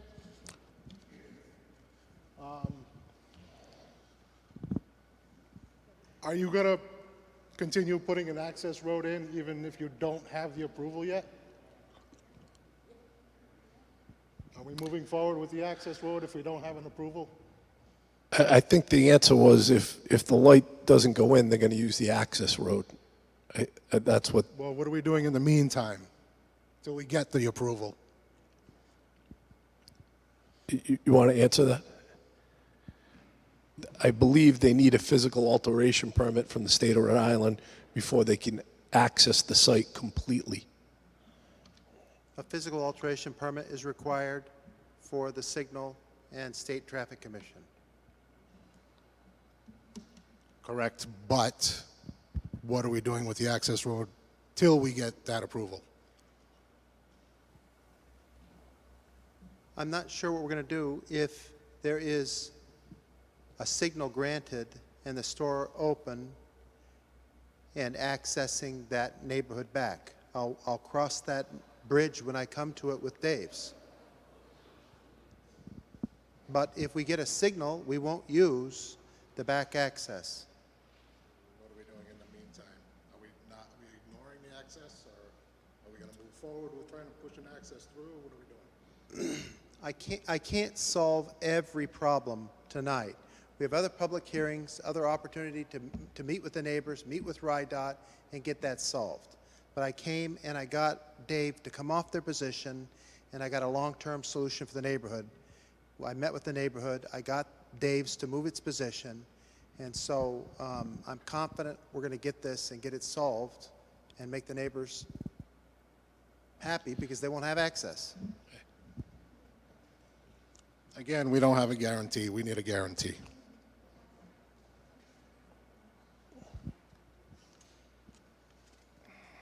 Okay, I was just handed this important information by my wife. October 21st, 2015, the Warwick Planning Department recommendation that regarded 2574 West Shore Road, the Taco Bell. The access to Spring Grove Avenue shall be closed. Why the change in recommendation? I think that's Mr. DePasquale. I believe back, the planning department did recommend that that was closed, and it was for all the reasons we talked about. I think in this case, we have a fully developed proposal that includes interior circulation and could actually solve some of the ills of the existing condition on West Shore Road with the fully signalized version. You heard tonight the testimony. The easement was something that the petitioner wanted to go forward with.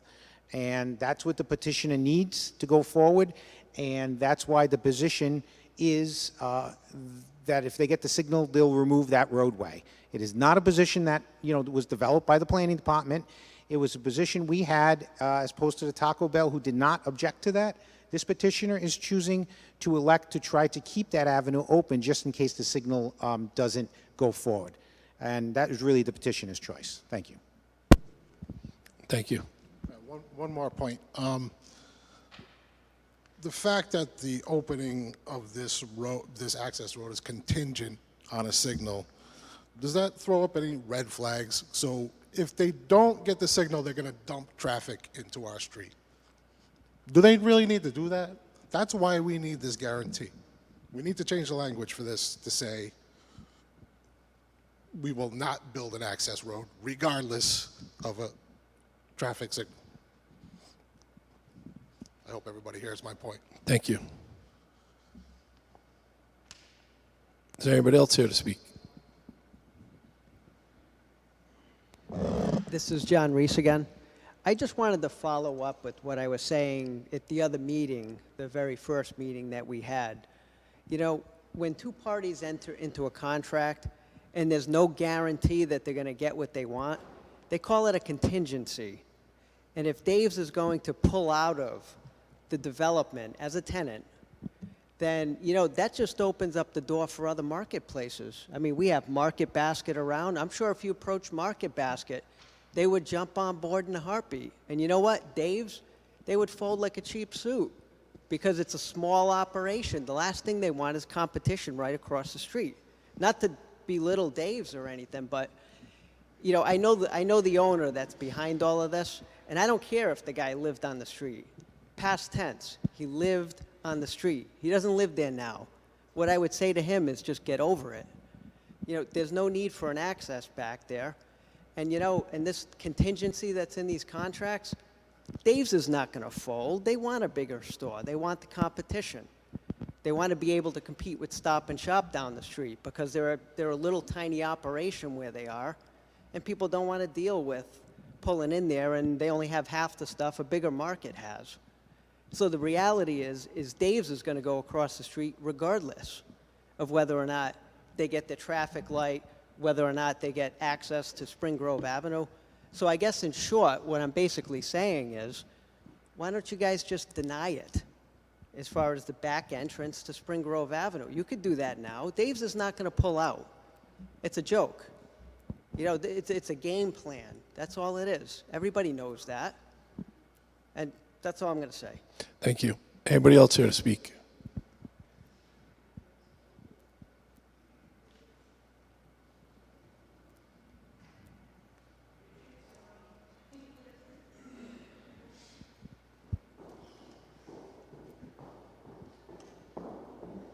Lisa Messina, 61 Spring Grove Ave. So we met here last on September 11th. It is now October 20th. Why did we not renegotiate the lease to make the neighbors happy? If you cared about us, you would have done that. Why did you not do that? We're renegotiating planning right now. Why are you not negotiating the lease to make us happy? It's not something that doesn't happen. You had a month and a week to do it. Where? So one person has to speak at a time, and they have to speak into the mic, okay? So I understand that you asked a question about renegotiating leases and what, you know, that's up to them if they want to address that or not. But those are business decisions that they need to make, whether they would do something like that or not, and if it's in their best interest. I don't think that's before the council. I understand it's a question that you know you're curious about. But do you have any other statements that? But as he came up here and said, he said the reason that he wants to go forward with this is because he's going to lose out on his lease if he doesn't get the access, which he's trying to get granted by you guys this evening. So I think it is a reasonable question to ask why that did not occur in the meantime if he really cared about what was going to happen to our neighborhood. I just feel that that's an impact on why that didn't happen. And if he truly does care about what's happening to our neighborhood and the dangers that he's putting in front of our children, why didn't it happen? There's been time. It's not like we did this like 24 hours later. It was done over time. It should have been something that was addressed.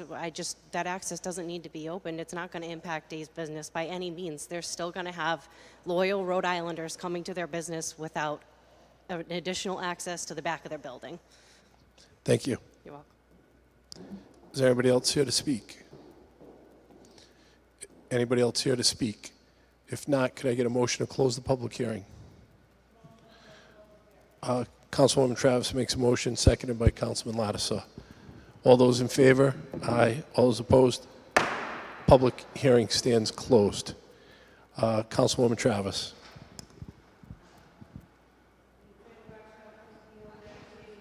You have to use the mic.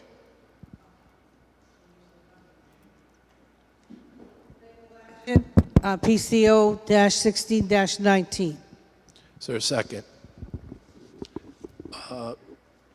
Councilman McAllister. Discussion. Is there any discussion on this? You have an amendment too, correct?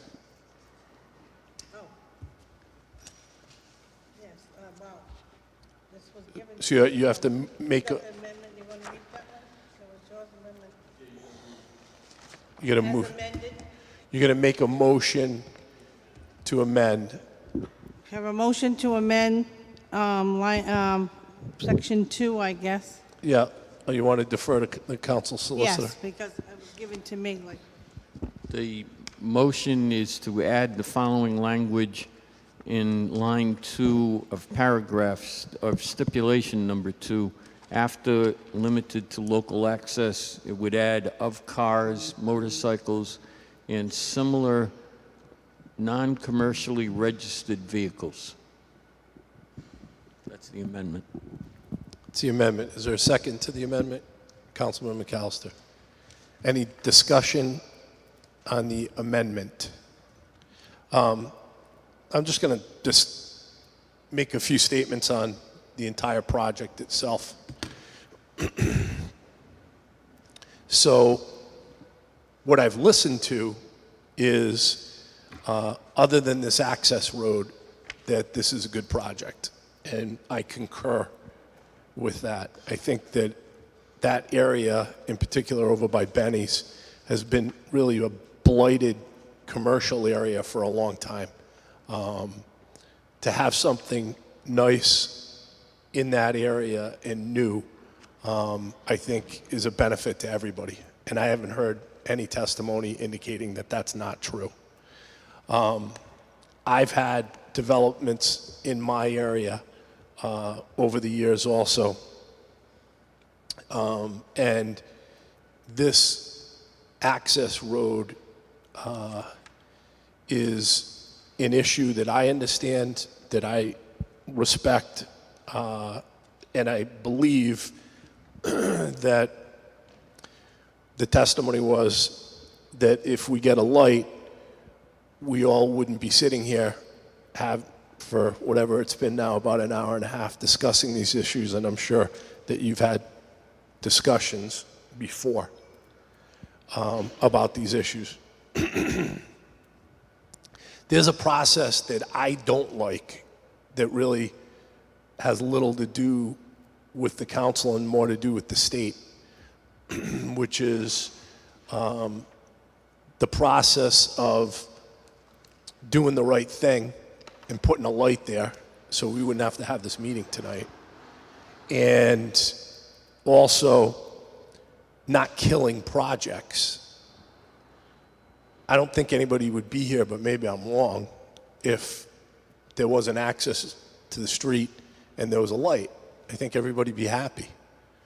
Unfortunately, I've been through the process a number of times, and the state really jams it up, in particular DOT, with giving approval to these physical alteration permits, these traffic lights, etc. So many times the council's put into a situation where there are guesstimates, if you will, as to what the state is going to do, and it's an educated guess. It's still a guess, but it's an educated guess. And you want to be in a position where you're approving what to me is a great development, Dave's and the other stores, and the other access points, and weigh that against the probability of the state saying no. And I've sat here for a while. Councilwoman Travis sat here for a while. And we've seen this come up many, many times. At that point in time, you have to listen to, which is why we called up the engineer, the traffic engineer, which coincidentally happens to be the guy that gives advice to the state of Rhode Island. I would hope that he would know what the state would do. Doesn't change the position that the cart comes before the horse, which it shouldn't. We don't have control over that DOT process. DOT has control over it, and they're notoriously slow in analyzing things, and in many cases they won't analyze things at all unless we act first, which is annoying. I know that Mr. DePasquale has been through it many a times. So now I'm going to speak for myself, not for the rest of the council members. It's a cost-benefit analysis and an educated guess as to what they would do. But also, there is a continued process with the city of Warwick that Mr. DePasquale pointed out, which is this isn't the last public hearing. There is a catch-all, if you will. There's another public hearing after this with the planning board. Mr. Capianato comes before us a lot on projects. And his reputation means a lot. and his statements mean a lot because he doesn't want to come back here when we get disappointed on the next project, which I'm sure he's planning other projects in the city of Warwick. And the projects that we've seen, he's delivered on situations similar to this. It's not a great position to be in as a council member, but there are mechanisms down the road to talk about that access if Armageddon strikes and they need access to that road. The same point is if they're going to get it, and it sounds from what I was asking about the PAP and the level of service on that road is going to improve. To me, as an attorney and as a council member, that's music to my ears because DOT wants to see improvements too. The whole reason that DOT is there is because they want to see improvements to roadways. They don't want to say no to traffic lights if it's not beneficial to the community. I mean, if it is beneficial to the community, they don't want to say no. So that's my analysis, as imperfect as it may be, from sitting here a long period of time and being put into positions where the state wants us to act before they give us approvals to things. It's not a perfect scenario, but it is what it is. So for those reasons, I'll be supporting the amendment and the proposal, the ordinance. Is there anybody else that want to speak on this? If not, the motion has been moved and seconded, and the clerk will call the roll on the amendment. Yes. Yes. Yes. Yes. Yes. Yes. The amendment stands passed. If you could move it as amended. I move PCO-16-19 as amended. Seconded by Councilman McAllister. Any discussion as amended? If not, a yes is to approve, and the clerk will call the roll. Yes. Yes. Yes. Yes. Yes. Yes. Yes. It stands passed, first passage.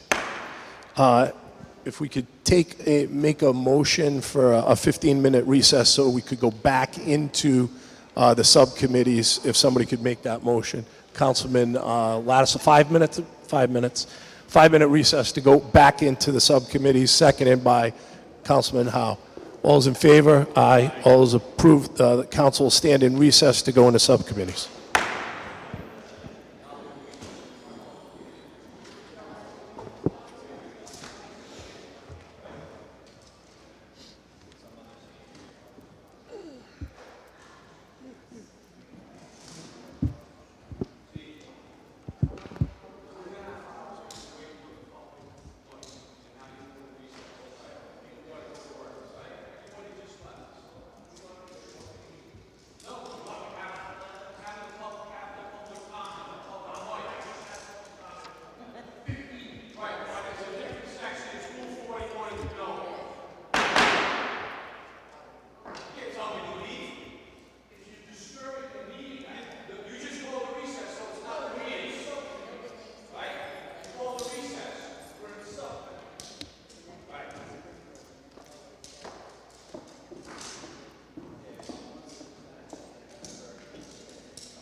Public safety is meeting in 1 minute.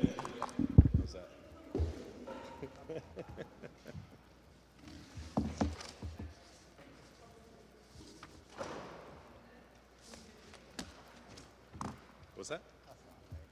No, you're not. No, you're next. Intergovernmental? Yep.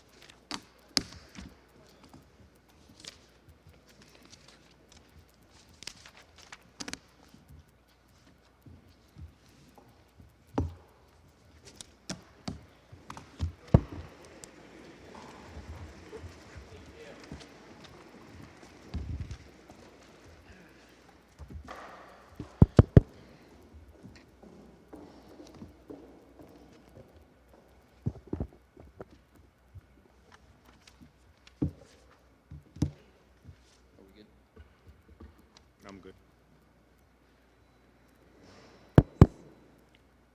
Public safety will convene at 9:49 p.m. First thing we have, no minutes to accept, so we go right to PCO 149-19, resolution relative to claims. We have one, Kristen Miller. Is Kristen Miller here? No. Almost. Seeing not for the new rules we had, only if there was a discrepancy would we hold something up or deny it. This one is lacking 2 estimates and the affidavit is incorrectly filled out. I actually contacted this person before the last meeting. I contacted this claimant before the last meeting with the hopes that she'd be able to get together the estimates and correct her affidavit. I haven't heard from her since. I assume we haven't heard on the city side anything from her because we probably have an update in our folder. Contacted finance. All right, that's what I figured. So we'll give her an opportunity before we deny her. So we need a motion to hold this one. Mr. Chairman, I'll make the motion. However, would you like to hold to the 4th or the following meeting, seeing that the binders have to be ready by Friday and you still have to get make another request? Probably do the following meeting so that way she has a chance to get it in on time. Very well, thank you. Motion to hold PCR 14919 until November 18th. Second. All in favor? Aye. Aye. That concludes public safety at 9:50 p.m.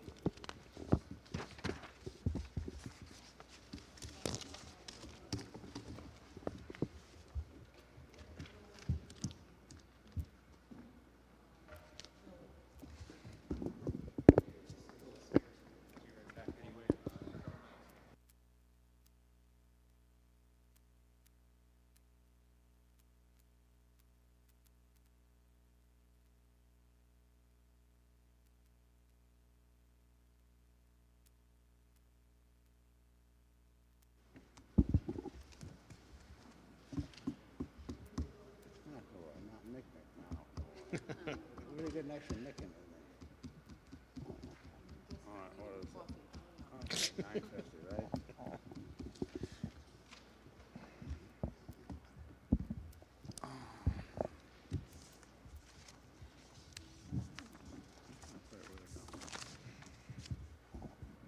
Okay, the Intergovernmental Committee agenda is beginning at 9:50.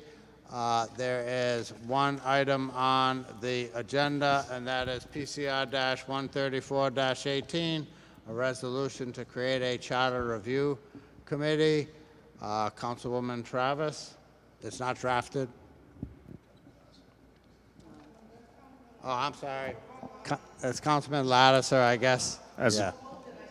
As a co-sponsor of this legislation, Mr. Chairman, I propose we hold until November 18th. I make a motion to hold till November 18th. Second. All in favor? Aye. We're closed at 2 minutes later.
The council will come back into session.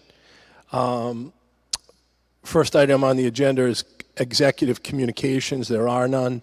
Next item, general communications. Are there any communications from council members?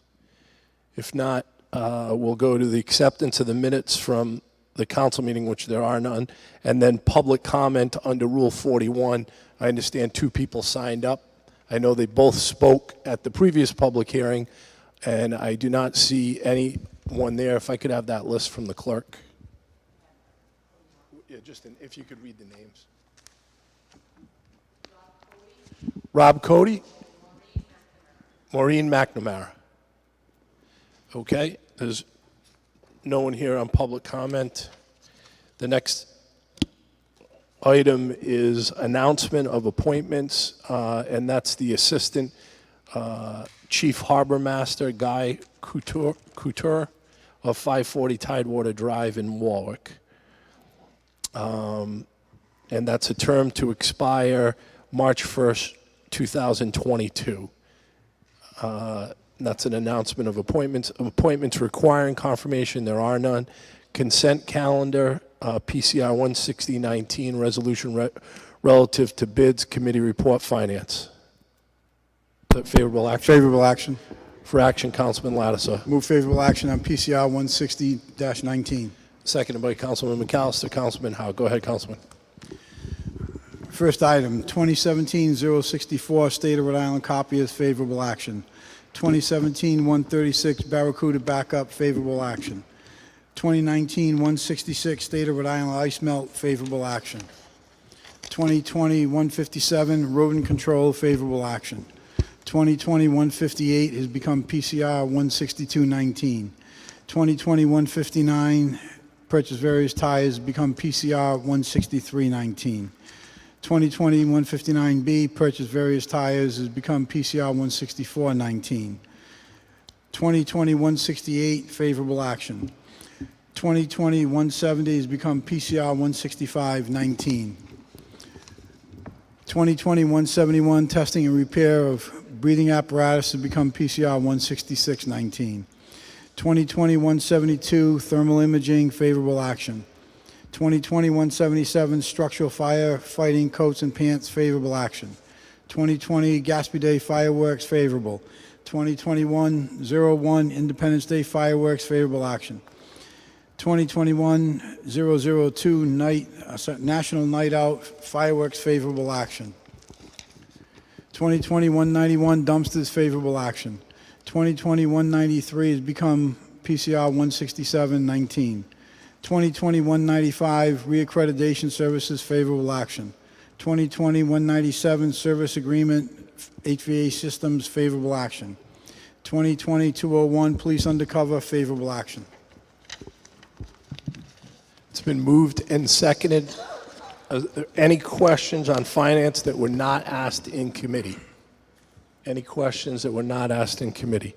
If not, a yes is to approve PCR 160-19, and the clerk will call the roll.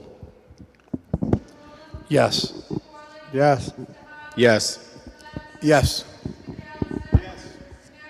Yes. Yes. PCR 160-19 stands approved.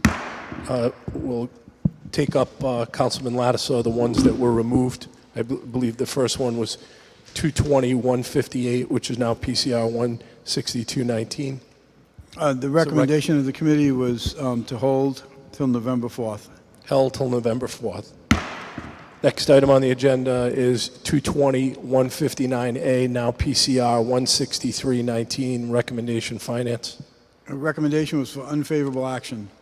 For action, Councilman Lattiser. Move unfavorable action on PCR 163-19. Seconded by Councilman Howe. Councilman McAllister. Any discussion?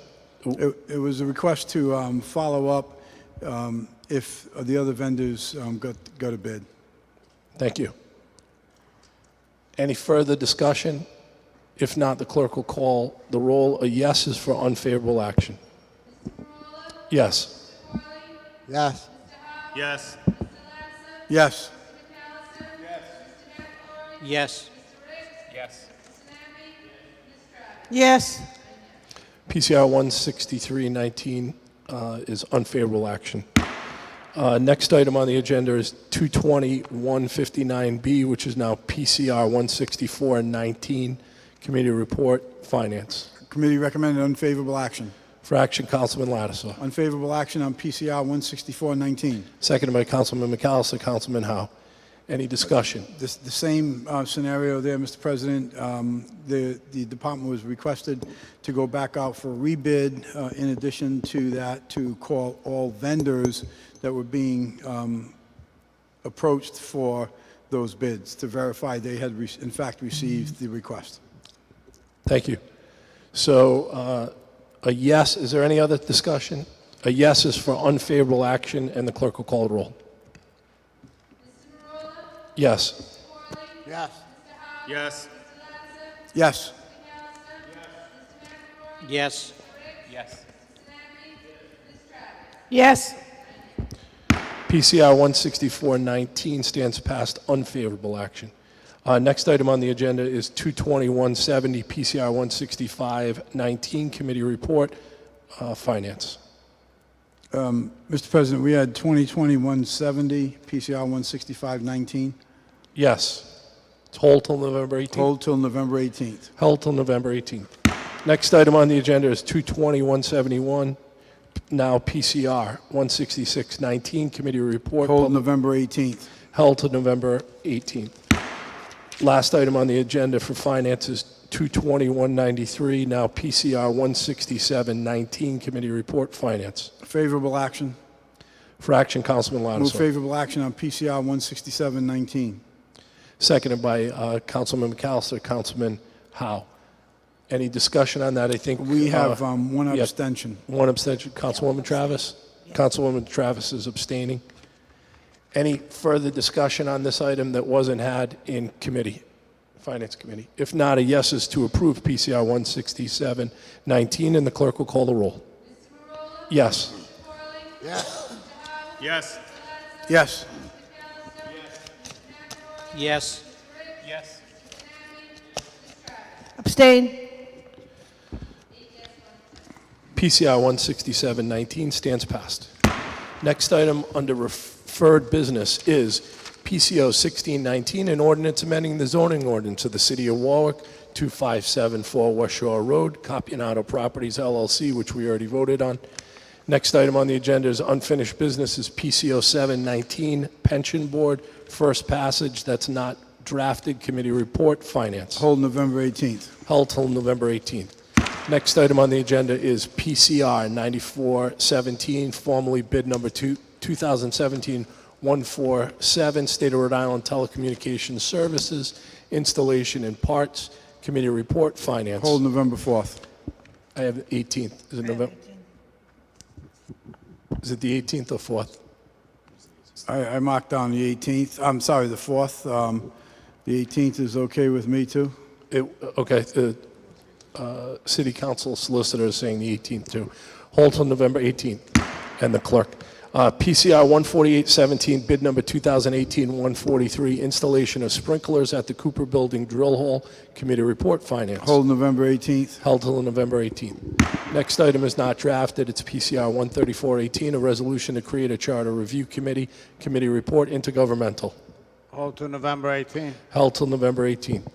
Next item on the agenda is PCR 13619, formerly 2020-063, overhead door repair and replacement, Committee Report, Finance. Favorable action. For action, Councilman Lattiser. Move favorable action on PCR 13619. Seconded by Councilman McAllister, Councilman Howe.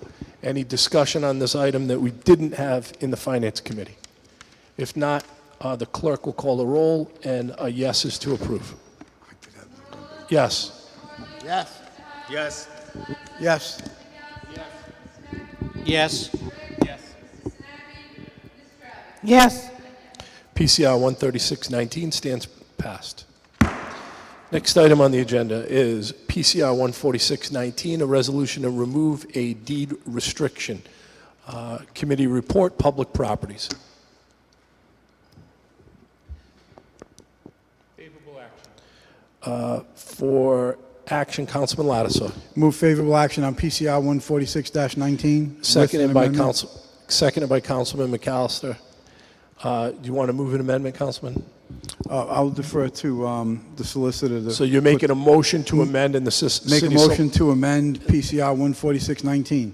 And it's seconded by Councilwoman Travis and Councilman McAllister. If you could read the amendment into the record. The amendment is at the top of page 2 in line 3. It requires, it says, and the owner of said parcel of land shall provide a title insurance policy insuring the city in the amount of $75,000 with no exceptions in Schedule B of the title policy. Thank you. And this was also discussed in committee at great length, and I believe the attorney for the project was here too. Are there any questions regarding this amendment that were not asked at the subcommittee? If not, a yes is to approve the amendment, and the clerk will call the roll. Yes. Yes. Yes. Yes. Yes. Yes. The amendment stands passed. Councilman Lattiser, if you could move it as amended. Move favorable action on PCR 146-19 as amended. Seconded by Councilwoman Travis, Councilman McAllister. Any discussion on this item as amended? If not, the clerk will call the roll, and a yes is to approve. Yes. Yes. Yes. Yes. Yes. PCR 146-19 as amended stands passed. Next item on the agenda is PCR 149-19, a resolution relative to claims. Committee report, public safety. Hold till November 18th. Held till November 18th. Next item on the agenda is PCR 151-19, formerly bid 221-23, electrical maintenance and repairs. Committee report, finance. Hold November 4th. Held to November 4th. Next item on the agenda is PCR 157-19, net motion mobility premium maintenance service contract. Committee report, finance. Withdrawn at the request of the sponsor. For action, there's a motion to withdraw. If you could make that motion to withdraw, Councilman. Make a motion Lattiser. to withdraw PCR 157-19 at the request of the sponsor. Seconded by Councilman McAllister and Councilman Howe. Any discussion on the motion to withdraw that wasn't had in committee? If not, the clerk will call the roll. A yes is to withdraw. Yes. Yes. Yes. Yes. Yes. Yes. PCR 157-19 stands withdrawn. Next item on the agenda under unanimous consent is PCR 158-19, a resolution to transfer $100,000 to the school department. I believe that's Councilman Ricks. You make the motion. Move for favorable action. Seconded by Councilman A Lattiser. second. Any discussion on the resolution to transfer $100,000 to the school department to complete a study regarding recommendations for a new high school? Councilman Howe. Just for point of order, Mr. President, or just for knowledge, if you don't mind, is this normal for the city council? And again, I'm in favor of this. I'm in favor of moving forward and getting the schools. I'm just asking the process in a short reply. Is this normal for the city council to do this for the school department, or are we doing this because we understand the school department is already working on a trim budget? So as you recall, we just had a special council meeting to give the school department money when that issue comes up, Yes. when they say they need it, and it's something outside of what we anticipated, which we just went through in July. So to answer your question, yes, we do this to give them money. I think what spurred this conversation on was the fact that they were coming back to us when this council and then council president Solomon divided the bond. And we said, hey, show us what you're doing with the 40, and then come back. So now they were saying that they need more, and they were going to come back and ask for 90 million instead of 40. At some point in time, there's a useful life expectancy of things, and we started wondering if it's better as far as timing goes, considering that Governor Raimondo passed a $1 billion funding formula for the local communities. I know that several council members had contacted me. I sat down with the school department. I also sat down with RIDE. I went to Providence and sat down with RIDE. I think Councilman Lattisaw came with me. I had also requested a meeting with the mayor on that. Unfortunately, I didn't get notice, but I know Councilman Sinapi went. Make a long story short, I think that this is well worth the 100,000 because we have the possibility, depending on how much it is for a high school, to get over half of it back from the state of Rhode Island. So, I think that's why Councilman Ricks put it in, and everybody was excited about it. My question was purely procedurally. You answered that, So and I thank you. I was just trying to give background about why we're excited about going in this direction. And I think, from what I'm hearing, everybody's on board, and Councilman Sinapi. Just so no one's surprised down the line, bear in mind, like in talking with the superintendent today, the amount of money that ultimately might be necessary may end up being less. It may end up being more than the 100,000. So if we hear something within the coming months that there's a different amount or that not as much was needed, we all now know, if you didn't already know. And also regarding the maintenance of effort, according to our solicitor, we don't have to worry about this contributing to the maintenance of effort because of a explicit exception in the state statute. Correct. And if I'm miswording it, Councilor Harrington, feel free to correct me. So we have those two things to keep in mind. Councilman Lattisaw. Thank you, Mr. President. I will definitely be supporting this particular item.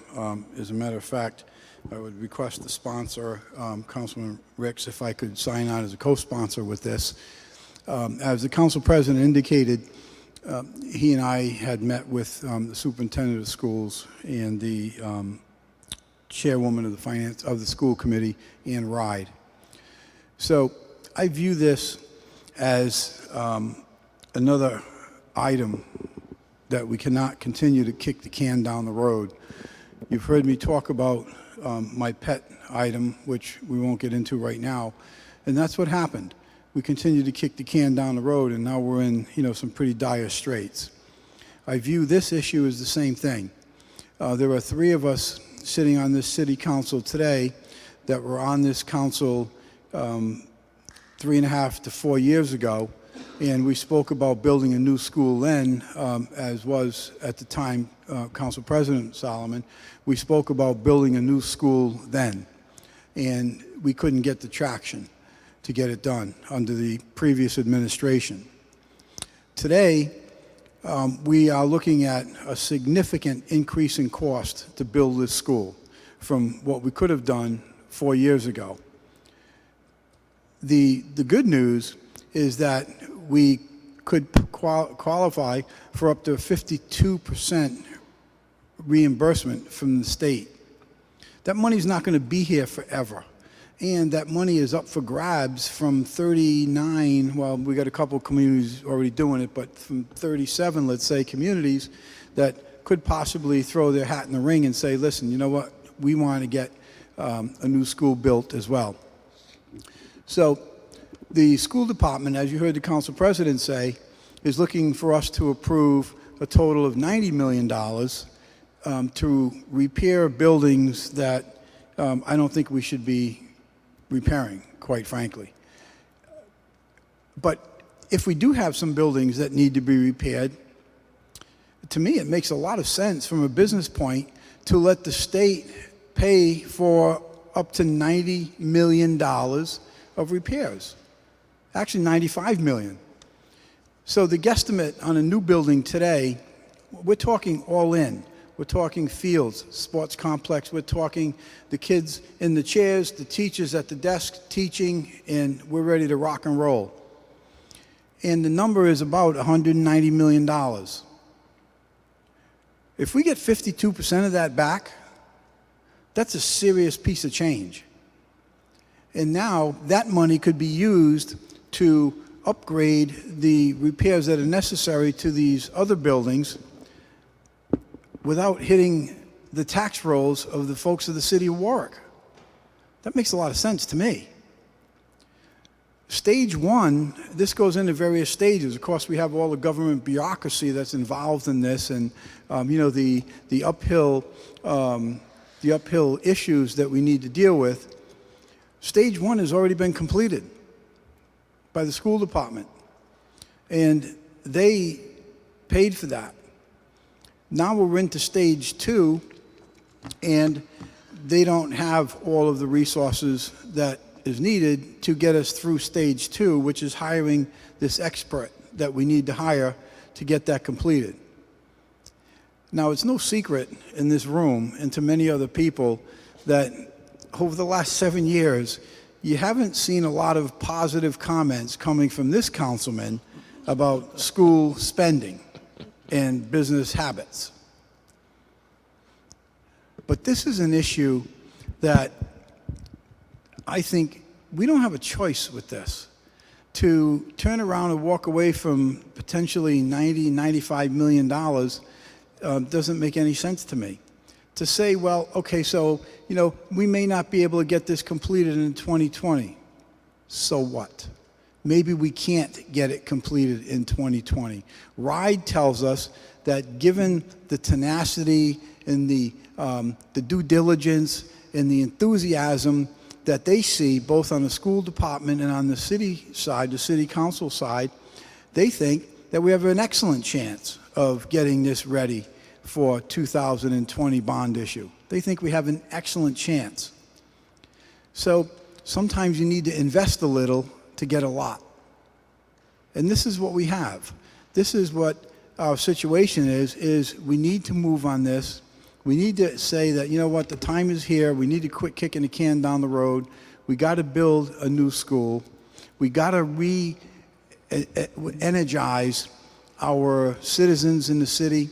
We've got to give people a reason for wanting to stay in Warwick, come back to Warwick, get their kids out of the charter schools and the private schools, and bring them back here to the city of Warwick.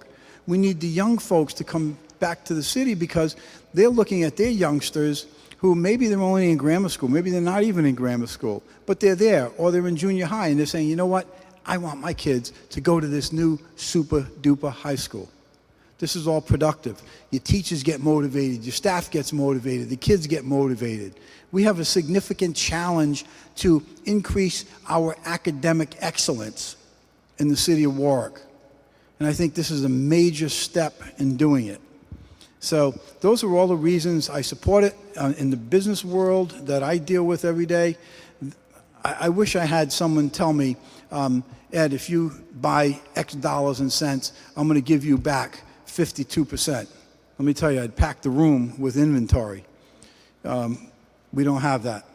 We have a golden opportunity here to accomplish so much.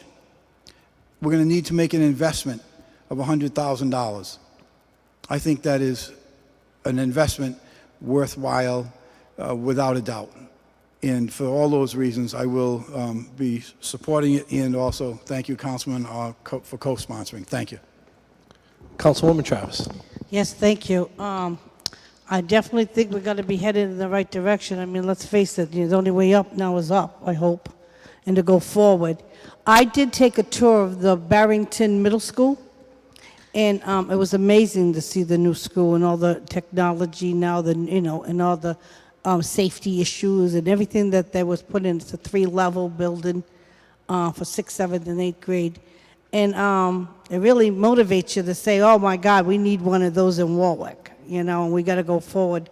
At the same time, I'm one of the people that always arguing with the school department or school committee.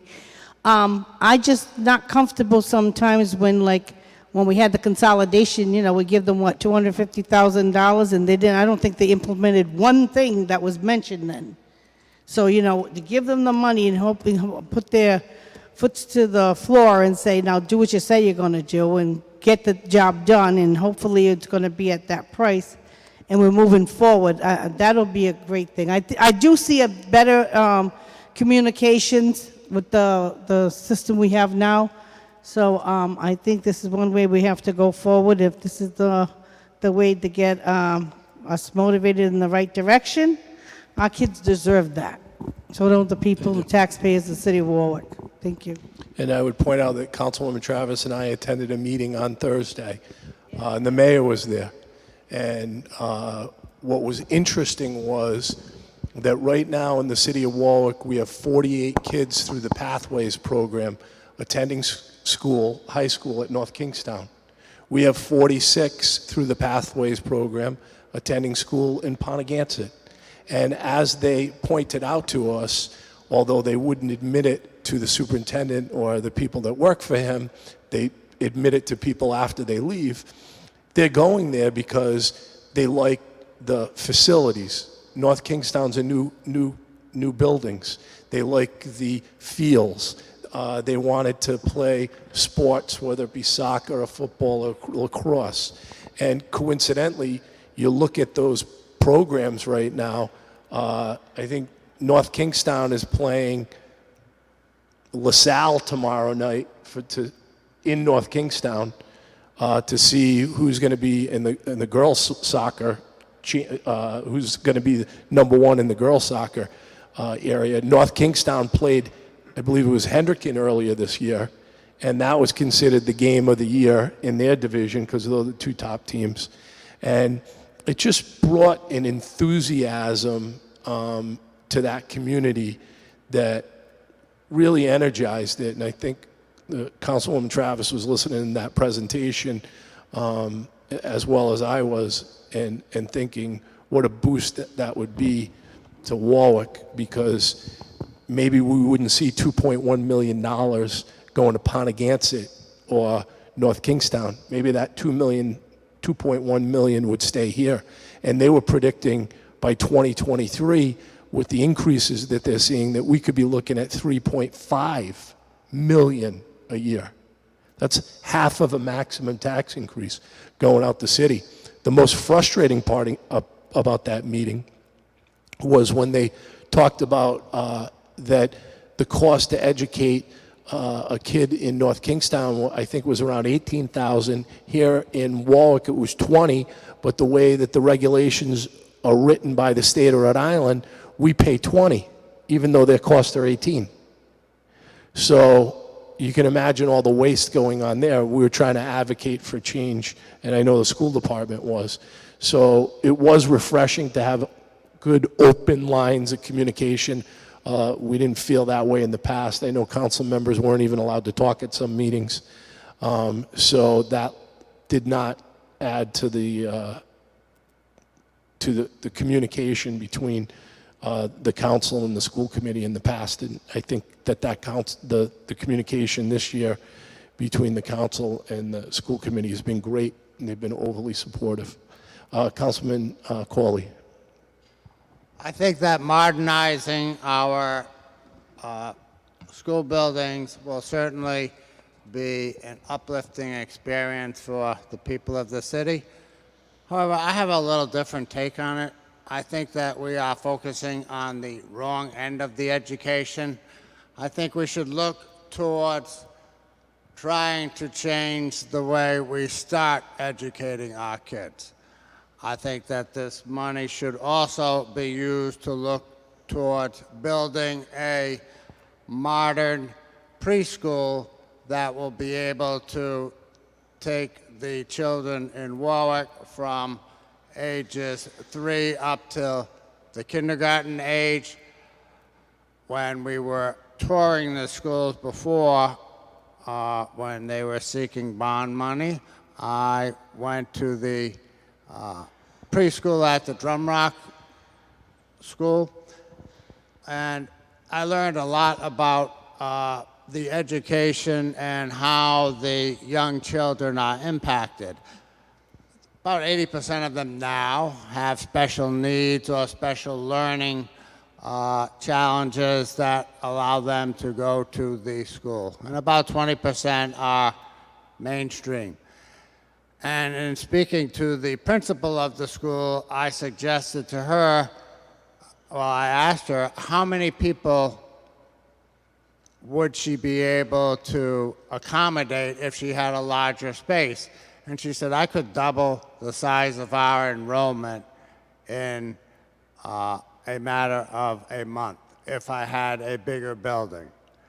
Right now, we are sending preschool kids to a retrofitted elementary school. It should be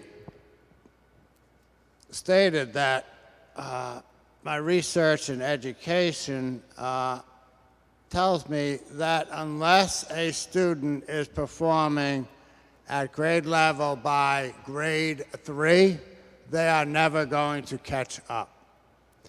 If we were to build a new preschool and tie it into our public school system, we would be building something that the aging population in Warwick, now we have more people over 60-year-olds than we ever had. Those houses are going to go on the market in the future.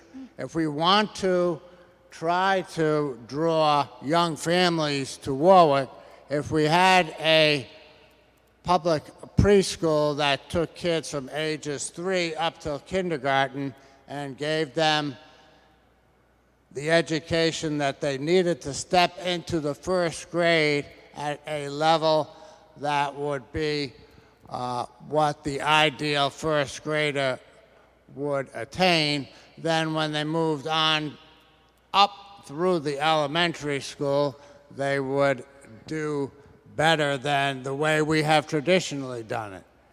We have traditionally taken everyone in and we try to catch them up to speed, and we have not been successful. This is a different idea. Let's try to find a young person when they're young, when they're a seed, plant them in the ground and water that seed with all of the love and nature and nurturing that the school department can do so that our kids can perform academically as well as athletically. I am a big proponent of athletics and academics being tied in together, but I believe that this would give the opportunity for young parents to have their children be in a school environment rather than paying upwards of $10,000 to $15,000 a year for childcare, which is basically making sure the kids don't get hurt, get their rest, and have fun. There is some teaching that's going on. I am not in any way trying to degrade the people that run the child care centers, but I think we should look differently at our education, and I would like for the school department to look into the possibility of building a brand new preschool, which in my mind would be certainly a smaller structure than what would be needed for a high school. Or we can, go in with both feet and do both. Do both. If you're going to dream, why not dream big? And this is something that might change the end product of the education rather than building a brand new high school and then repeating the process we've been doing for a long time that has not gotten results that the taxpayers are satisfied with. But perhaps if we were able to begin the process when they are young, we would be able to assist our young people growing up into being better academically trained and be able to compete at the level that is the highest in the state. I would suggest that we build the Gold Star preschool that every other city and town would like to have, and that we be the first to do it. Thank you. Those are my thoughts. Any other comment? Okay, yes is to approve, and the clerk will call the roll. Yes. Yes. Yes. Yes. Yes. Yes.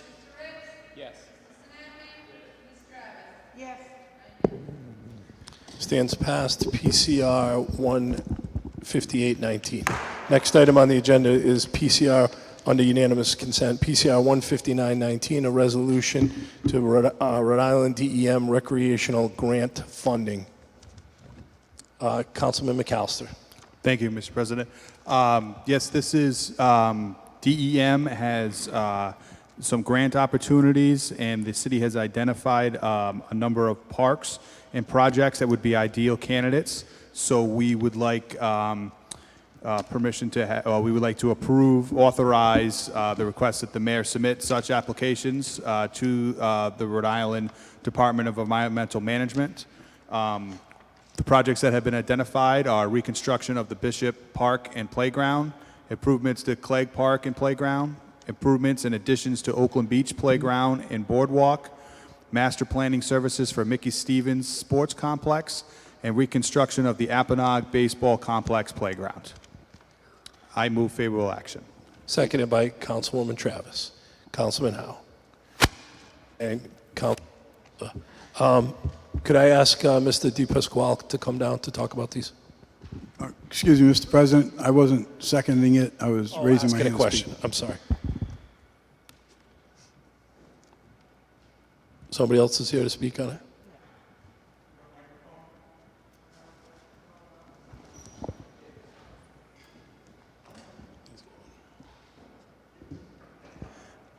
Luke Murray from the Planning Department, here to speak on behalf of the director.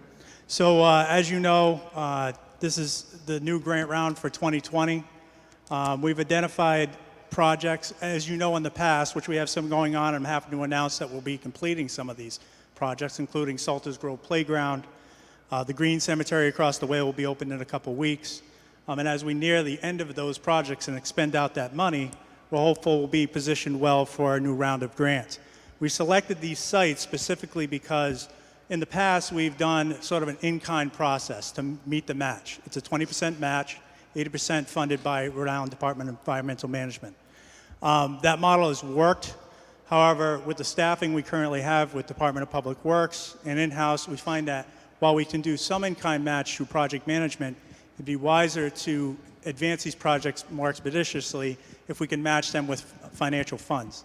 And so all of these projects align with, most of these projects align with community development block grant funding that is available. So we identified Bishop and Clegg, which are in eligible zones for CDBG funding, which there is $240,000 available right now for that match. In addition, Apponaug also falls in an eligible district, and they also get regular allocations under the $100,000 that they could allocate toward that project. Mickey Stevens, we already had in the parks budget, and I've worked with James Scott on this. There was earmarked approximately $20,000 for professional services for Mickey Stevens, and we're planning to leverage that to expand the services because $20,000 just isn't enough.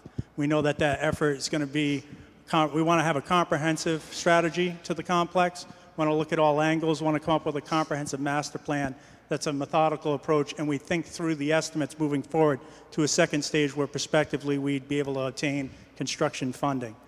And then the Oakland Beach, again, eligible for CDBG. And as you know, the boardwalk is in disrepair. The playground has seen some challenges as of late, so our plan would be to reconstruct that. We've talked about a splash pad in the past, and also reconstruction of the boardwalk, which there is $194,000 in CDBG also available for Oakland Beach for that effort, and the mayor is committed. So when you talk about Mickey Stevens, what's the overall budget for that project? So we're going to be going for an under $100,000 grant just for design services. At this point, we don't know what the estimate would look like on construction, and that is why we want to bring on a design consultant to help us look at what the needs are of the facility, which sports have changed over time.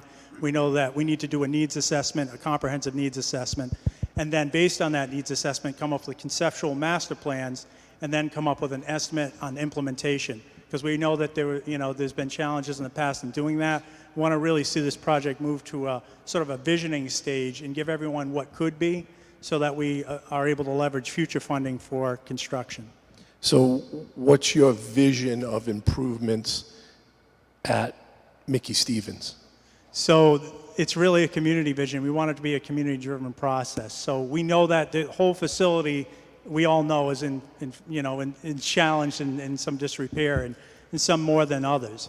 So what we'd be doing is going out to the community and letting them drive the process, letting the Parks Department drive the process based on the user needs. Because I don't know if we need 8 tennis courts out there right now.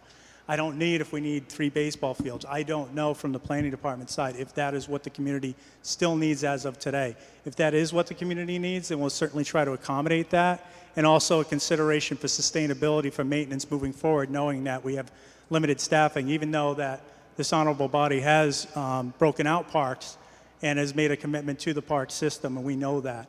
But we have to create more of a sustainable path forward. We also know that. And Mickey Stevens is a large complex. So one of the guiding principles will be provide what the users need, also maintenance sustainability moving forward. And that goes for all of our facilities. So would you go out to bid for a consultant on this?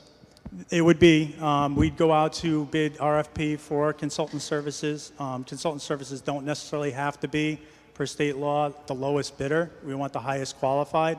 Obviously, in this complex, it would probably behoove us to have a multidisciplinary type outfit. You can find a mom and pop outfit cheap, but to get somebody qualified to deal with some of the challenges at this site.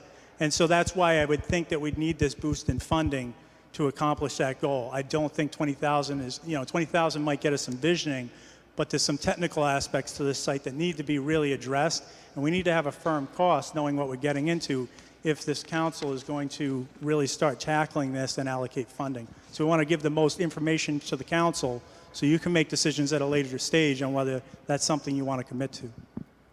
So you're saying that you need how much to go out to a bid for a consultant? So based on what we have here, which would be under 100,000, if we match that 20, we'd be at about $120,000 for design services. What that'll get us, again, we could make a selection on how much is offered as far as the design. We have certain base services we want, but ideally we want to extract as much data as we can out of this consultant. So there's a lot of engineering services, including potential soil testing that might be involved. We're not sure at this point, but because this particular piece of the project would be approximately $120,000. Of the capping on the landfill? Is that why you need to do soil sampling? Well, we had a study. There was an assessment already done, I believe in '05, and by VHB, and not to go down too far down that hole, but obviously there was some identified issues from a phase 1 standpoint. And that would be part of, we'd have to look at with the consultant. Again, I can't comment tonight on what we're going to find out of this report. We haven't really made the deep dive since we've been talking about this for, I guess, over a couple decades. I was here in the late 90s, and I did a master plan for this. And you're probably still looking at the same master plan I did. So, my hope is to take a deeper dive, and really what we need now is information. Right? Everyone's been hesitant to really pull the trigger on any funding because we really don't know what we're getting into, and that's what a consultant can tell us, is we need that data to really drive this process forward. And if the price tag on this and the work effort is too much, then we have to make that decision based on data. So are you looking at the ice rinks, the pool, the tennis court? You're looking at everything? We're looking primarily at the site layout and the exterior facilities. That would be part of this. We don't expect any movement to the pool or skating rink. We won't be doing any interior assessments. It'll be primarily, now that said, we may look at the parking configuration. We may look at access configurations. I believe all that would be in play because it behoove us to take a big picture view of the facility and the layout. But I wouldn't hamstring the designer from looking at the site layout. But as far as the internals of the rink or the buildings themselves, at this point, no, that would be a separate effort that we look at. Because we lost the ice when the power went out, correct? What's that? Ice Yes. in the rink when the power went out. That is correct. Because we don't have a generator strong enough to maintain the ice when the electric's out. Is that something that you'd be looking at? Not personally, no, not under this grant. Not something we're looking at, because again, this is really looking at exterior facilities. I know that and I can't speak on behalf of the director. The director would have to speak on his own behalf. But I know that he's committed to looking at other avenues for funding the building and looking at those facilities. One of those is, I believe, energy improvement upgrades that are ongoing from RISE for the lighting and occupancy sensors. That's one aspect they're looking at. As far as a generator, that's something that he may be looking at through operations or other avenues, but I'm not sure. So I'm all for getting grant money, and I'm all for improving facilities. I'm a little bit hesitant on knowing what direction we're going in, what we're trying to accomplish, kind of getting a piece of paper saying, you know, this is what we need the money for, but not really having any details about what the goals are. That bothers me. Now, Mickey Stevens, that services every single ward. I get that, because that's where everybody goes to ice skate or to go swimming. That's our main facility. Or Apponaug, you know, services my area. A lot of the kids in that area playing the softball, baseball, whatever else they're using the field for. I don't like getting a proposal that's one sheet that says, hey, we're going to study this and we need $100,000. I would have preferred to see a list of what you're actually going to do at Mickey Stevens, because obviously you didn't pick Mickey Stevens not knowing what you wanted to accomplish. Well, with all due respect, I don't know if I communicated it well. So this piece of a grant, which would be going for grant monies, is for professional services only. And so while I could say, yeah, we're going to rebuild the baseball, and we're going to rebuild everything in place. That's not what we want, because we know we have issues out there, and we also know that it may not be serving the user needs. What we need is somebody to come in and do that user assessment and also give us options. So one option may be, hey, pickleball's coming up, and we want to provide a citywide, that is a regional park, is one of our few regional parks, in addition to City Park and a few others. But really, we don't have that many that people drive to as a destination park. And so what we need to look at is coming up with maybe 3 or 4 options and saying, how does the community want to mold this? And then go out to the community and bounce it off them and say, here's the price tag with each option. And really go through that deep dive process. And then also look at the technical engineering aspects, drainage, the contamination issues, all of the other things layered over that. Are there funding revenue generators out there that we could look at to offset some of the money that we're going to put in? And after we get all that data back, then we can look at the construction, the specific things that I believe you're talking about, Mr. President. But at this point, I think that short-term investment, just like I heard you just talking about schools in the stage 2, that stage 1, that is exactly why RIDE makes you put in that money, right?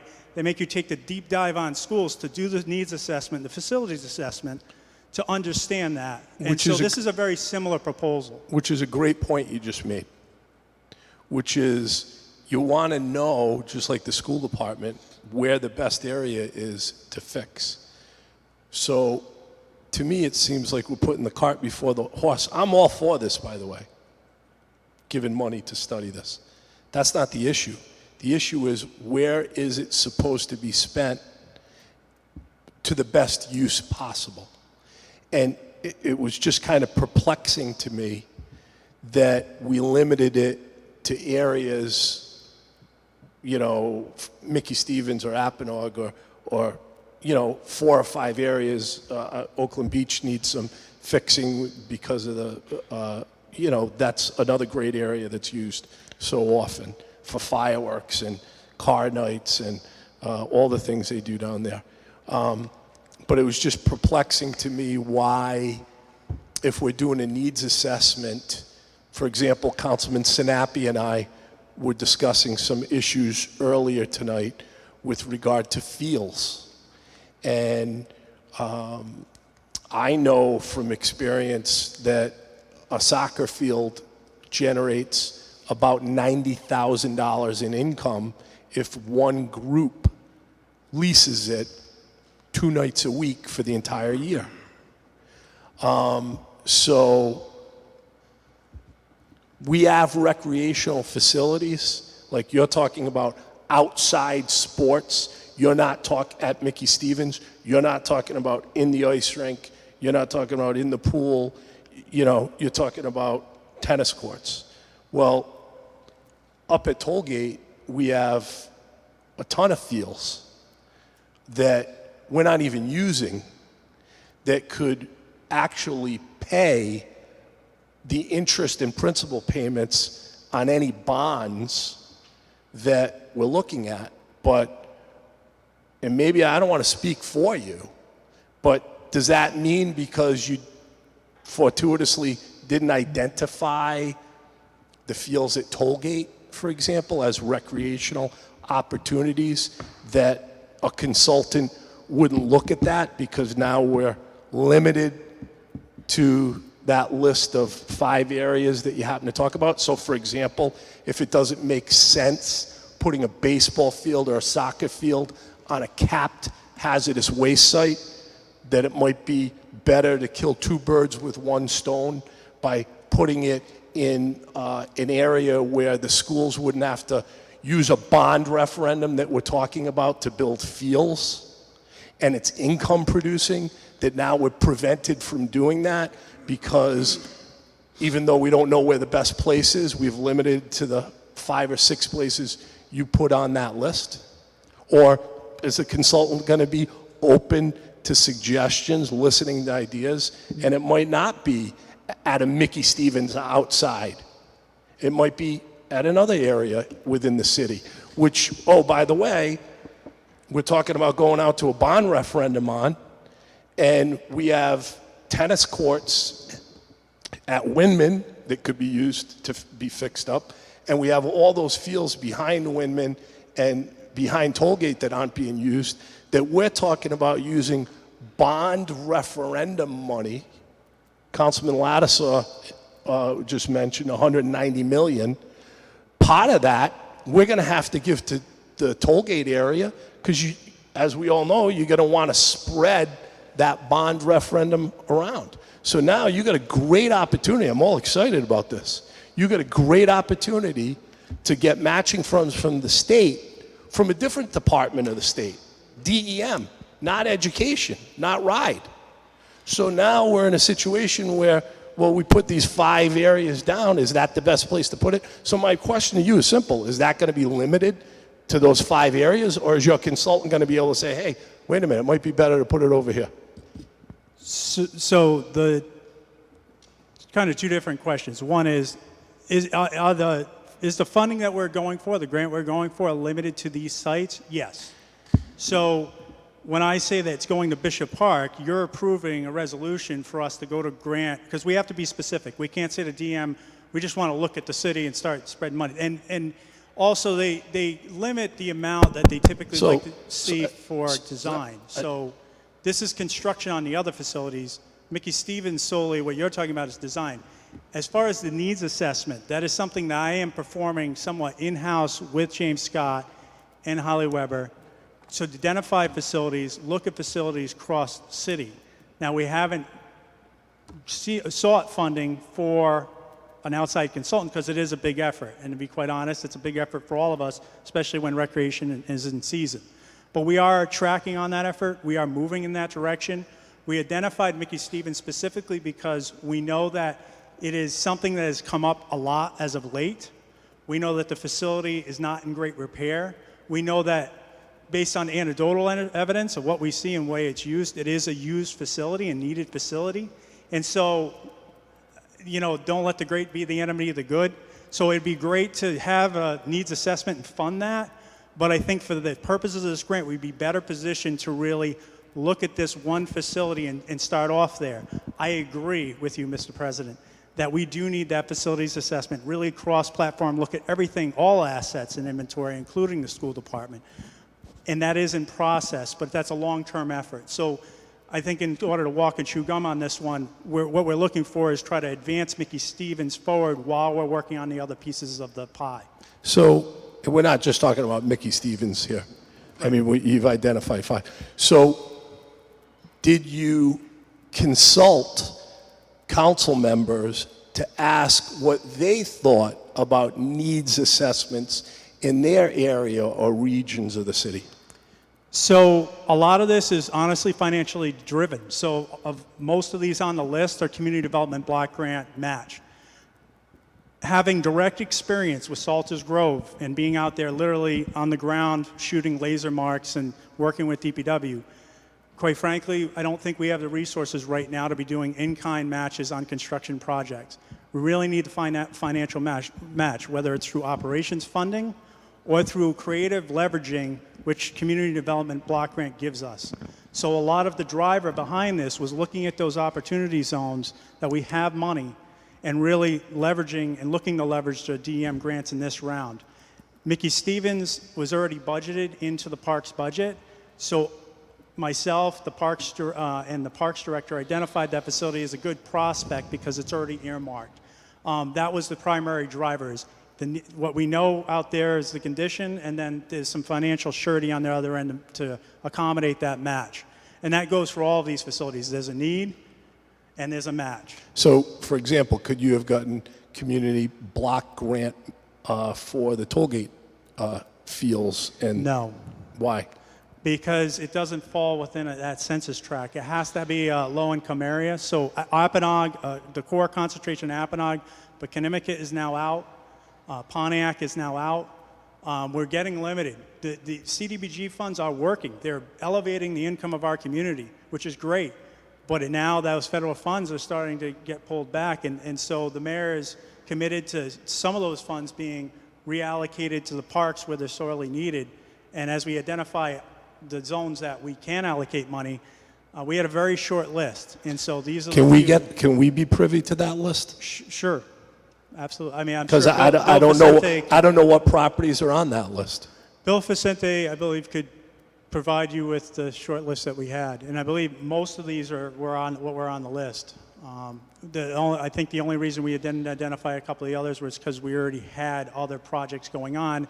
We also want to limit what we scattershotting RIDEM is not a great way to approach grants. So putting in 10 applications and expecting maybe get 2.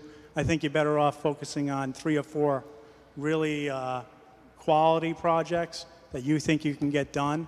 And we also need to deliver. The more money we spend, as any grant agency will tell you, if we can spend that money within the year, we'll be eligible in 2021.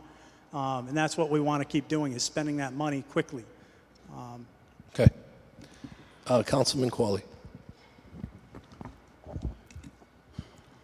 I'm assuming that the Bishop Park and Playground is the area in Ward 1?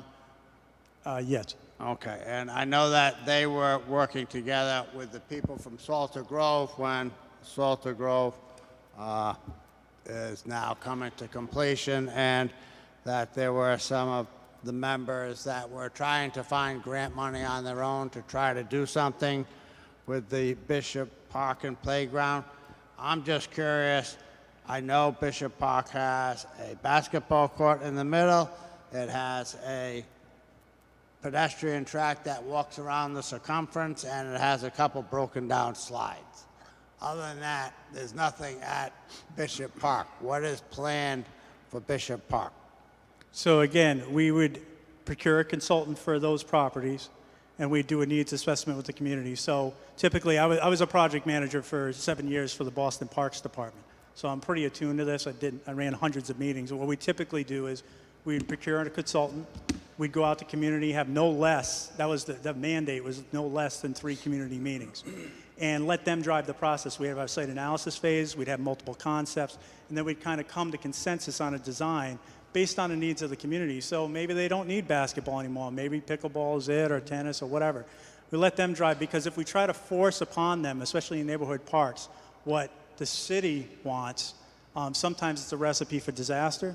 So I believe that we'd follow that recipe in this, where we'd procure a consultant, go to community, get their input, develop estimates, develop designs, and really have a comprehensive process that everyone buys into. And by that point, we'll be well positioned to expend the funding and have good community relations. I believe for all the parks that would be our process moving forward.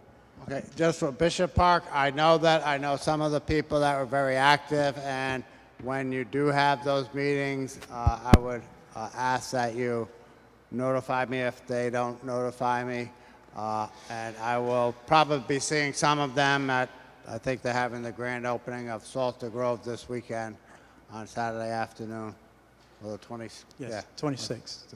So, and yes, Mr. Jarvis, who lives next to Bishop Park, was also treasurer of Salters Grove and has been an advocate for that park, Yes, he was- among others. So, He was very active, and I'm glad that it happened. And I wish I had known ahead of time before I read it here. Thank you. Councilman Lattiser. Thank you, Mr. President.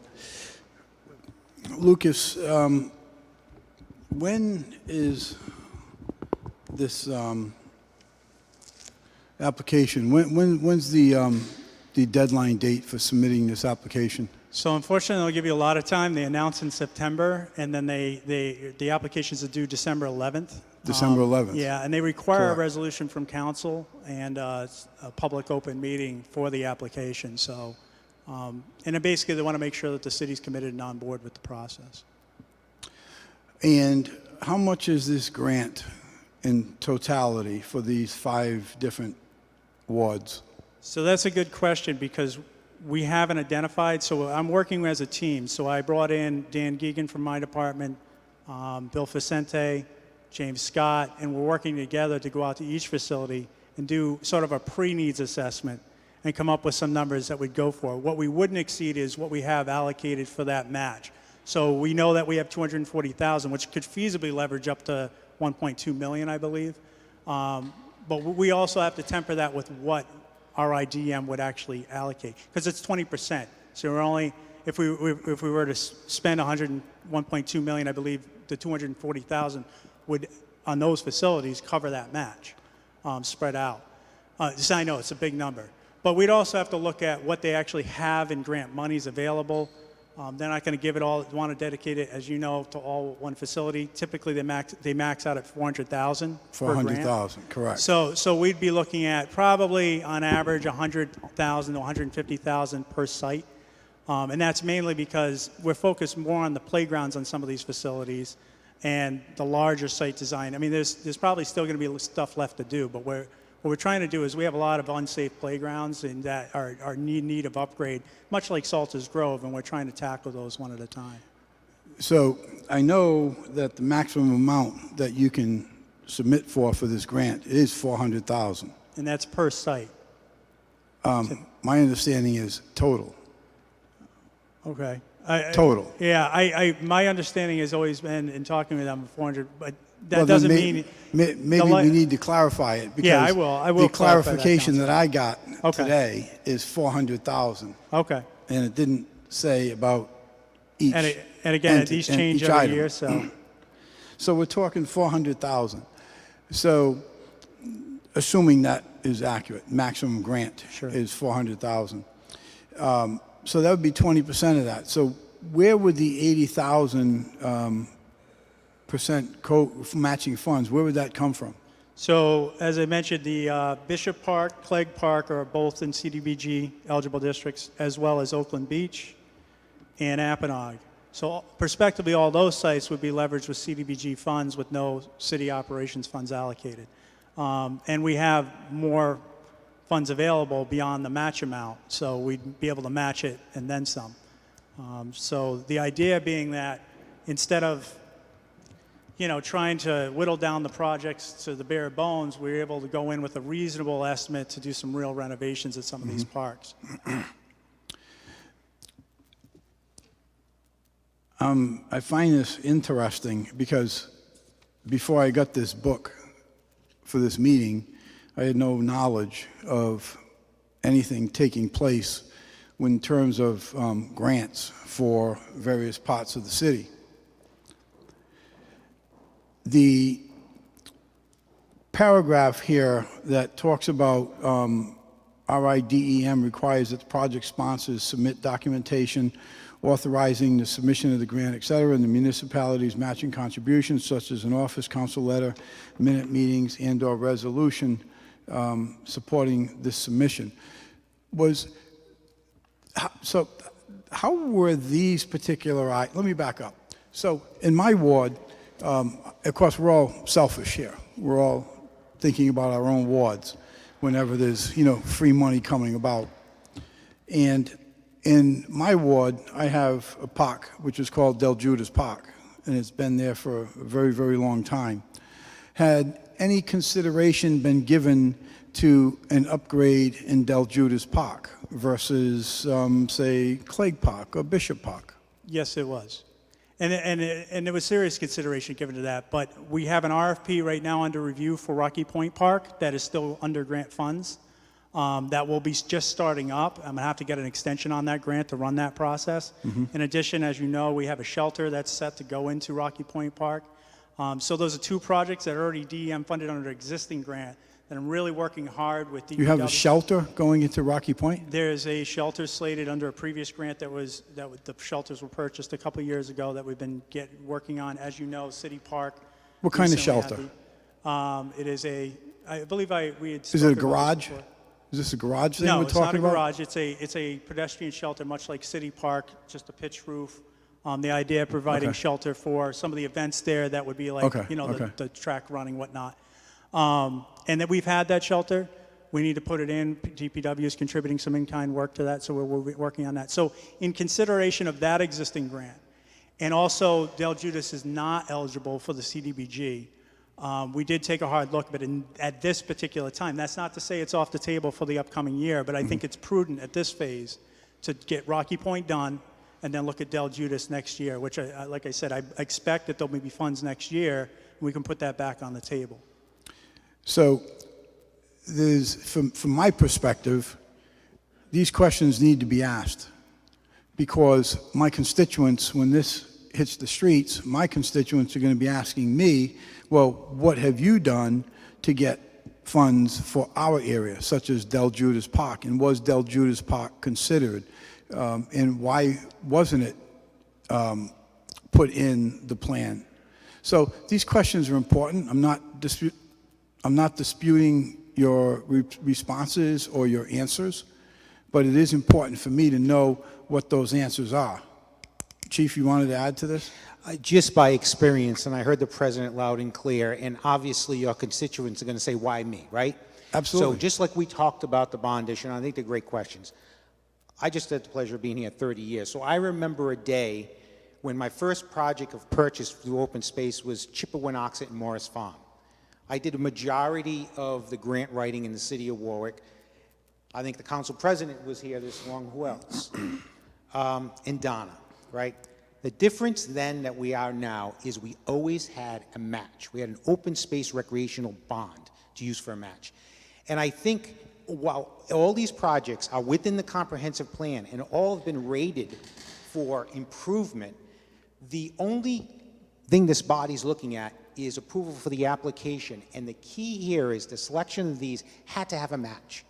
In the past, we also had a public works department that majority of the people knew how to run heavy equipment. We built half of Rocky Point with internal people. Those people are long gone. People don't really, at this point, know how to run graders and things like that. So we got a combination of things. We used to, I used to all the time do as-built as my match, right? We saw at Salters Grove that bid us because we had no one to be able to have him in the crew trying to put it out. Back when the president and I was here early, we had open space and grant funding, so we were able to match. Now, that doesn't mean that facility improvement citywide isn't going to be looked at. Because I'm going to tell you one thing, at least Mickey Stevens, if they show that there's too many impediments there, you'll be looking at other areas of the city that can serve that new purpose. And the same thing with Del Judas Park. Obviously, you're not going to have a city center for women's lacrosse there, but you may have improvements there. And if we do get open space bond money in the future, they'll make these things more attractive to the board that reviews them. And it's just that little experience and history I had to show that this is, because at first blush it seems like why these four? All have community development. It's the only match money we can find. And that really is the answer here. So Chief, while you're sorry. still there, I know Mickey Stevens has been brought up on several occasions, and I know that has been a significant issue, that particular sports complex, to my colleague, Councilman Howe, as well as many people throughout the city. Sure.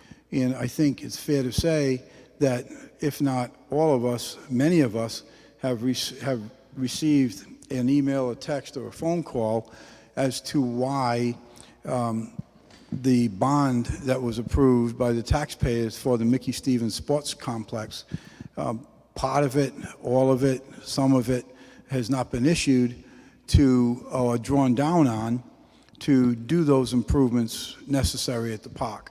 Now, I understand it's a great deal to invest 20 cents to get back an additional 80 cents. I get it.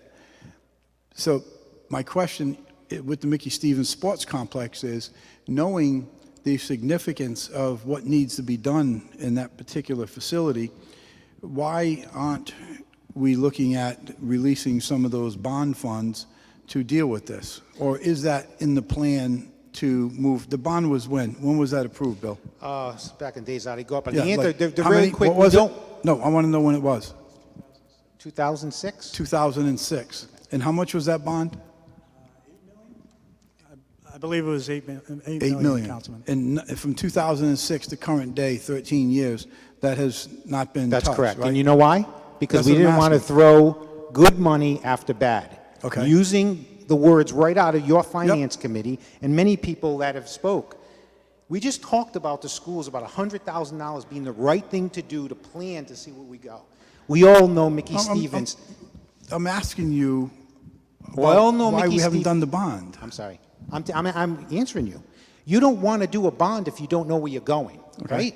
So you have to plan where you're going. Why would you spend money on a bond if that landfill needs to be capped? If maybe the turf fields should go somewhere else in the city. Maybe the plan in the city is you have a turf field on the western side of the city, you have a turf field in the center, and a turf field on the eastern side. Maybe that's the new thing. We don't want to spend $8 million if we don't know where we're going. Mickey Stevens was built in the 60s. Portion of it was compromised. It's not even designed appropriately. So at very least, the first step, you leverage money, you get the design, and then it works in what the president said. You said, okay, maybe there's not enough here. What are the fields we have? Well, we have Tollgate, we have these other things. How do we utilize that? So that is the answer. There is no one that says $8 million is going to remedy that problem the way it exists now without even a plan. That's fine, and that's an acceptable answer, because what you're saying is in the master planning services, essentially what you're going to be doing is an analysis of this Mickey Stevens Sports Complex and what to do, if you do it, when to do it, et cetera. And you're going to be doing that with this grant money. Correct. One more thing I Okay. would say that as important as that, I know growing up, when I grew up, the sports demographic was different. You don't have as many people playing pee-wee football. You see the rise of women's lacrosse, women's soccer. The needs analysis that we have is so outdated, we could put ball fields there and they'd never be used again. How many here, including me, I coach a pee-wee team. You can't even get a pee-wee team in terms of football back on the field anymore. So the first thing we have to do is ask the community what they want. What do the children want to do today and then the next 10 years? And say, okay, now we need more lacrosse fields or more soccer fields. So I think your point's well on. I would just add on that we also need that needs analysis so we can kind of spread it out in the city I and agree. see where our assets are. I agree with that. Is there a sunset clause on that 2006 bond? No. Okay. We just have to be out. Okay, thank you. And just to ask, is $400,000 per occurrence or per application? In all the years I've been doing this, we did several applications. Listen, we're not all successful, but if we get one or two, we've all been good about leveraging that money on behalf of the folks. And listen, this council has a long history of supporting great open space projects through the grant funding. And just like when we have the opportunity, we have 80% chance of getting money. Let's take an application. It's only his time. I'm not doing it. So Chief, you said per application. So am I to assume that each one of these 5 projects is 5 individual applications? Yes, the individual applications. Okay. So we could conceivably looking at a potential of $2 million in Conceivably, grant. if we decide to fund the maximum for each one. But like I said, if they give you the blessing for everything.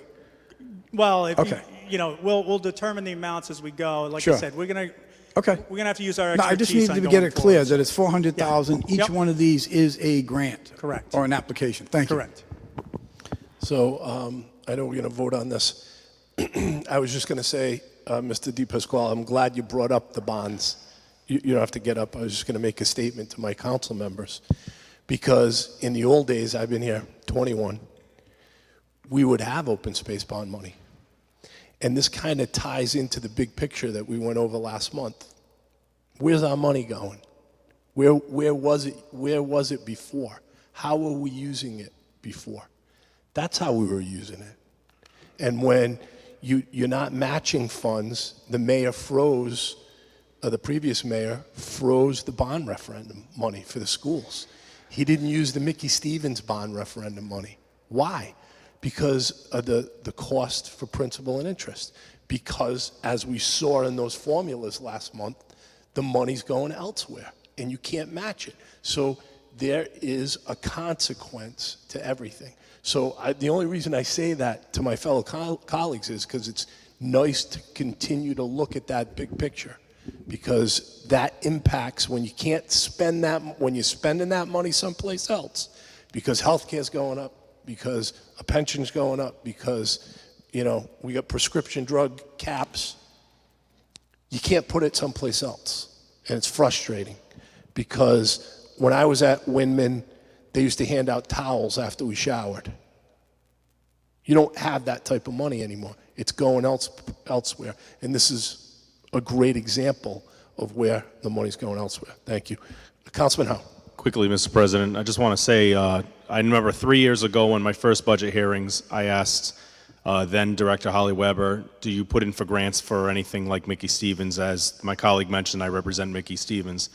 2 years ago, I asked the same question. Last budget hearing, I asked the same question. I just want to say that I understand. I got a better education. I appreciate you doing this. I understand my colleagues absolutely advocating for the areas.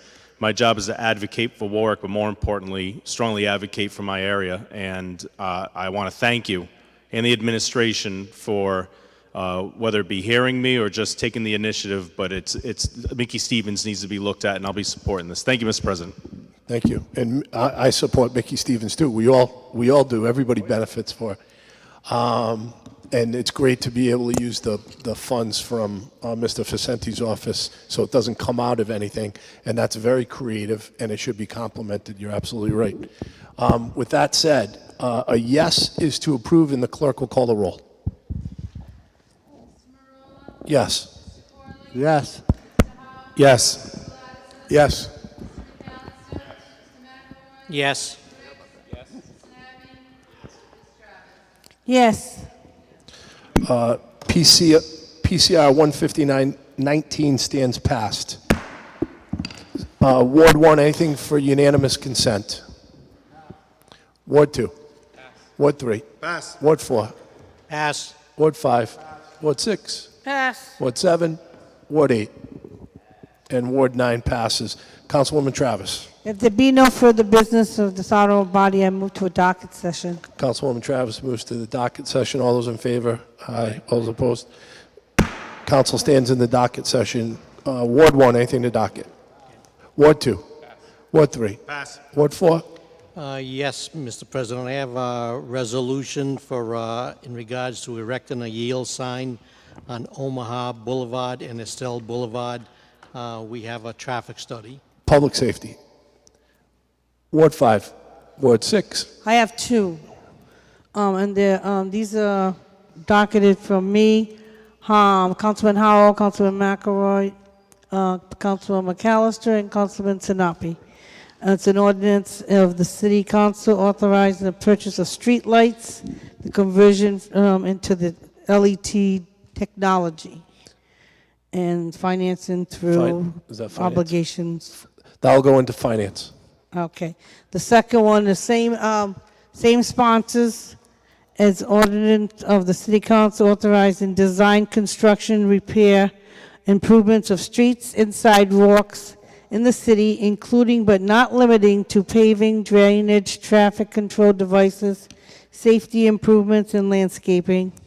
And the finance is going to come through the obligations and determinations of other matters. That's finance. Ward 7. Ward 8. Ward 9 passes. Have a good evening. And what is it? It's only 11:15.